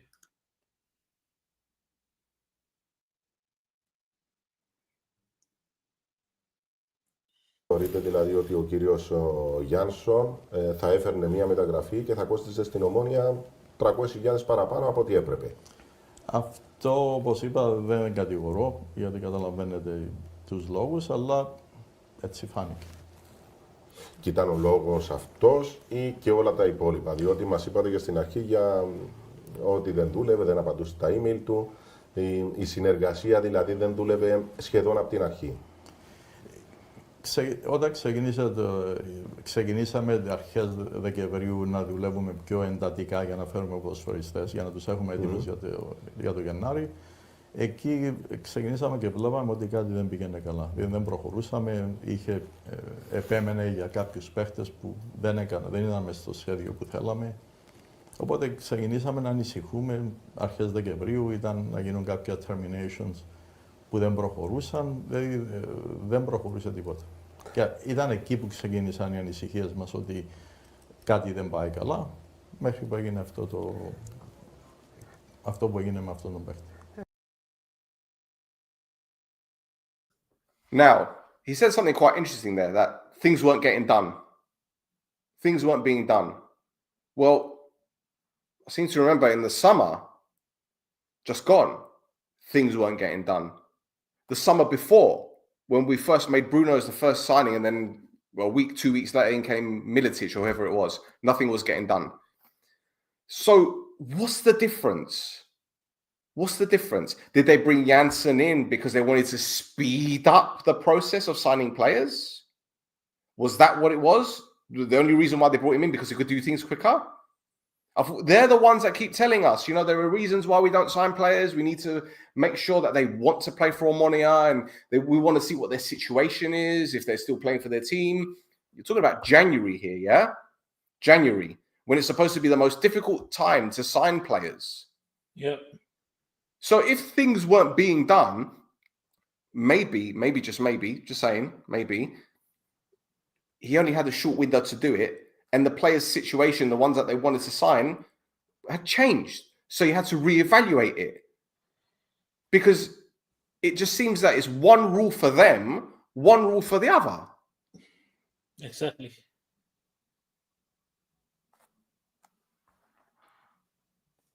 Mad.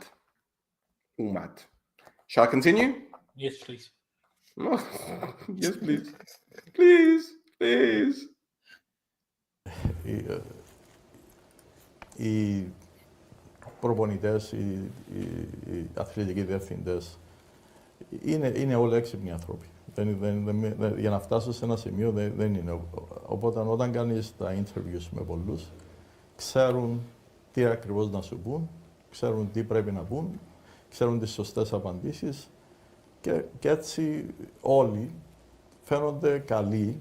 Απλώς πρέπει προσπαθάς να διαλέξεις τον καλύτερο μέσω του interview, μέσω της επαγγελματικής τους ιστορίας, τι έκαναν, τι δεν κατάφεραν.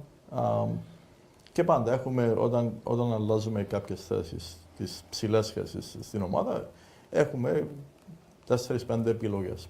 Από αυτούς που είπαμε ότι είναι καλύτερα από τους 20, 30, 50 που είδαμε. Ναι. Και στο τέλος καταλήγουμε σε ένα. Κάποτε δεν παίρνουμε αυτό που θέλουμε, να πούμε την πρώτη επιλογή για οποιοδήποτε λόγο και μπορούμε να πάμε δεύτερη, τρίτη, ανάλογα. Ο κύριος Γιάνσον, τι επιλογή ήταν, πρώτη ή δεύτερη? Ήταν τρίτη ή τέταρτη. Οι υπόλοιποι που δεν προχωρήσατε ήταν σοβαροί λόγοι? Ήταν σοβαροί λόγοι. Και θυμούμε ότι τις ημέρες κατηγορηθήκαμε πολύ γιατί δεν φέρναμε τον τεχνικό διευθυντή. Είχαμε η πρώτη επιλογή που τον περιμέναμε για να φύγει από την ομάδα του. Είχαμε και υπογραμμένα συμβόλαια, τελικά δεν τα κατάφερε. Και μετά πήγαμε στη δεύτερη, τρίτη. Δηλαδή, πολλές φορές θέλουμε να κάνουμε όλοι κάποιες ορισμένες αποφάσεις, αλλά δεν εξαρτάται πάντα από εμάς να κάνουμε αυτό που θέλουμε. Οπότε δουλεύουμε με τις επιλογές που έχουμε, που είναι available για... Okay, I've got things to say. Go on. Can I go to the toilet while you say these things? Ναι, πιέντε. Okay. Πρώτη κουβέντα.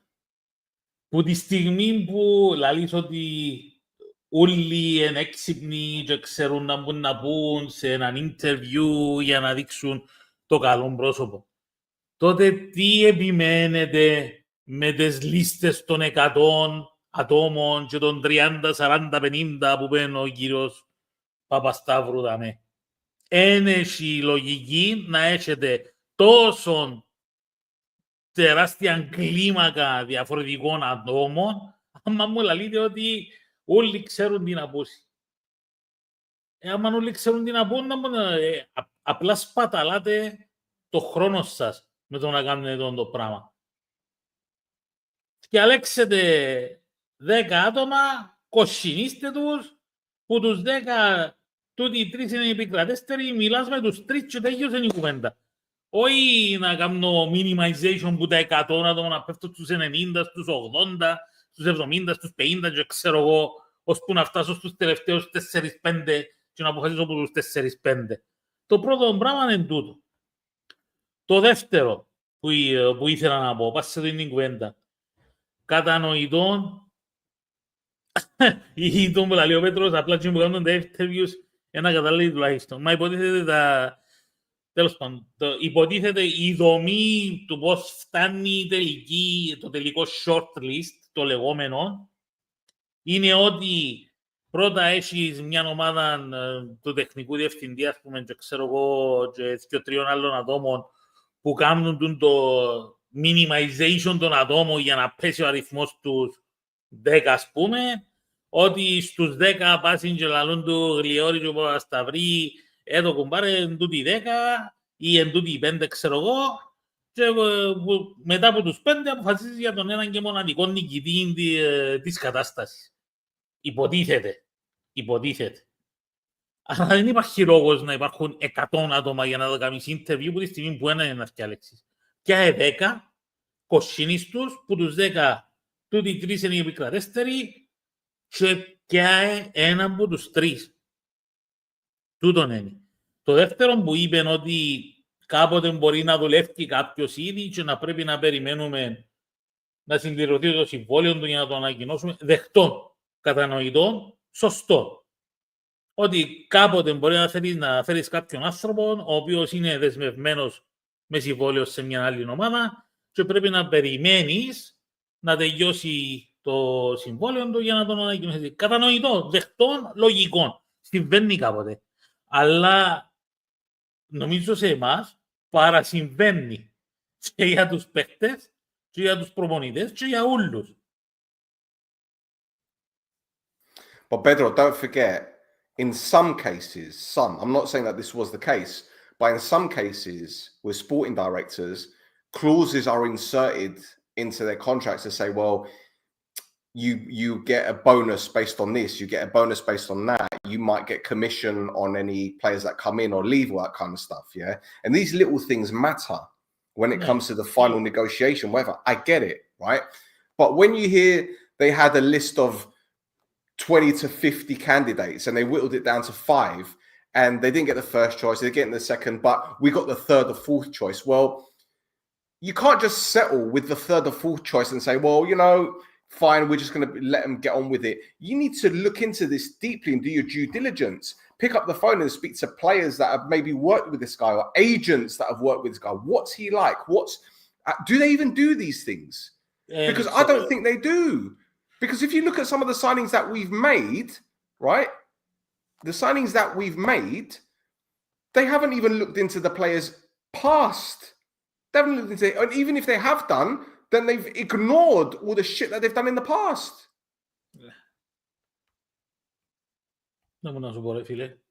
Anyway, παρακάτω. Coolly, no, we're not live in Discord. No. No. There's no point. No, none at all. Δεν νομίζω τους παίχτες που φέραμε το καλοκαίρι τώρα να πούμε ότι μόνο φέραμε νέους. Δεν θέλουμε να φέρνουμε μόνο 30 χρόνια και πάνω. Θέλουμε να φέρουμε και τους έμπειρους ποδοσφαιριστές, αλλά και τους ποδοσφαιριστές που έχουν μέλλον, που μπορούν να βελτιωθούν και σε κάποιο σημείο μπορεί να μεταπολιθούν. Καταλαβαίνουμε που είμαστε. Καταλαβαίνουμε ότι η Κύπρος δεν είναι μια χώρα που πουλά ποδοσφαιριστές, αλλά δεν σημαίνει ότι δεν μπορούμε να το κάνουμε.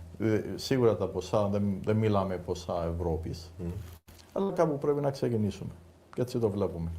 Συνδυασμός νεαρών και πιο μεγάλων, πιο έμπειρων ποδοσφαιριστών, πάλι μπορούμε να κάνουμε πρωταθλητισμό, αλλά και να έχουμε το συμφέρον, το benefit, ότι μπορούμε να πουλήσουμε κάποιους παίχτες.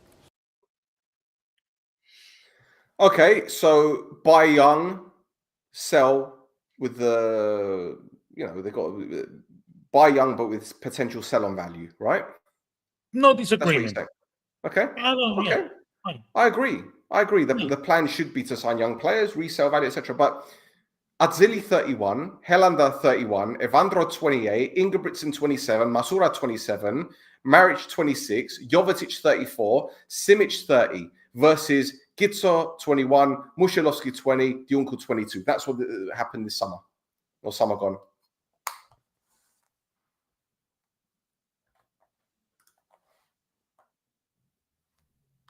Anyone?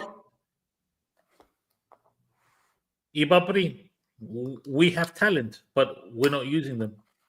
We don't want to influence them to become football players that can benefit the team. Now, as for some of the ages that you've mentioned, I think we both agree that you need the higher aged bags of experienced player in the team. I don't mind that, but it should be kept to a correct analogy. You're going to have your 30, 31-year-olds, you're going to have your 25 to 27 ranges, and you're going to have the 18s to 22s ranges. The point is to have the correct players in those positions that can influence the rest of them. Ας πούμε, αν είσαι τώρα, ας πούμε, σε πιο νεαρή ηλικία που μπορούσαν να παίξουν ποδόσφαιρο. Έναν Μανταπισάια, striker, πλαισιωμένο που έναν νεοφύτου και έναν κακουλί. Να έχεις έναν Γιώτη Γκόμεθ, πλαισιωμένον που έναν Μάριτς, ο Ράκοβιτς, Μίτσις και ο Ράκοβιτς. Εντάξει, πλάς ένας πιο Κυπρέους μητσούς. Και να έχεις και πίσω έναν Σίμιτς, που τον έχουμε, ας πούμε, πλαισιωμένο με δυο νεαρούς που τις ακαδημίες που θέλουν να βγουν πάνω. Και έναν Κουλιμπαλί, ας πούμε. Είναι έτσι που χτίζεις το μέλλον της ομάδας σου, ρε φίλε. Yep. Έχει έναν ηλικιωμένο στην κάθε, άμα λαλώ ηλικιωμένο, δεν εννοώ γέρο. Ενώ έναν 30, 28-29 με παραστάσεις στο εξωτερικό σε μεγάλες ομάδες που να έχει εμπειρίες σε κάθε γραμμή για να μπορεί να επηρεάσει τους μητσούς παίχτες που έχεις στην κάθε γραμμή. Mm-hmm.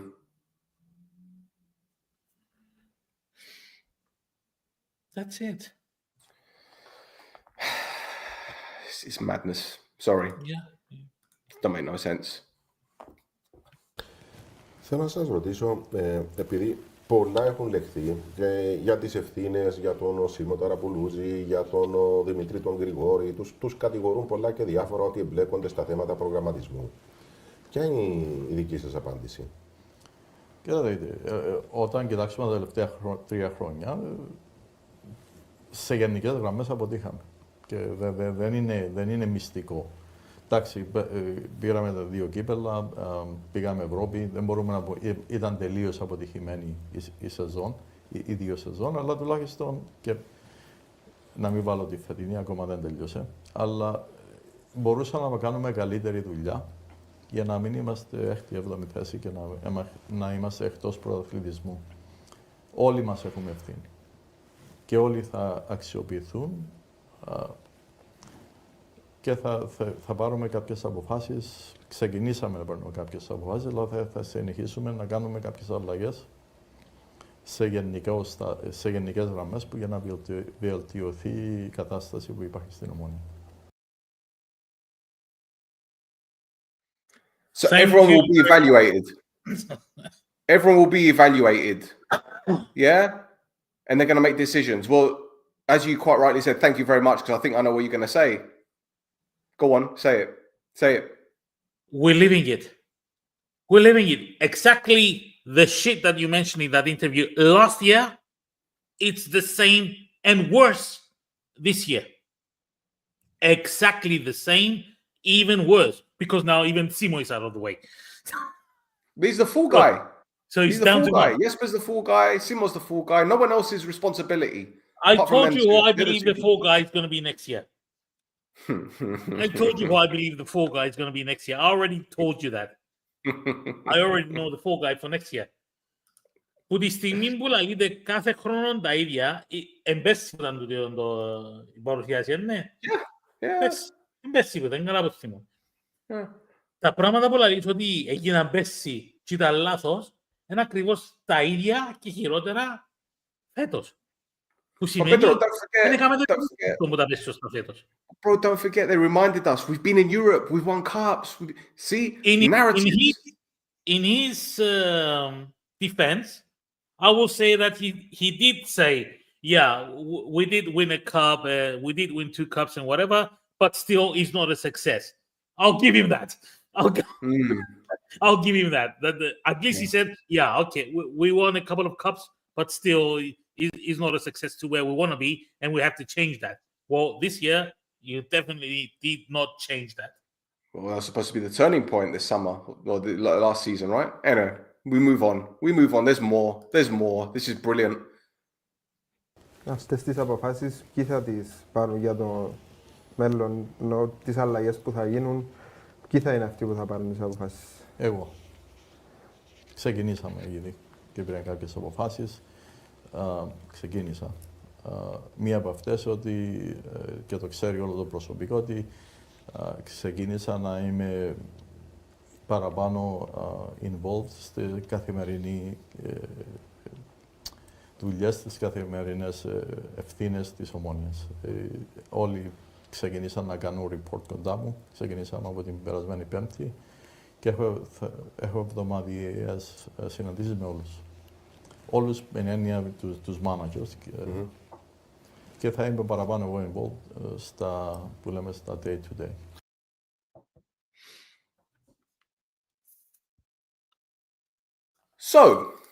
So he's held himself accountable.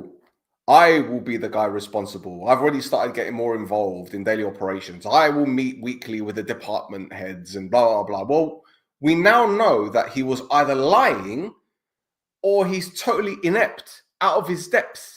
And I'm starting to think it's more of the latter than the former, because before I used to think he's lying, but it just seems to me now that he doesn't know what he's doing, bro.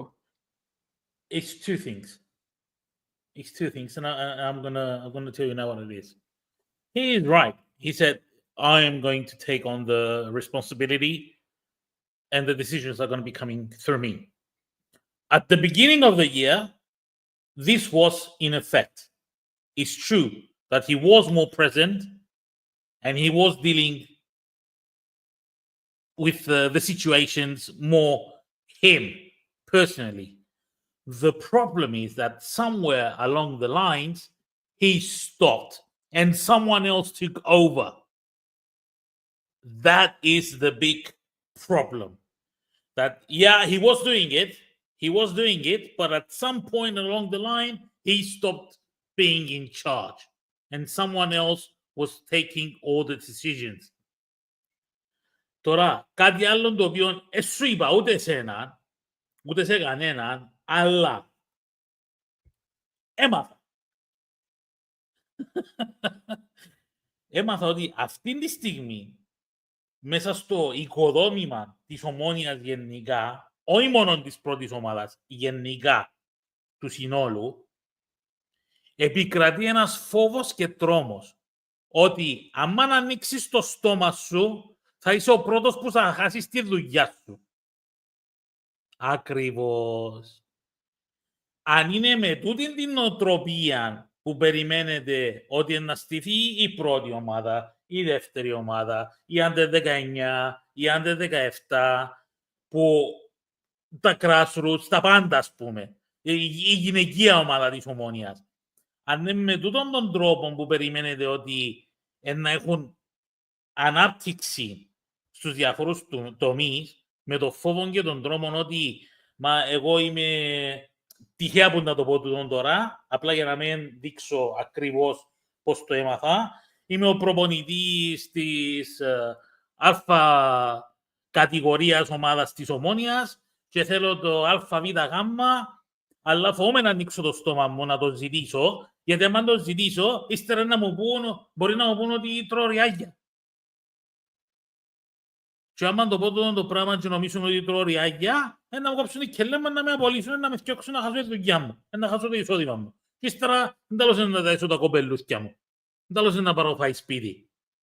Πρίξε, σου σε δικελές σου, λέει, εντάξει, ό,τι μου πεις να το δεχτώ, θα έχω τίποτε demands για να κάνω πιο σωστά τη δουλειά μου, που ξέρω ότι λήφκουμε το ΑΒΓ, αλλά δεν είσαστε διαθέσιμοι να μου τα δώκετε, αλλά να βρίξω για να κρατήσω το μισθό μου και τη δουλειά μου και να πάρω ψωμί σπίτι να φάνε τα κοπελούθια μου.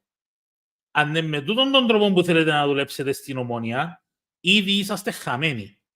Δεν πρόκειται ποτέ να πάει μπροστά το πράγμα. Και τούτον το πράγμα δεν ήταν τόσο εμφανές πέρσι, αλλά ειδικά φέτος στέλ, μπήκε πολλά in effect τούτον το πράγμα. Πάρα πολλά.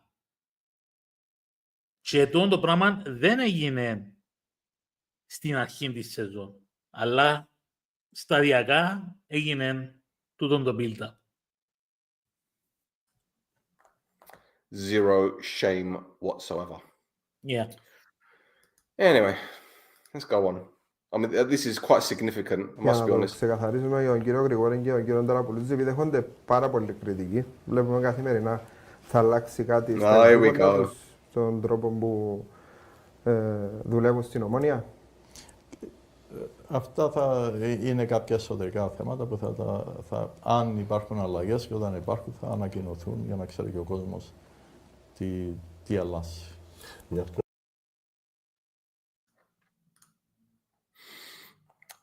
Well, again, the only person that left was Simo.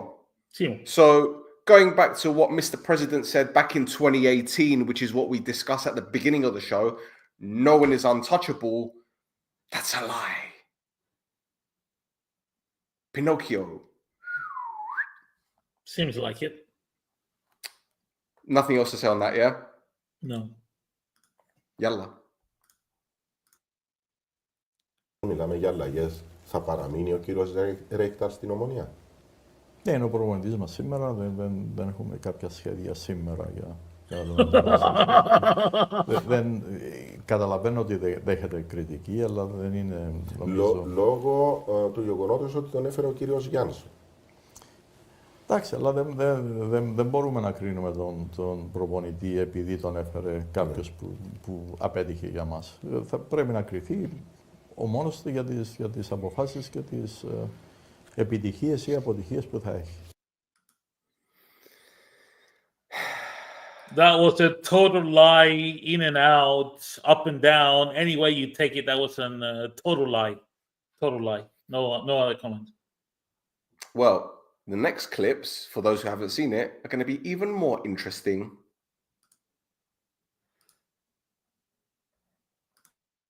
You played Banayodu at left back against Aez, which was your third game, I believe.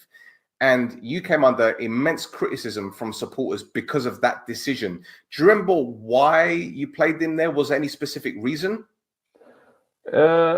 I think we had a lack of options.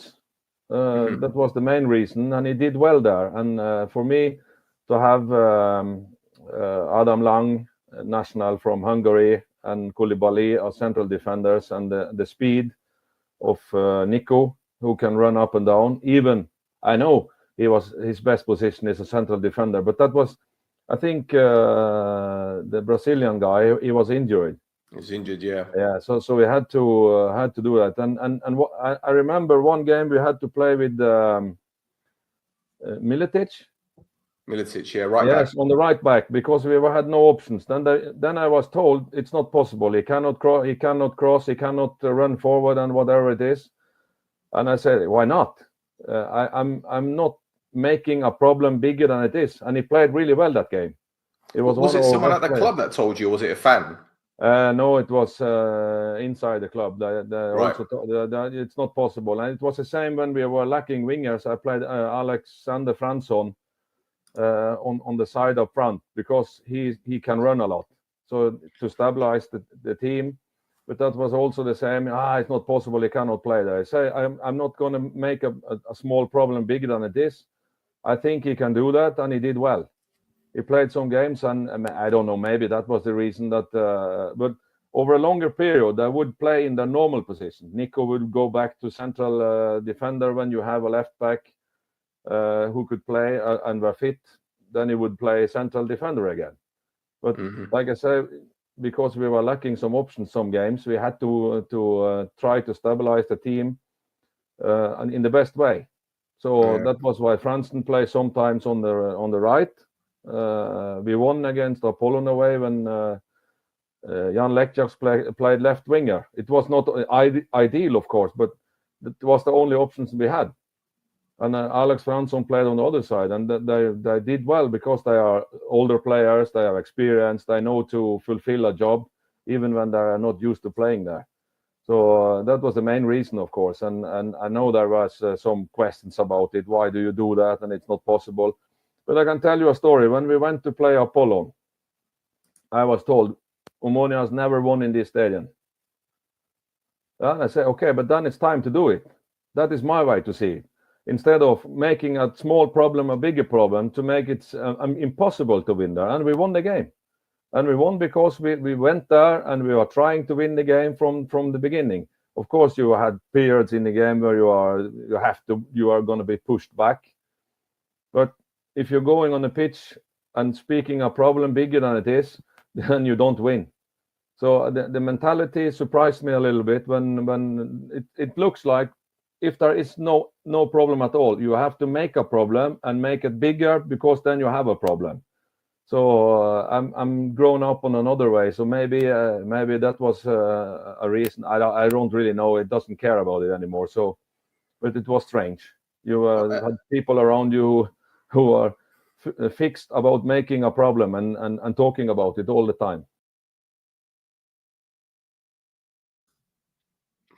Drama queens all around the club.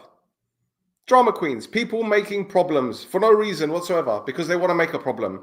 Maybe is it because it could have been the agents that they were trying to email the club, and Jesper Jansson was ignoring, so they were causing problems? Was it internally? What was it? So again, this club's mentality, as he said, is in the mud. In the mud. The head coach being told Militic can't play right back. And what happened when Yanni came in? Played him at right back. It was all right then, wasn't it? Why make transfers in January when you're not going to win the championship? There's no point. Yeah.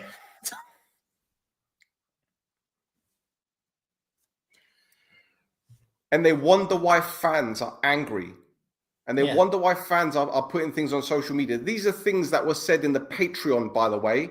This wasn't on the main area. It was only in the Patreon. But I'm bringing it here now because you know what? It's time. Ridiculous. I'll carry on because I'm just fed up with this shit. I've got loads more as well. Not just this footage, but other things which are going to blow people's minds. Flipping hell. Κύριε Παπασταύρου, βλέπουμε έντονη κριτική από τον κόσμο στα κοινωνικά δίκτυα. Αρκετοί λένε ότι δεν θα ξαναπάρουν εισιτήριο διαρκείας κτλ. Αυτό εσάς πόσο σας προβληματίζει και τι προτίθεστε να κάνετε για να κερδίσετε πίσω αυτόν τον κόσμο, γενικά άμεσα αλλά και μακροπρόθεσμα? Ο στόχος μας είναι πάντα να κάνουμε πρωταθλητισμό. Φυσικά τελευταία χρόνια δεν τα καταφέραμε. Το μόνο που μπορούμε να κάνουμε είναι να βελτιωθούμε σε θέμα απόδοσης στο γήπεδο και σιγά σιγά αυτοί που έχουν αυτή τη γνώμη ότι δεν θέλουν να έρθουν πίσω, να αλλάξουν γνώμη. Αλλά δεν μπορούμε να. Δεν τους αδικώ. Όταν δεν πηγαίνει καλά η ομάδα, κανένας δεν θέλει να πηγαίνει στο γήπεδο και να βλέπει την ομάδα του να χάνει. Είναι human behavior αυτό. Καταλαβαίνω ότι δεν θέλουν να έρθουν. Αλλά εντάξει, δεν μπορούμε να τους αλλάξουμε. Ο μόνος τρόπος να τους αλλάξουμε τη γνώμη είναι να έρθουμε με επιτυχίες και να είμαστε πιο ανταγωνιστικοί. How's that going, Mr. President? How's that going? Because now, guys, he will understand if you don't renew. He will completely understand. Because it's human nature, right? You want to go to the stadium to get excited. You want to be happy to cheer your team on. And when the results aren't good because of them, he'll understand if you don't go. Just remember that. He'll understand it.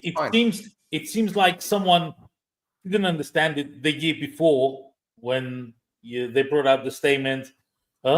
Ήρθετε μόνο μετά από πέρασαν το ΑΠΟΕΛ η Ομόνια που τους νικήσαμε. One of his mates, yeah. Ναι, και δεν το καταλάβανα. So they couldn't understand why the fans didn't go to that game or another game. But the president, the next year, understands why the fans will feel like that. So, president, your best mate doesn't understand it. So there's a conflict of interest there. You understand it, your buddy doesn't.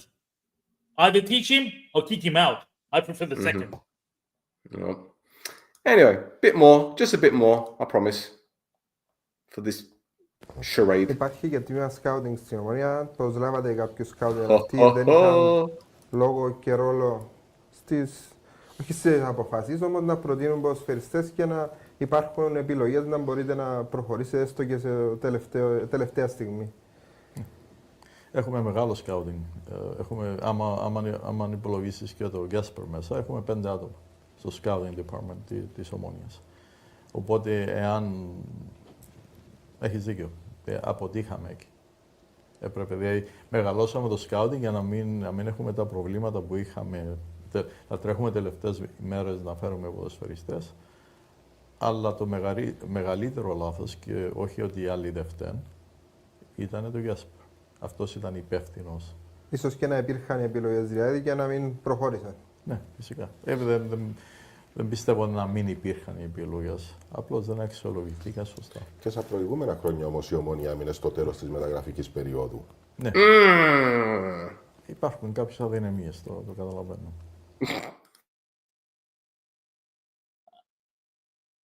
So, αμάν Ντεσό ήρθε όμως φέτος και έφερε στους τζαμέτες 20 επιλογές, δεν είχες επιλογές. Yep. Well, Pedro, don't forget, he said that there was 5, yeah? 5 people. Was the show one of them? With JJ. Well, back then, supposedly, the show was an external. I don't know the ball. Pedro he wasn't in the 5. On his LinkedIn profile, he shows that he's been an international scout for the club since July 2023. Okay. Right. And here's the other question. What about Michael Nielsen? Remember him? Michael Nielsen, the Swedish scout that was brought in the summer. Because I seem to remember, as I said, on Tell the Truth and Shame the Devil, this guy was at Panathinaikos and he did nothing. Here we go. Let me scroll down. Where is it right here? I was at Panathinaikos for almost 5 years as a scout, and during those 5 years, there were 4 different sports directors and 4 different coaches. Panathinaikos is a big club, and I got paid, but I didn't do anything. And it appears that it's more of the same at Omonia. Yeah. Not his fault, though. Not his fault. No, I'd be happy to have a job and do nothing and get paid. Μαλάκα, ποιος δεν θα ήθελε. Come on. I'd be happy to be a scout and say, Gaffer, like, Mr. President, I've got a list of 30 players here. Which one do you want? Okay, no problem. Can I go to Drodos now? Can I go? No. Am I done? Can I clock out? Do I get paid for the rest of the day? Like, bah. I did nothing. And I can't wait for the next interview he gives when he leaves the club. I did nothing. I did nothing in Greece. I did nothing in Cyprus.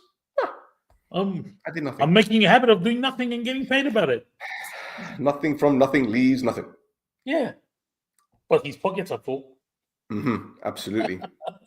Absolutely. He's a scammer. He's a scammer.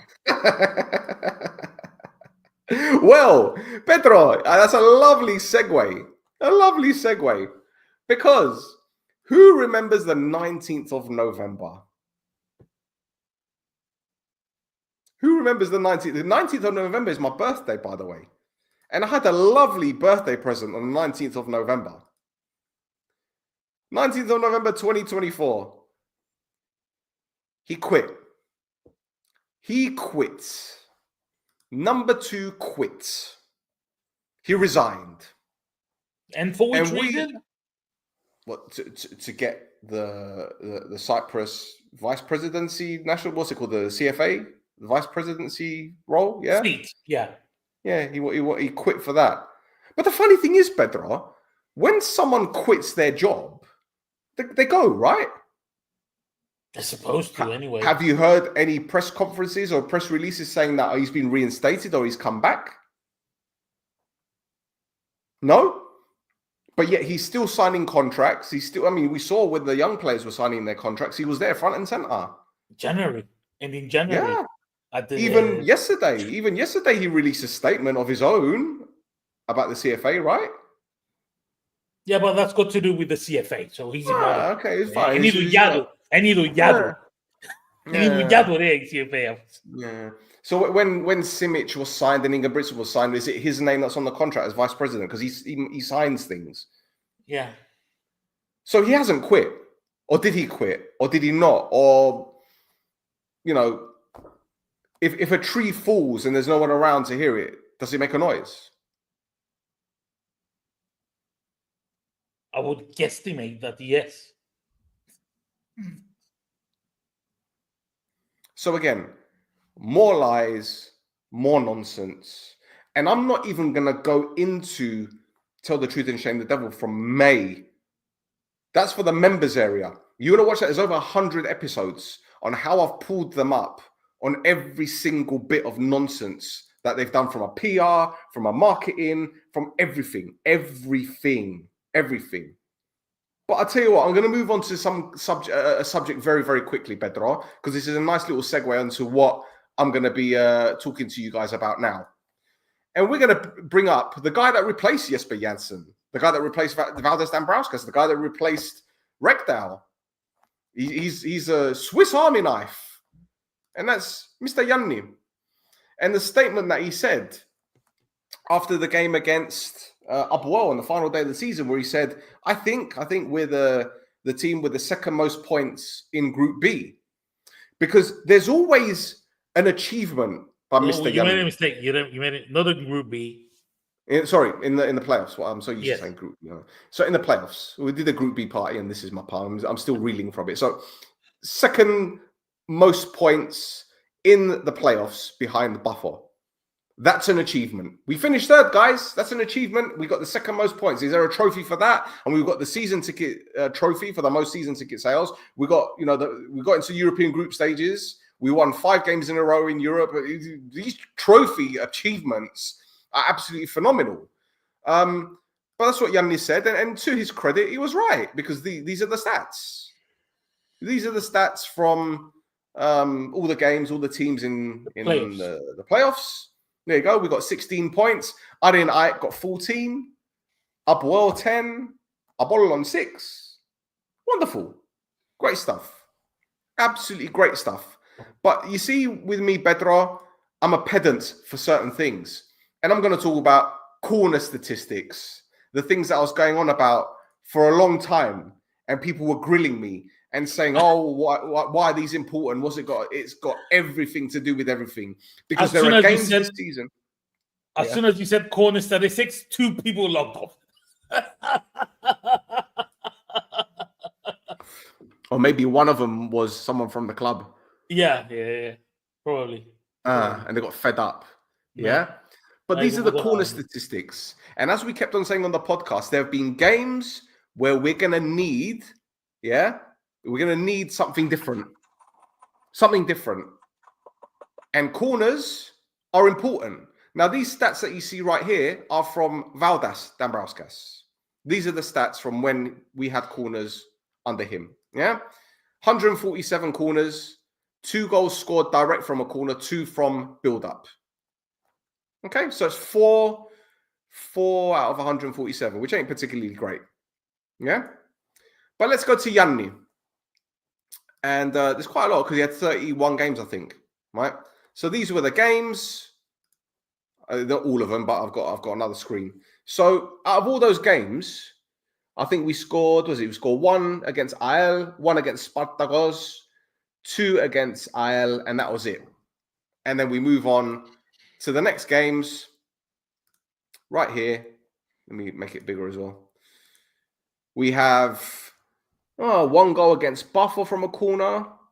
1 goal against Buffalo, again from a corner. And 6 in total, 155 corners, 6 goals. Now, what does that mean? Well, guys, certain coaches receive certain credit and certain criticism. And here we go. These are the corner stats from Sofroni, Rekdal, Anastasiou, his first stint, Dambrauskas, and Anastasiou's recent stints. As you can see, 112 corners under Sofroni, 5 goals. 59 corners under Rekdal, 4 goals. 25 corners under Anastasiou in this first stint, which was last season. 14 games, 35 corners, 2 goals.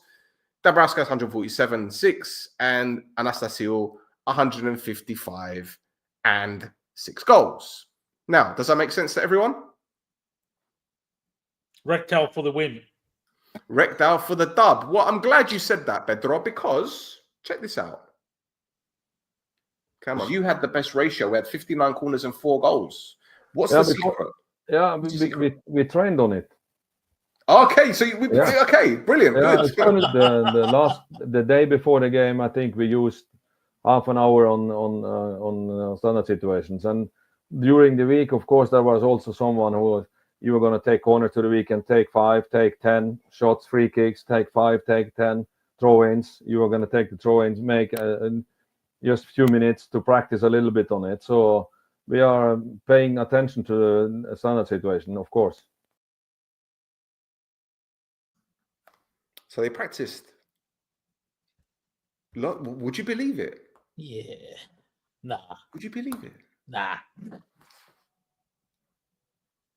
Because from what I see, the corners that we have, Who said practice makes perfect? Practice makes permanent. Yeah. Practice makes permanent, Pedro. Yeah?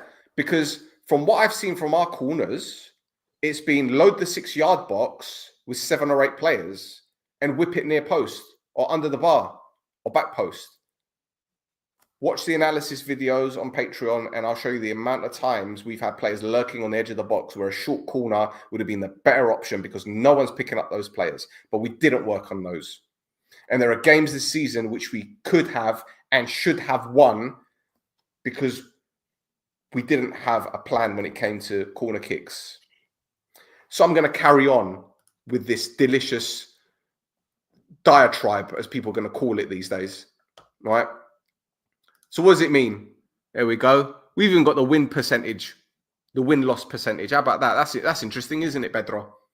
Win-loss percentage. Is that any good for people? That's later on, actually. Sorry, my bad. It's got statistics here on games, corners, goals per game, conversion ratio. As you can see, Rekdal has got 6.78 conversion ratio. And Anastasiou, his first stint was 5.7. Then it was Sofroni. Then it was Anastasiou second. Then Dambrauskas was last. So we've got those stats right there. Yeah. But when I went into good old ChatGPT and asked for a breakdown, there you go. Corner efficiency. Rekdal had the highest conversion rate. 1 in almost every 15 corners. Dambrauskas had by far the most corners per game, but the lowest frequency. Corners per match. Notable contrast appears between Dambrauskas and Sofroni. Dambrauskas averaged 7 per game, while the latter, Sofroni, had 2.67. However, Dambrauskas' output was not productive, showing a quantity versus quality problem. Best set piece output.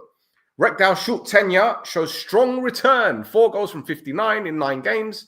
If sustained, it could have been a top performing spell in terms of set piece effectiveness. There you go.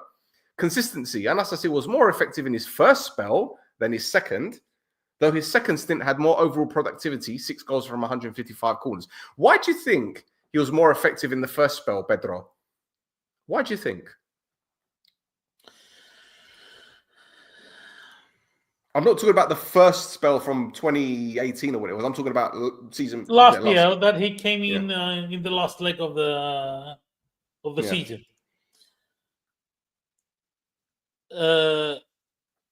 Really, last year when he came in at the last steps of the second round and the playoffs, he really did regroup the team.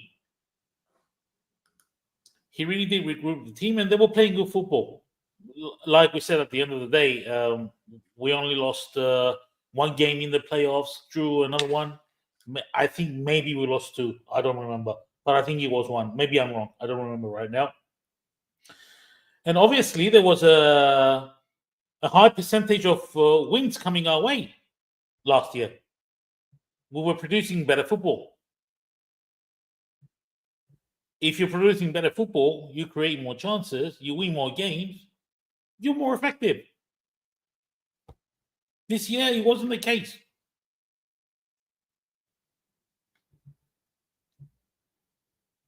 Well, Pedro, I'm going to blow your mind right now. Okay? So, I delved into this a little bit deeper. Okay. And I looked at the type of goals we conceded under Dambrauskas and Yanni. And the one thing that bothered me most about this season was the amount of goals that we conceded from wide areas. Crosses into the box that either weren't dealt with, we didn't win the first ball or the second ball and it fell out to someone on the edge of the box and they shot, or maybe we didn't win a header, or maybe someone was ball watching, they went back stick. All those things that stemmed from a cross out wide. Because I noticed this at the beginning of the season. So I tallied it up because this is what I do. And under Valdas, we conceded 11 goals from wide areas and 4 from corners. So that's 15 goals. But don't forget, we played Legia Warsaw, and they're obviously a better team. So we conceded 2 goals there. We conceded 2 goals from wide areas against Aradipol, 2 against Hearts, 2 from corners against Salamina. It didn't look great in all fairness, but it wasn't bad, if that makes sense. Yeah? So 15 goals conceded in total from wide areas, including corners. But let's just look at the wide areas. 11 conceded from Valdas. Yeah? Now, with Yanni, he played a very, very compact system. As you notice, it was usually 4-3-3, 4-5-1, 4-4-1-1, very much focusing on making it very narrow and forcing teams out wide. Because the thought process may have been, get the ball out wide and we'll keep you on the byline. We'll try and limit you to go backwards or go sideways, and we can counterattack and move on. Yeah? But the problem is, looking at the statistics of what you're about to see, when opponents got the ball out wide, they had more luck. They're more effective getting the ball out wide against us. So when I gave my ratings at the beginning of the show, talking about the defenders, the fullbacks that weren't able to do their jobs properly, well, case in point, boys and girls. Case in point. Here we go. 21 goals conceded from wide areas. 21. The stats are there. Crosses in the box, not being able to deal with them. Not winning first balls, not winning second balls. A cross might come in the box. It'd be like the goal against Apollon. Yeah, I think it was the 1-1. With the cross is being put in the box and it's been headed out, and we haven't dealt with it. No one's gone to the man. But all of that stemmed from the ball going out wide and them allowing them to cross the ball, standing off. The 2 goals against Anorthosis, where Kiko had the freedom of the Ghazibi. But there's something to point out here still.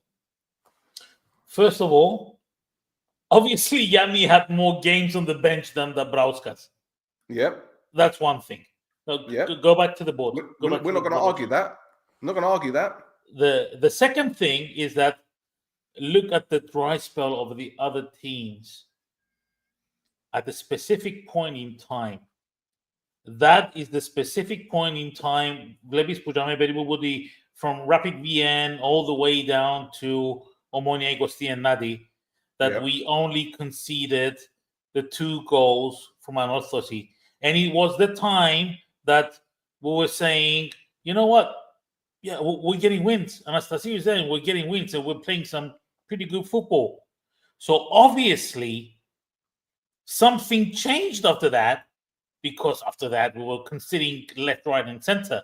Because we were saying before with Dabrauskas, yes, we score, but anything that goes in our box, it's a goal. We concede every single time, and we don't seem to be able to stop it. We don't have a good defensive line. Then Anastasia takes over, and our defense was valid. Pedro, we conceded 8 consecutive games, 8 consecutive goals from wide areas. Yeah, from Omonoia Ismail all the way right down to Ajax. I'm not disputing that. I'm saying what happened from there on. That's my wonder. What happened? I'd like to know we went from 9 straight clean sheets to concede every single game from shit teams like Aradipo and Omonia 29 and you understand what I mean? Yeah, but look at the goals that we conceded from corners as well. We conceded almost as many as we scored. Yeah. So what does that tell you? Are they not working on defensive work, or don't players want to head the ball? Don't they know how to organize a defense? I think at that point the ball was lost already. There was so much shit going on in the totality of the team, because that was also the situation where you started having the Hambo situation and then the Stabisky situation. And as I've said earlier, I can't change my mind, because obviously when the players on your team see some situations arising within the club, they're also influenced. And I don't know if that could be a valid reason. I don't know. Pedro, this is an overall problem, because if the analysts are not seeing the data, they can't convey it to the staff. If the staff aren't noticing these things, because the staff are on the fucking touchline the whole time. The balls are coming from wide areas. They're on the touchline. They should see it. 3 goals conceded against Ari from wide areas. 3. And we were 3-0 up. Maybe that's so this is a coaching problem. This is a coaching problem. This is a staff problem. Okay? But again, this all stems from people at the top, because they're not doing things right. They're not recruiting correctly. The house is being run like the inmates are running the asylum. That's why the Wi-Fi connection got a new contract. Malaga is crazy. It's all mad. It's all mad. It's all mad. But you know what? Again, I'm not here to throw shade on anyone, but these are the win-loss statistics from the previous coaches. Yeah? Look at Yanni's first game. Which one was it? Where was it? Yanni's first game was... Where is it? Right at the bottom. His first ever game. We're not talking about 2 years ago. We're talking about back in 2018, whenever it was. Yeah? That was a doomed year, man. Right. 25 games, 8 wins, 6 draws, and 11 losses. And again, with the greatest of respect, and I don't mean this in a rude way or in the way that it may seem that it's going to come, yeah? But when you're making a decision on someone to come and lead your team, and you see statistics like that, forget who he is, forget the name, forget the nationality, forget all of that. If I were to get 5 coaches, yeah, and look at that profile and think, right, that's the one that I'm going to use to move forward, yeah, then the others must be really bad, those statistics. Yeah. So again, mismanagement. Everything that has happened at this club this season, last season, year before, on the pitch, especially on the pitch, is on them. Yeah. So fans have every single right to feel aggrieved, to feel angry. And again, we have been very, very, very balanced on this episode. We could have gone effing and blinding and name calling. We're not going to do that. There's no point. Don't get anything out of it. But all of this is significant, and all of it is a snowball. It's a snowball, and it's snowballing out of control. If they do not act fast, Pedro, this club is going to have big, big, big, big issues. Big issues. Sure. I've said everything I've had to say now. I don't think there's anything I can add. If anyone wants to go back and see the things that I've said, you know, go back to Tell the Truth and Shame the Devil and Vengeance is Mine for 99 cents a month. You can see all of the episodes. There's over 100 there. And take your pick. Honestly, take your pick. Well, earlier some people were asking if they could jump on to say their piece. More than welcome to. So you want to put the link again now at the bottom? Yes, I shall indeed, my guy. More or less. Done almost 5 hours. Bloody hell. Yeah. You see, even for this, I estimated correctly. You're right. I told you it's going to be 5 hours. I think we could be done within an hour, though. I think we could probably do 1 more hour if we get people coming. If they don't want to come on, then fine. But no one's got an excuse now. People been saying they want to say something. It's there. And Giriago, if you come on, I'm giving you 60 seconds. I'm giving Giriago 60 seconds. You know what? I'm going to do a wrap up from my side. Yep. So if anyone wants to jump on from there on, the stage is theirs. I don't have anything else to say after this one. So, okay. The year was a total loss. There's no doubt about that. Εγώ ενδέχομαι να έρχομαι τρίτος και να είμαι 15 πόντους που την κορυφή και να λαλώ ότι είναι επιτυχία. Επειδή ήρθα τρίτος ή επειδή είναι να πάω Ευρώπη. Και σύμφωνα με τα λεγόμενα του ίδιου του κυρίου του Παπασταύρου, άμα άλλες χρονιές έκαισουν τρίτος και έπιανε σκύπελλο και ήταν αποτυχία η χρονιά, σίγουρα θα μπορεί να πει το αντίθετο για φέτος, που ήρθες τρίτος, 15 βαθμούς πίσω, χωρίς μέλλον.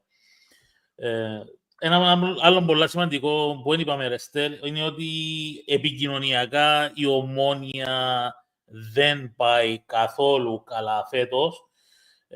Και είναι ένας από τους λόγους που ο κόσμος δεν είναι ικανοποιημένος και έχει τούτην όλη την άρνηση και αρνητικότητα και πάει ενάντια στα οποιαδήποτε λεγόμενα φκένουν πάνω, γιατί πολλά απλά το οίκημα της Ομόνιας δεν ανταποκρίνεται στο άκουσμα του κόσμου να τους δώσει κάποιες πληροφορίες. Εν είπα να βγουν και να μας τα πούν όλα with names and everything, but give the people something. If you leave them dry, you know what? It's simple. If the king starves the people are going to rebel. And it's going to be off with the king's head. I don't want to see any king losing their heads. I want the king of Omonia to go, here, my minions, a feast is for you being prepared. Don't tell me the foods of the feast, but show me that the feast is being prepared. I don't know if you agree with me on that one or not, still. Bro, I'll tell you what, there's been so many episodes. When I mean episodes, I don't mean like podcasts. I mean so many incidents this season that has kind of made everyone forget everything that's happened in the past, right? From the club statements to the way that they've treated supporters. And yes, some of it is justified. I'm not going to lie. But as the season progressed, they became more and more draconian with how they did things.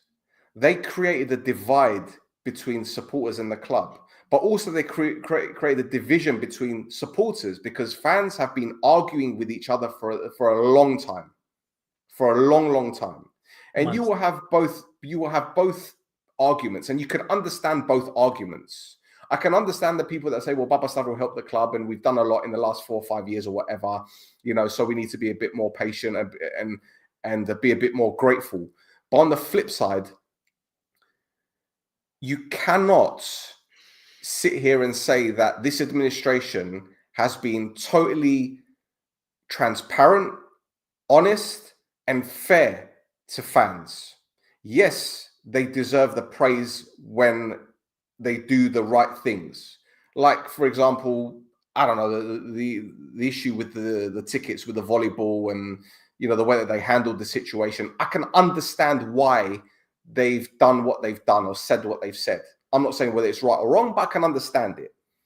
I can understand the good things that they do, the philanthropic things, and especially for the lad that's in hospital as in the marketing team, and we hope that he gets a speedy recovery. We can understand these things. We can understand when they say, you know, we have to react a certain way towards certain behavior. I understand it.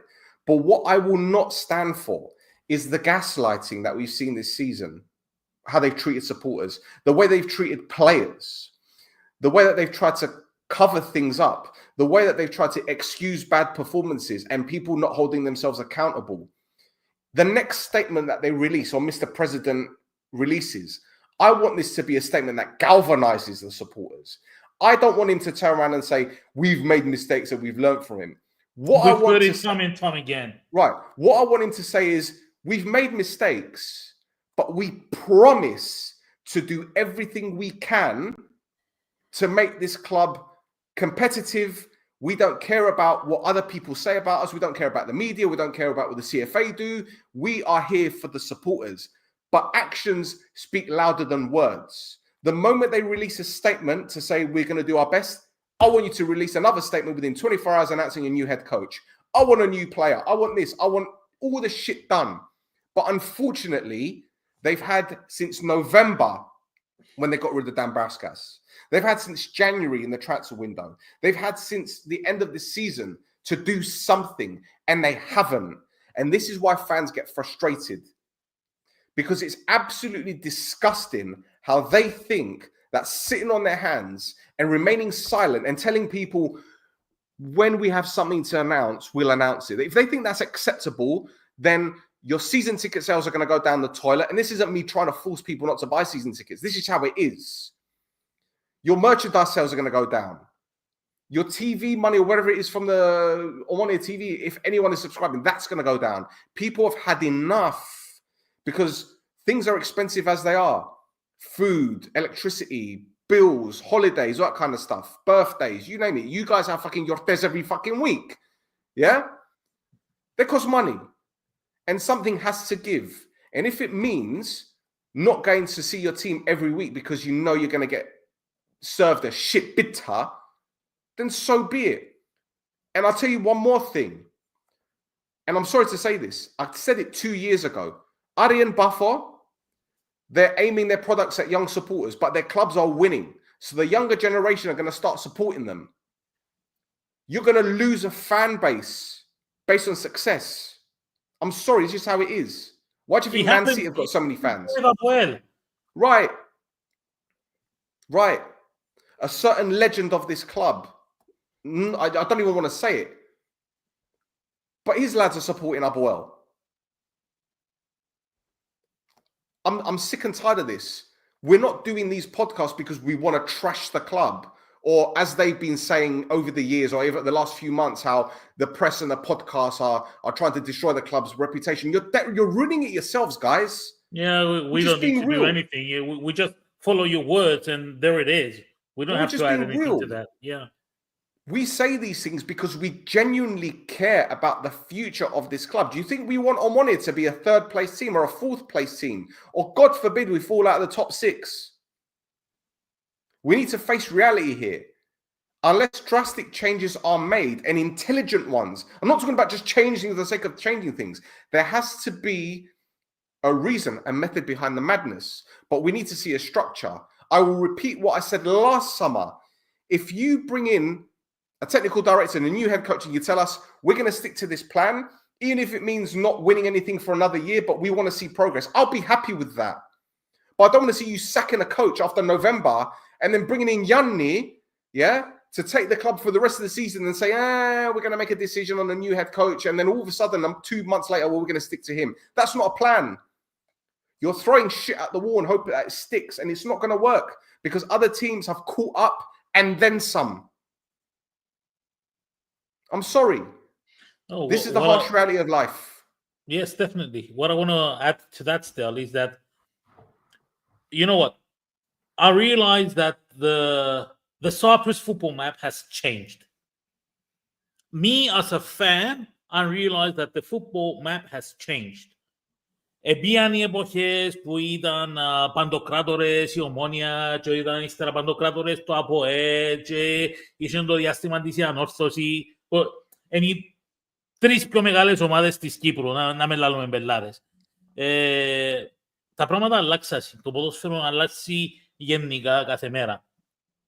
Όσο παδός της Ομόνιας, εγώ δεν έχω την απέτηση όχι απέτηση, να μην το πω απέτηση, να το πω ότι δεν περιμένω ότι η Ομόνια κάθε χρόνο είναι να κερδίζει πρωτάθλημα και κύπελλον και να πιάνει τάπο και να πιάνει Ευρώπες και το ένα και το άλλο. Δεν το περιμένω το πράγμα, γιατί βλέπω την πραγματικότητα. Η πραγματικότητα είναι ότι δεν έχει καμιά ομάδα στην Κύπρο που να παίζει μόνη της. Είναι πρωτάθλημα. Γι' αυτό ονομάζεται πρωτάθλημα, επειδή δεν είσαι μόνος σου που παίζεις μες στο γήπεδο. Εγώ τούτο που έχω απέτηση ως Ομονιάτης είναι άμα χάνει η ομάδα μου να λέω «ΟΚ ρε παιδιά, έχασαμε, at least we played football and I lost». Με ενοχλεί να έρθω τρίτος, αλλά να είμαι 3 βαθμούς που την κορυφή ή 4 βαθμούς που την κορυφή ή να το έχασα επειδή έκανα 2 μάτσο μαλακίες, ας πούμε, και I didn't get the points. Αλλά είναι πολλά δύσκολο να το δεχτώ το πράγμα. Αν είμαι τρίτος και καταδεδρωμένος με 15 βαθμούς που την κορυφή, είναι ξαναείπα το, σημαίνει δεν ήμουν ανταγωνιστικός σε καμία φάση του πρωταθλήματος για να δημιουργηθεί τούτη η διαφορά των 15 βαθμών. Εν τούτον που πρέπει να καταλάβουν και μέσα στην Ομόνια. Εν είμαστε μπαλαδοί οι Ομονιάτες, οι οπαδοί που λαλούμε πρέπει να πρωταγωνιστούμε. Το πρέπει να πρωταγωνιστούμε δεν σημαίνει ότι για να πρωταγωνιστείς είσαι πρωταθλητής ή είσαι κυπελλούχος ή είσαι Champions League ή οτιδήποτε. Σημαίνει ότι είσαι αξιοπρεπέστατος στην παρουσία σου μέσα στο γήπεδο. Αμέσως σου βγει, οκ, αλλά τουλάχιστον έχεις τα μούτρα να παρουσιαστείς και να πεις I gave it my best. It didn't work, but I didn't give up. Δυστυχώς, φέτος, η Ομόνια έκαμε give up. Και όχι μόνο έκαμε give up που τον νιώβρει. Τούτον είναι το πιο άσχημο που όλα. Και αν μην το αντιληφθεί το πράγμα ο κύριος Παπασταύρου, που, still, to be honest, I think he realizes it. He's not a stupid guy. He's not a dumb man. He's got a brain. So I don't think he doesn't realize that the fans have been let down and that there's conflict now. Πρέπει να το σάσετε το πράγμα. Το πράγμα πώς σάσετε με το να συμμορφωθείτε και εσείς οι ίδιοι και αμέσως στη διοίκηση της Ομόνιας. Γιατί όπως είπα ξανά, είναι μόνο το budget που δημιουργεί μια ομάδα πρωταθλητισμού. Είναι και το budget, είναι και η συνεργασία μεταξύ της τεχνικής ηγεσίας, είναι η συνεργασία μεταξύ της διοίκησης, είναι η συνεργασία με τους τεχνικούς διευθυντές, είναι η συνεργασία με τους σκάουτες, είναι η συνεργασία με τους παίχτες, είναι η συνεργασία ολόκληρου του οικοδομήματος.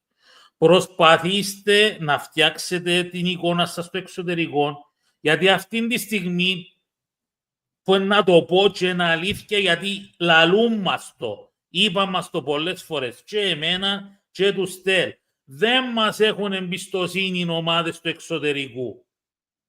Λαλούν μας το οι ίδιοι, είναι που το νου μας που το βγάλουμε και είναι που Facebook posts και άρθρα που το βγάλουν το πράγμα. Είναι πράγματα τα οποία μας λαλούν προσωπικά. Και αν έχει κάποιον που έχει παραπάνω connection πουλούς, γαμώ το κερατό μου, είναι ο Στέλ. Δεν είναι ο Πέτρος. Αν ο Πέτρος ξέρει 10 άτομα, ο Στέλ ξέρει 100. Did you get it? The 100? Yeah, 100, yeah, my short list. Yeah. So, σίγουρα είναι το κακό της Ομόνοιας που θέλουμε, ακριβώς το αντίθετο που θέλουμε. Πρέπει να δείτε πώς θα δείτε τα πράγματα. Κανείτε τις υπεκφυγές, μην περιπέζετε τον κόσμο, γιατί ο κόσμος δεν είναι μπαλαβός. Ειδικά το θέμα, το παραμύθι που επέχτηκε φέτος όσον αφορά τους προπονητές, shortlist το Νιόβρη, Δεκέμβρη, και ξαφνικά εξαφανίστηκε το shortlist και τώρα πάλι πήγαμε πίσω στα shortlist και να ακούσουμε για 100 άτομα και 20 και 30. Είπα σας, ελπίζω μόνο αύριο μπορεί να ανακοινώσετε προπονητή, να μην είναι κάποιος ο οποίος ήδη είναι προπονητής και να μας λαλείτε πριν 2 μέρες ότι είσαι shortlist, γιατί να ρεζιλευτείτε που μόνοι σας πάλι. Γεγονός. Κανένας δεν μπορεί να το αφήσει το πράγμα. Και να σας πω κάτι, το πιο απλό πράγμα. Αν ήδη έχετε κάποιον προπονητή και θέλετε να πείτε το όνομα του, πολύ απλό, και πείτε, ξέρετε κάτι, έχουμε προπονητή, έχει συμβόλαιο, δεν θα πούμε το όνομα του τώρα. Τέλος, end of story. We're playing in a cup final today. 3 hours. Με κόφτει ρε φίλε, I'm going to prepare myself to go fishing tomorrow and enjoy myself. Pedro, Anyway. look, let's get it right, okay? You have a team here, and what I've been told generally from people is we have a team here with rich history, big fan base, obviously a pool. Do you get what I'm saying? There are players that say to me, I want to play for Omonia. Players are telling me in Cyprus, I want to play for Omonia. Players outside of Europe are telling me, I would love to play for Omonia. I've heard all about them and this and that. But unfortunately, rather than the decision makers utilizing these things as an advantage to strengthen the team, to make it better, they use it in a different way. They use it as a way of taking it for granted that it's there, it's forever going to be there. And you look at the example of, say, Man United, a great football, well, once great football club, how they have regressed to a point where they're almost in the relegation zone. Yeah. They're relying on a Europa League to salvage something. And now they're in the shit. Yeah. Now they're in the shit. Don't be surprised if the way that things are with Omonia, they end up in a similar situation outside of the top 6, not challenging. You only need to look at the landscape in Cyprus to know that it's changing, as you said. There are teams that have come up in the league. Krasava, they've got a 2-3 million budget. Don't think that Agrida are going to be a piss take next season. I know what Jason is doing there. I know what he's doing. And they're going to be a difficult team next season. Anorthosis, okay, I keep saying, you know, their situation might change. AL, their situation is changing. And people say, whatever, we're Omonia. No, it's not we're Omonia. That's why we're in the problem, that we're in the situation that we're in now. Because the people at the top think, yeah, we're Omonia, it's fine. It's not. It's not.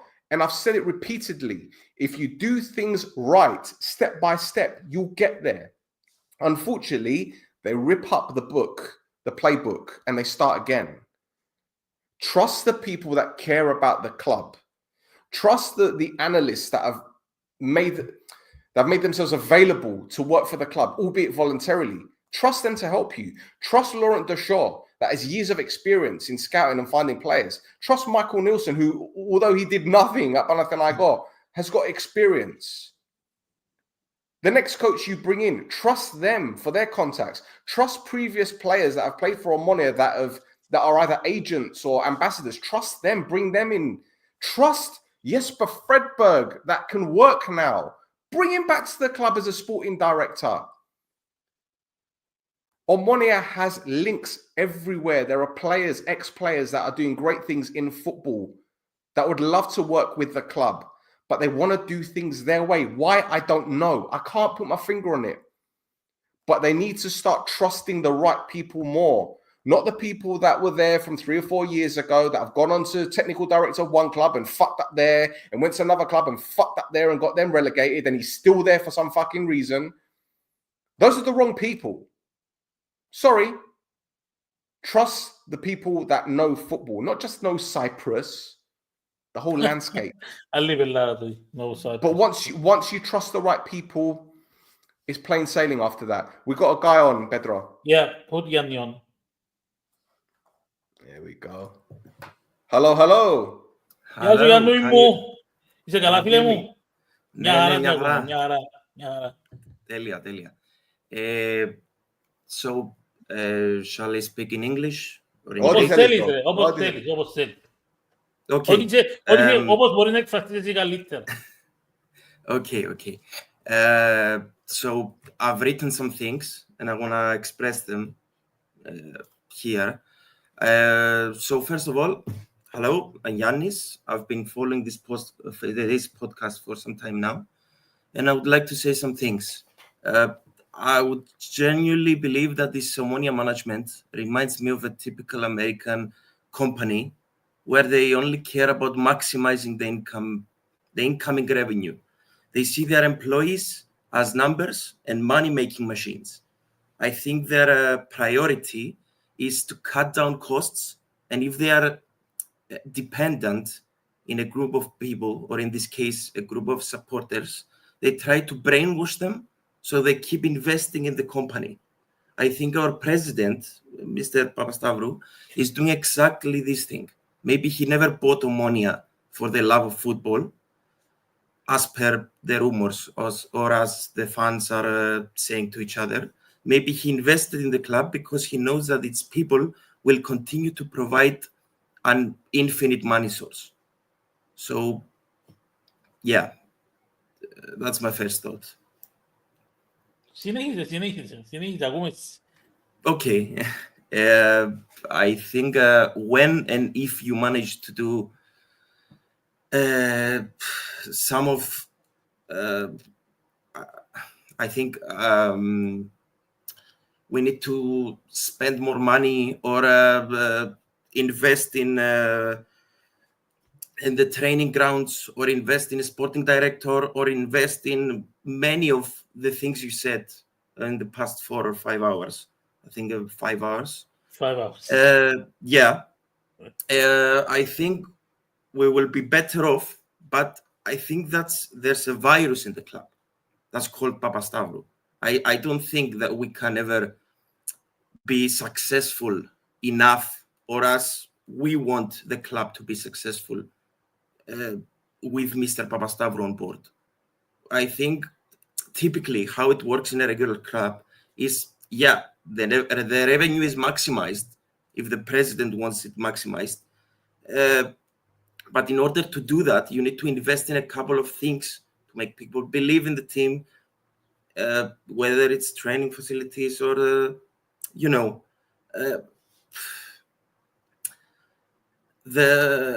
when and if you do that, people are going to start to believe and start supporting the team again.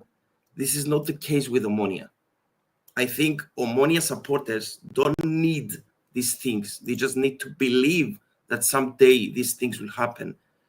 I think we have some zombies who are going to support the team no matter what.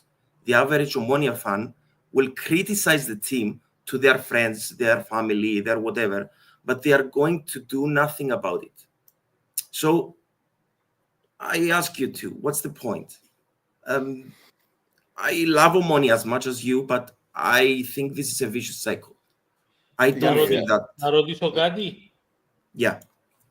Γιάννη μου, λαλείς εσύ ότι το πρόβλημα είναι ο Παπασταύρου. Πρώτα απ' όλα να ξεκαθαρίσω κάτι που είναι η άποψη μου. Όπως εφάνηκε το ποδόσφαιρο σήμερα, και ειδικά στην Κύπρο,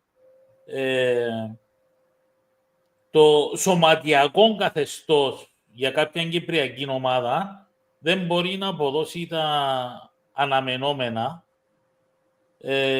Ειδικά άμα βλέποντας και το παράδειγμα, ας πούμε, της ΑΕΛ, που πέρσι επέστρεψε στο σωματιακό καθεστώς και βλέπουμε μέσα σε ένα χρόνο πώς έγινε τούτη ούλη κατραπατσό και γυρίσαν τα πράγματα και βρέθηκε η ΑΕΛ ξανά σε δύσκολη θέση και γυρίζει το ξανά πίσω σε εταιρειακό καθεστώς. Ναι. Εντάξει, κάποιος πρέπει να βάλει χρήμα κάτω. Δεν υπάρχει αμφιβολία αυτό το πράγμα.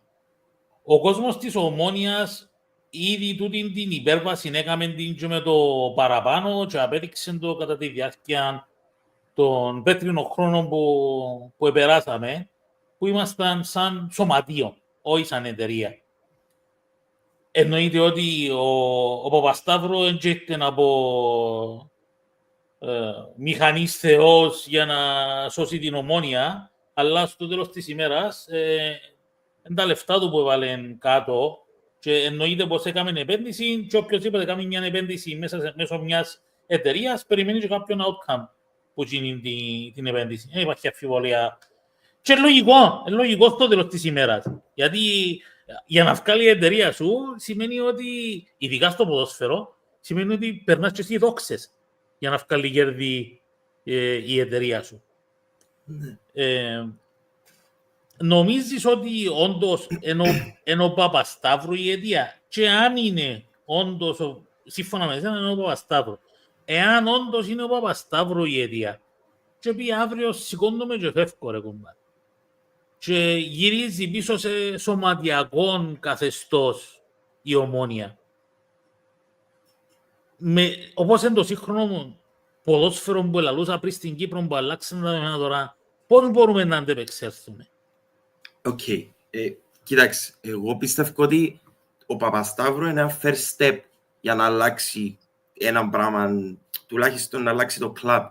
Πιστεύω ότι το board που έχουμε εμείς είναι bunch of 80-year-olds που νομίζουν ότι παίζουμε... Άμα λαλείς τον board εννοείς σωματείων ή εταιρεία, για να το ξεκαθαρίσουμε. Το σωματείο. Σωματείο, ναι.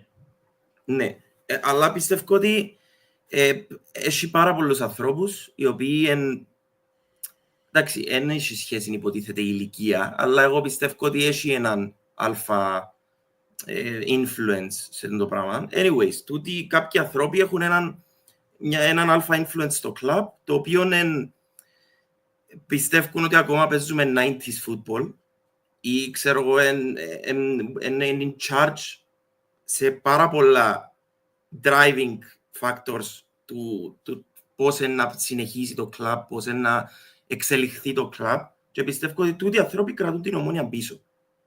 Δηλαδή, εγώ σαν ένας άνθρωπος που θέλω και εγώ να δω την Ομόνια back to the glory days, ας πούμε, ή τουλάχιστον να νικήσουμε κάποιον πρωτάθλημα, κάποιον κύπελλο που όντως με νίκη τίτλων είναι actual success. Δηλαδή, ας πούμε, με το κύπελλο ήταν success, αλλά βλέπεις ότι, ok, πλέον θα έχουμε success έτσι όπως πάει η ομάδα. Αν δεις internally, είναι πάρα πολύ δύσκολο να συνεχίσεις να πιάνεις τίτλους, διότι είναι σαν να και κλέφκεις τους.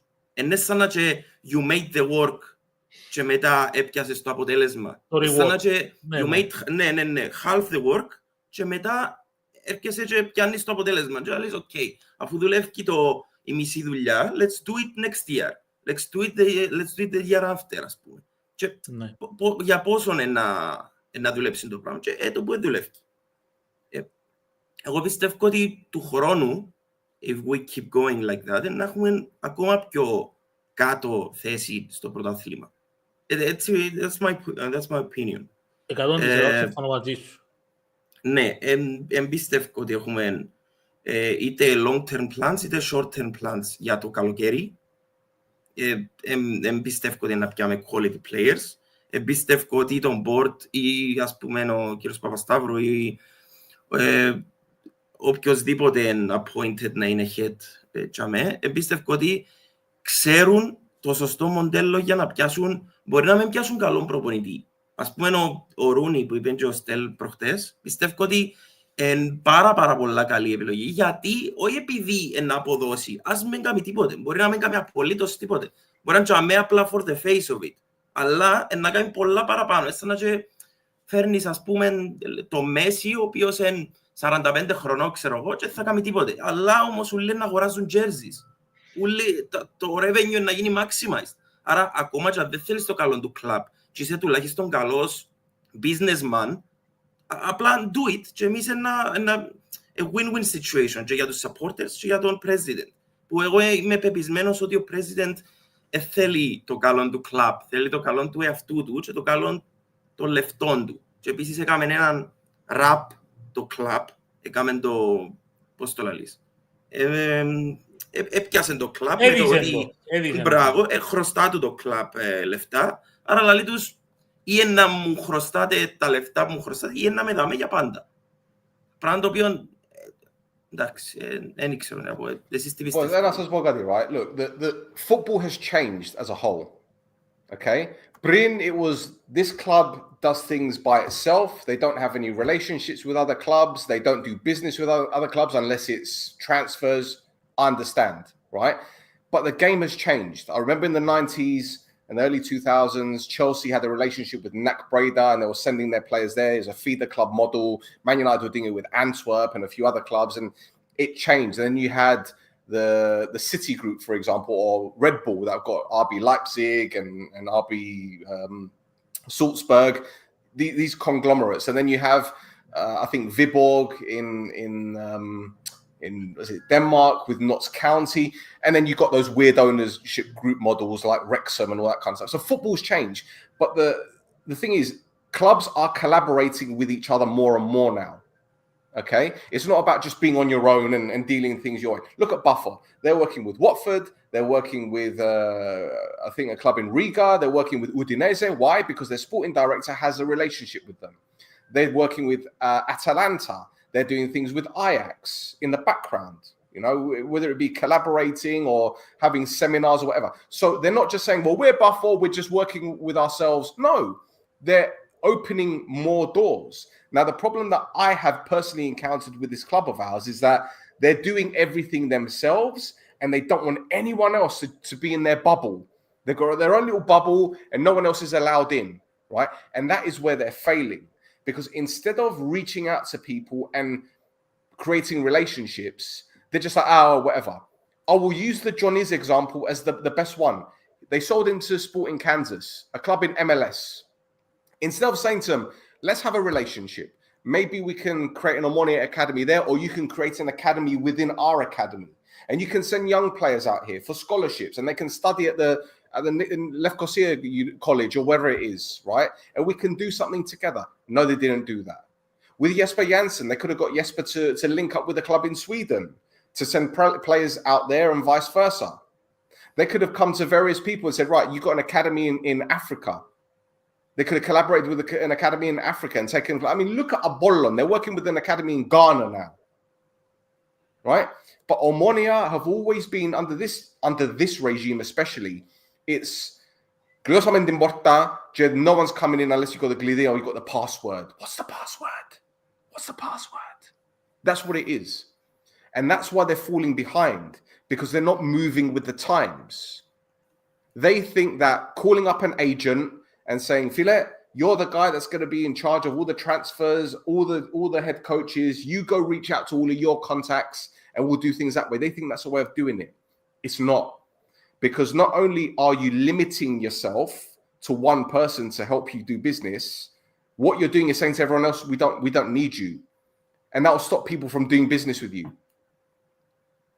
But Yanni, as you said, it's being run like an American business, but it really isn't if you think about it in that way. Because he's not open-minded enough to want to collaborate with others. But doesn't everyone want to work with Omonia? Pardon? Doesn't everyone want to work with Omonia? Yeah, listen, yeah, but this is what I'm saying though. Like we mean it, we say it in jest, right? And we say it as a joke, as a piss take. But I know I can pick up the phone to 6-7 people right now and say, look, I can put you in on Omonia. But right? If Grigori calls me and says, Stel, I want to find an academy in Nigeria. I've got one right now. Stel, you know, I want to speak to a club in Austria. Maybe we can collaborate with them. I've got 2. I've got a club in Bosnia. Still, I want to speak to a club in Bosnia. I've got 3. And this is just me.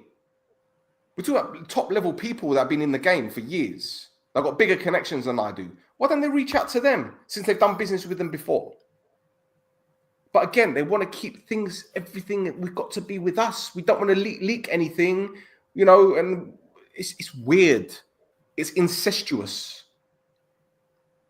They can't move forward unless their mentality moves forward. But they've got the same mentality. There's no disrespect. They've got the same mentality as a Garmiodisa, as a Salamina, as an Ethnico. That's the mentality that they've got. There's no progress. Yeah, the only teams that they have a connect with, they are the smaller teams in Cyprus, like Ethnikos, Neon Paralimniou, or Nea Salamina, or second division teams. What do these teams have to offer? Nothing.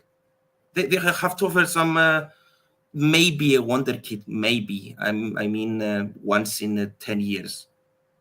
Yanni, ειλικρινά, I've spoken to 3 teams in Cyprus this summer, myself personally, and all 3 of them need, 2 out of the 3 need a complete restructure, okay? But all 3 of them have got one thing in common. We need an investor. Because all they care about is bringing in money to save the club, which is understandable. But then what happens after? All right, you save the club. The money's there, you're safe. You can pay players, you can pay the electricity bill, you can pay whatever it is. But then what? What happens when the money goes? Where's your plan for the future? Where's your plan to bring in players? Where's your plan to develop players? Where's your plan to create relationships or bring in sponsors? They don't have a plan. They don't. But they're scared of people to come in and say, I have a plan. Here's the plan. What do you reckon? They'll say, how much will it cost us? Well, this is how much it will cost you, but this is how much you'll probably get. But in their minds is, well, we don't want to know about what we could probably get in the future. We want to know what we can get now. And that's the problem. They don't have a plan. They don't have a future. And that's why a lot of Cypriot clubs are failing. And it's no surprise that the likes of Abea, who are a 3rd division club, have been doing things right. They got promoted. Give them a couple more years, they'll be promoted again. And all the clubs that are having mid to long-term success in Cyprus are the ones that have got a strategy and a plan, and they're not changing it for fans complaining on social media, for people writing shit in the media, anything. They're sticking to it, and that's what they're going to do. They're not going to rip it up in November and start again in January, but that's what we've been doing. Yeah, exactly. We need a complete restructure, I think.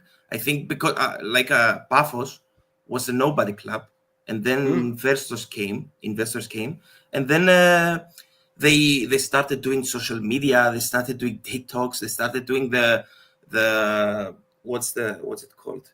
The popular shit. The crocodilo things, why do you think they got investors? Because Dubov has been in the game for many years. He was owner of Portsmouth. He's got his contacts in the UK. He's got his contacts in Dubai, in Spain. You think he didn't use Salgado? Of course he used Salgado. You think he didn't use Mendieta? Of course he used them. Gate Chrono, he has the seminar thing. What's it called? The total investment thing, whatever it's called. Yeah, in March, I think it is. Every year, he invites people all over the world to come and do presentations and everything. They had someone from the Saudi PIF fund this year. These are levels here, bro. But they're thinking long term. Because he's thinking, all right, I might have Paradigma,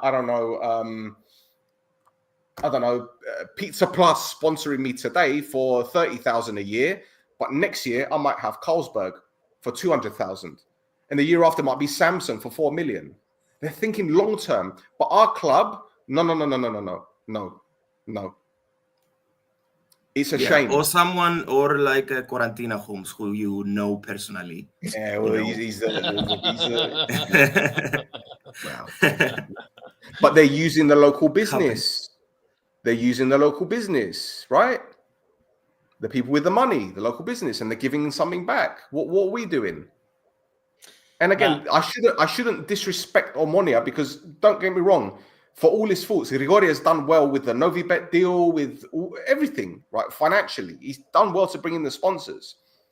But I don't think he has it in him for the international consumer, the international stakeholder. He doesn't have it. He doesn't. Because he'd have done it by now. How many European campaigns are there? How many? And we're not bringing in an Opel as a sponsor, or I don't know, I'm thinking of a world like a Microsoft. I know it's a stupid, but a big name or a brand that people know. But who are we bringing in? Να σας κάνω μια ερώτηση, Ρεστέ, και τους δυο για να μου απαντήσετε. Το 2018 ο Παπασταύρου που ανάλαβε την Ομόνια δήλωσε ότι για κάποια χρόνια η Ομόνια θα πρωταγωνιστήσει ώσπου να στρώσει και να μπορούμε μετά από 3-4 χρόνια να προχωρήσουμε να πιάμε το πρωτάθλημα κλπ. Ανέλπιστα, στο δεύτερο χρόνο του στην ηγεσία της Ομόνοιας, η ομάδα μας τερμάτισε στην πρώτη θέση, τη χρονιά του COVID, και την επόμενη ακριβώς χρονιά κέρδισε το πρωτάθλημα. Γιατί σας κάνω την ερώτηση τώρα. Νομίζετε, γιατί σας τα είπα τώρα πράγματα, υπάρχει πιθανότητα τελικά να μας ευκήγε σε κακό το ότι τόσο σύντομα μετά την αλλαγή που σωματείωσε σε εταιρεία κατάφερε και κέρδισε το πρωτάθλημα, τερμάτισε πρώτα στην πρώτη θέση και τον επόμενο ακριβώς χρόνο κέρδισε το πρωτάθλημα η Ομονία. Γιατί η Πάφος έχει επίσης 4-5 χρόνια που γίνεται τούτη η διαδικασία που ανεβαίνει σταδιακά και χρειάστηκε τούτα τα 4-5 χρόνια ώσπου να φτάσει στο σημείο να πιάσει πέρσι έναν κύπελλο και φέτος έναν πρωτάθλημα και απόψε να έχει την ευκαιρία να κάνει το πρώτο της double.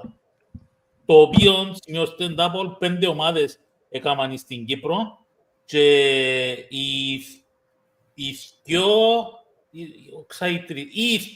τρεις που τις 5 ομάδες, οι δυο που τις ομάδες που πιάσαν double στην Κύπρο δεν υπάρχουν πλέον. Επομένως, σήμερα η Πάφος έχει το chance να μπει μέσα σε έναν elite club των ομάδων που έκαναν double στην Κύπρο. Petro, let me say what people will always say. Buffalo's plan worked mostly because they don't have as many fans, and if they had the same fan base as Omonia and Upperwell, they'd have been on their necks and they'd have scrapped it. They wouldn't have.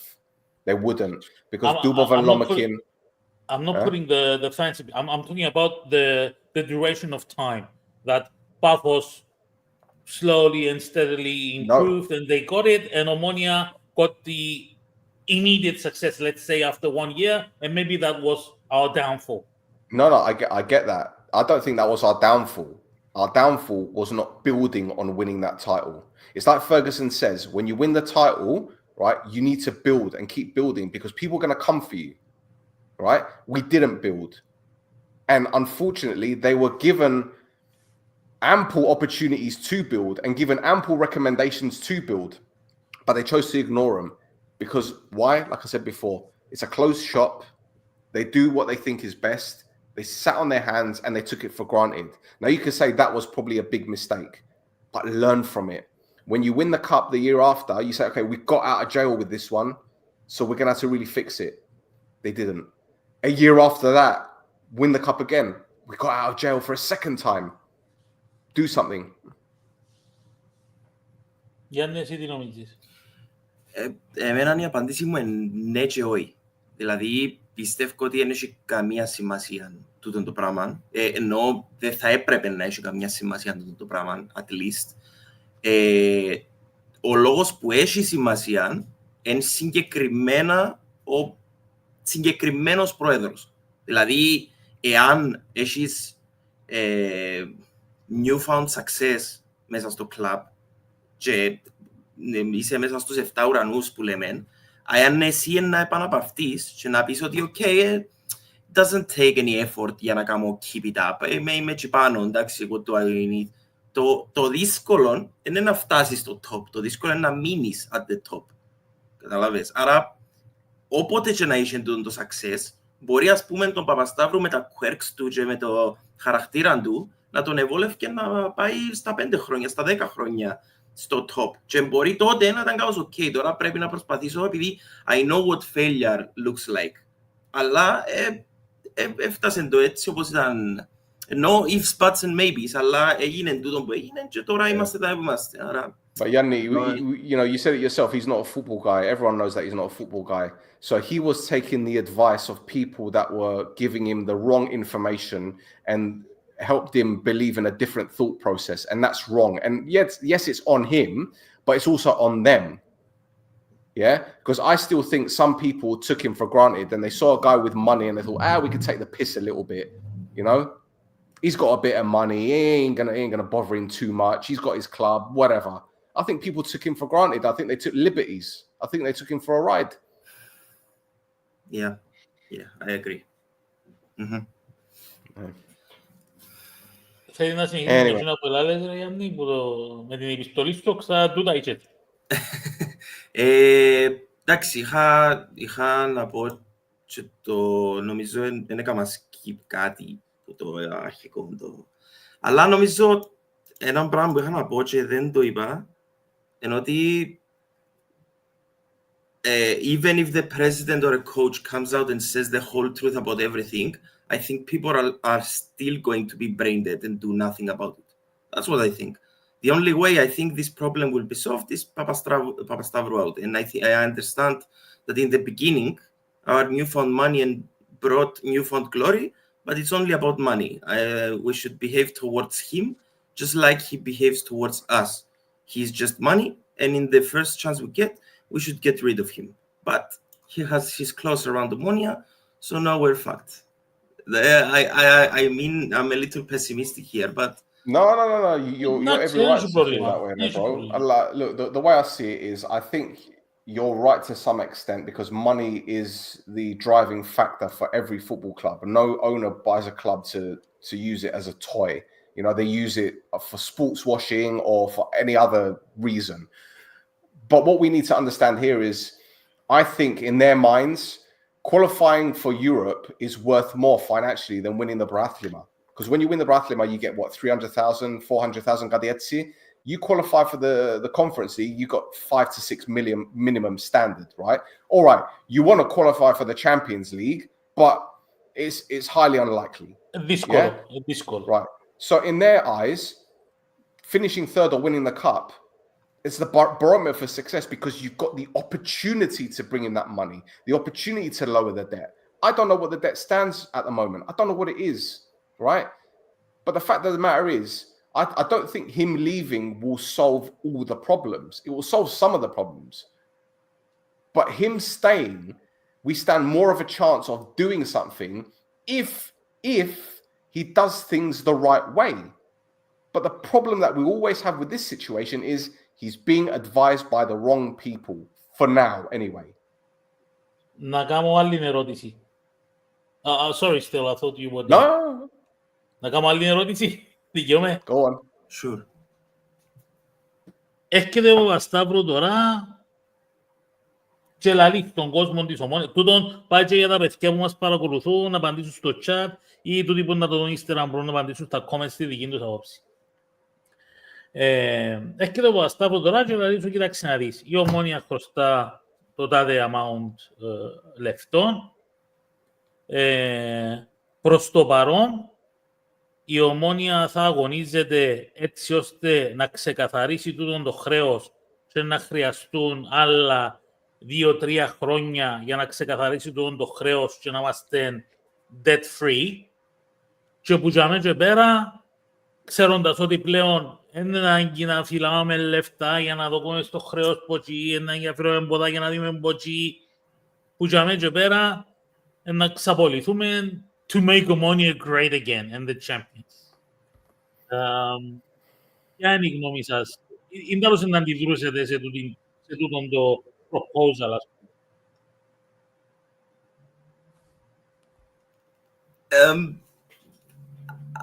I don't really know. I think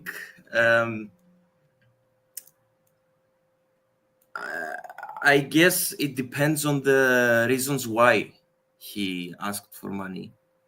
Δηλαδή νομίζω άμα ελαλούσαν ότι πλέον έχει λεφτά το κλαμπ και θέλουμε λεφτά για να boost ή θέλουμε λεφτά για να φύγουμε από το τόχευση, ας πούμε. Όχι. Να σου πει ότι κοίταξε να δεις, αν δεν πιάμε το πρωτάθλημα, εμάς αυτή τη στιγμή ο σκοπός μας είναι να προσπαθούμε να μπαίνουμε σε ευρωπαϊκούς ομίλους τουλάχιστον για να ξεχρεώσουμε το χρέος της Ομόνοιας και που για μένα και πέρα, άμα ξεχρεώσουμε, να μπορούμε να αξιοποιούμε τα λεφτά για να δυναμώσει η Ομόνια και να είμαστε μόνιμα πρωταθλητές, ας πούμε. Οκ. Σεβαστόν argument τούτον. Είναι αρκετά valid argument, αλλά καταρχάς δεν το είπεν τούτον. Όχι, ερώτησα αν το πει. Δεν είπα ότι είπεν το. Αν το πει, είπα. Αν το πει valid, αλλά δηλαδή εγώ να καταλάβαινα τον κόσμο να πάει να δώσει λεφτά για τούτον το narrative που τους παρουσιάζει, που ναι, δεν ξέρω αν θα ήταν τούτον το narrative, αλλά Αλλά εγώ δεν ξέρω αν θα συμμετείχα σε το πράγμα. Αλλά να καταλάβαινα τον average person να συμμετέχει σε αυτό. Εγώ πιστεύω είμαι λίγο, το mentality μου είναι λίγο done με το club. Ενώ το boycott που λέτε κι εσείς, εγώ είμαι all for it. Ότι όντως πώς να καταλάβει ο ίδιος, ο man up there, ότι πρέπει να αλλάξει πράγματα, αλλιώς δεν είναι κανένας ευχαριστημένος που είναι το πράγμα. Εντάξει, μπορεί να είναι ο ίδιος, επειδή διά του κάτι πίσω το club με το European Qualification, αλλά του χρόνου και τον επόμενο χρόνο και τον επόμενο χρόνο, αν τα έβρει μπροστά του και δει τα χάλια που έχουμε εμείς και τους average players που κάνουμε sign, τότε για εμάς είναι λίγο too late. Θα είναι. Ενώ να περάσουμε άλλο 10 χρόνια που περάσαμε από το 2010 ως το 2019, που ήταν το club ήταν λίγο shit. Καταλαβες. Όχι και λίγο. Πήγα να το κάνω downplay λίγο, αλλά εντάξει. You lose! Όχι και λίγο. Ναι. Still? Look, I've always said this. If he comes out and he says, you know, we had targets to win the league or whatever it was, right? We didn't achieve it, but we're going to do our best to try and get back. I'll accept it. But I don't want to hear, well, we reached another target, which is a European qualification. It's not good enough for me. Or, you know, then they start giving us a history lesson about, 3 consecutive European campaigns. It's not good enough for me. No one cares if you qualified for Europe. No one cares. If you don't win it, then it doesn't matter. It's like saying, oh, we competed for the title, but did you win it? No. No one cares. Winners win. Losers talk. That's simple. Be straight with the fans and say, look, we didn't reach our targets, but we're going to do our best to try and get back into it, and then act on it. But we're not seeing that. All we're hearing is silence. We haven't had an end of season statement yet by the president. It's been a week since the season ended. What does that tell you? Yeah. They're lazy. Περιμένουμε την ακόμα. Περιμένουμε. I don't know. Anyway. Anyway, guys, I have to go to Yanni, thank you, bro. 5:45. Yeah, I have to be on payroll. Yeah. Thank you, bro. All the best. Thank you, support, man. Bye-bye. Γεια σου, Γιάννη μου. Για ξαναφύγεις, ρε. Pedro, wrap it up. Nah, We're man, hungry. We're hungry. It's been a long day. It was a long pot. Hopefully, we managed to bring out something that satisfied the viewers that watched. Well, we made up for the 2 pods we didn't do. Yeah, definitely, and then some. And then some, yeah. Hopefully, you understand our side of things, how we view it. Yeah, Still and I don't always agree on everything, but we do have a common ground that we usually step on and move forward. And at the end of the day, me and Still do something that Omonia doesn't do. We discuss and we find the common ground at the end of the day. We try to find solutions. It's not fair, I know. Yeah. That's it. Okay, this was from our personal point of view, review of the year and the situation as it stands in our club. Season is done. Now we don't have much to look forward to be honest, and that is up to the management to change that. Not just for me and Still, but for the whole structure that is called Omonia, with the fans included. There we go. Right, boys and girls, thank you for tuning in. Thank you for putting up with us for almost 6 hours. We'll be back in a few more months. And my message... We'll be back in a few more months? Well, yeah, it's May, June, July, and then Yeah, July. Yeah, we're going to be doing something during, though. And then θα βγούμε έτσι de jak se κρέμας. Well, let's see. Let's see. Prepare for the clickbaits. Yeah, Christ. Yeah. Well, look, my final message, not to the fans, but to the club itself. We've tolerated a lot, and I'm sure you guys have tolerated a lot from us. And I'm willing to meet you guys in the middle here. Okay? I don't like doing podcasts with Bedro talking shit about the club. I don't like discussing the same problems time and time again. Our viewers don't like it. No one likes it. Naturally, we want our team to be successful. We're not going to get success overnight. We're not going to get success like that. I wish we could. But the fact is, this club needs to be doing more, not just for the supporters, but for the long term of this club, for the long-term future for this club, for the sustainability, for the success, for everything. Because club presidents, head coaches, staff, players come and go. But fans will always be here. Always going to be here. So if one day Babastavro decides to pack his bags and say, I'm gone, we're still going to be here. So don't forget, what you leave behind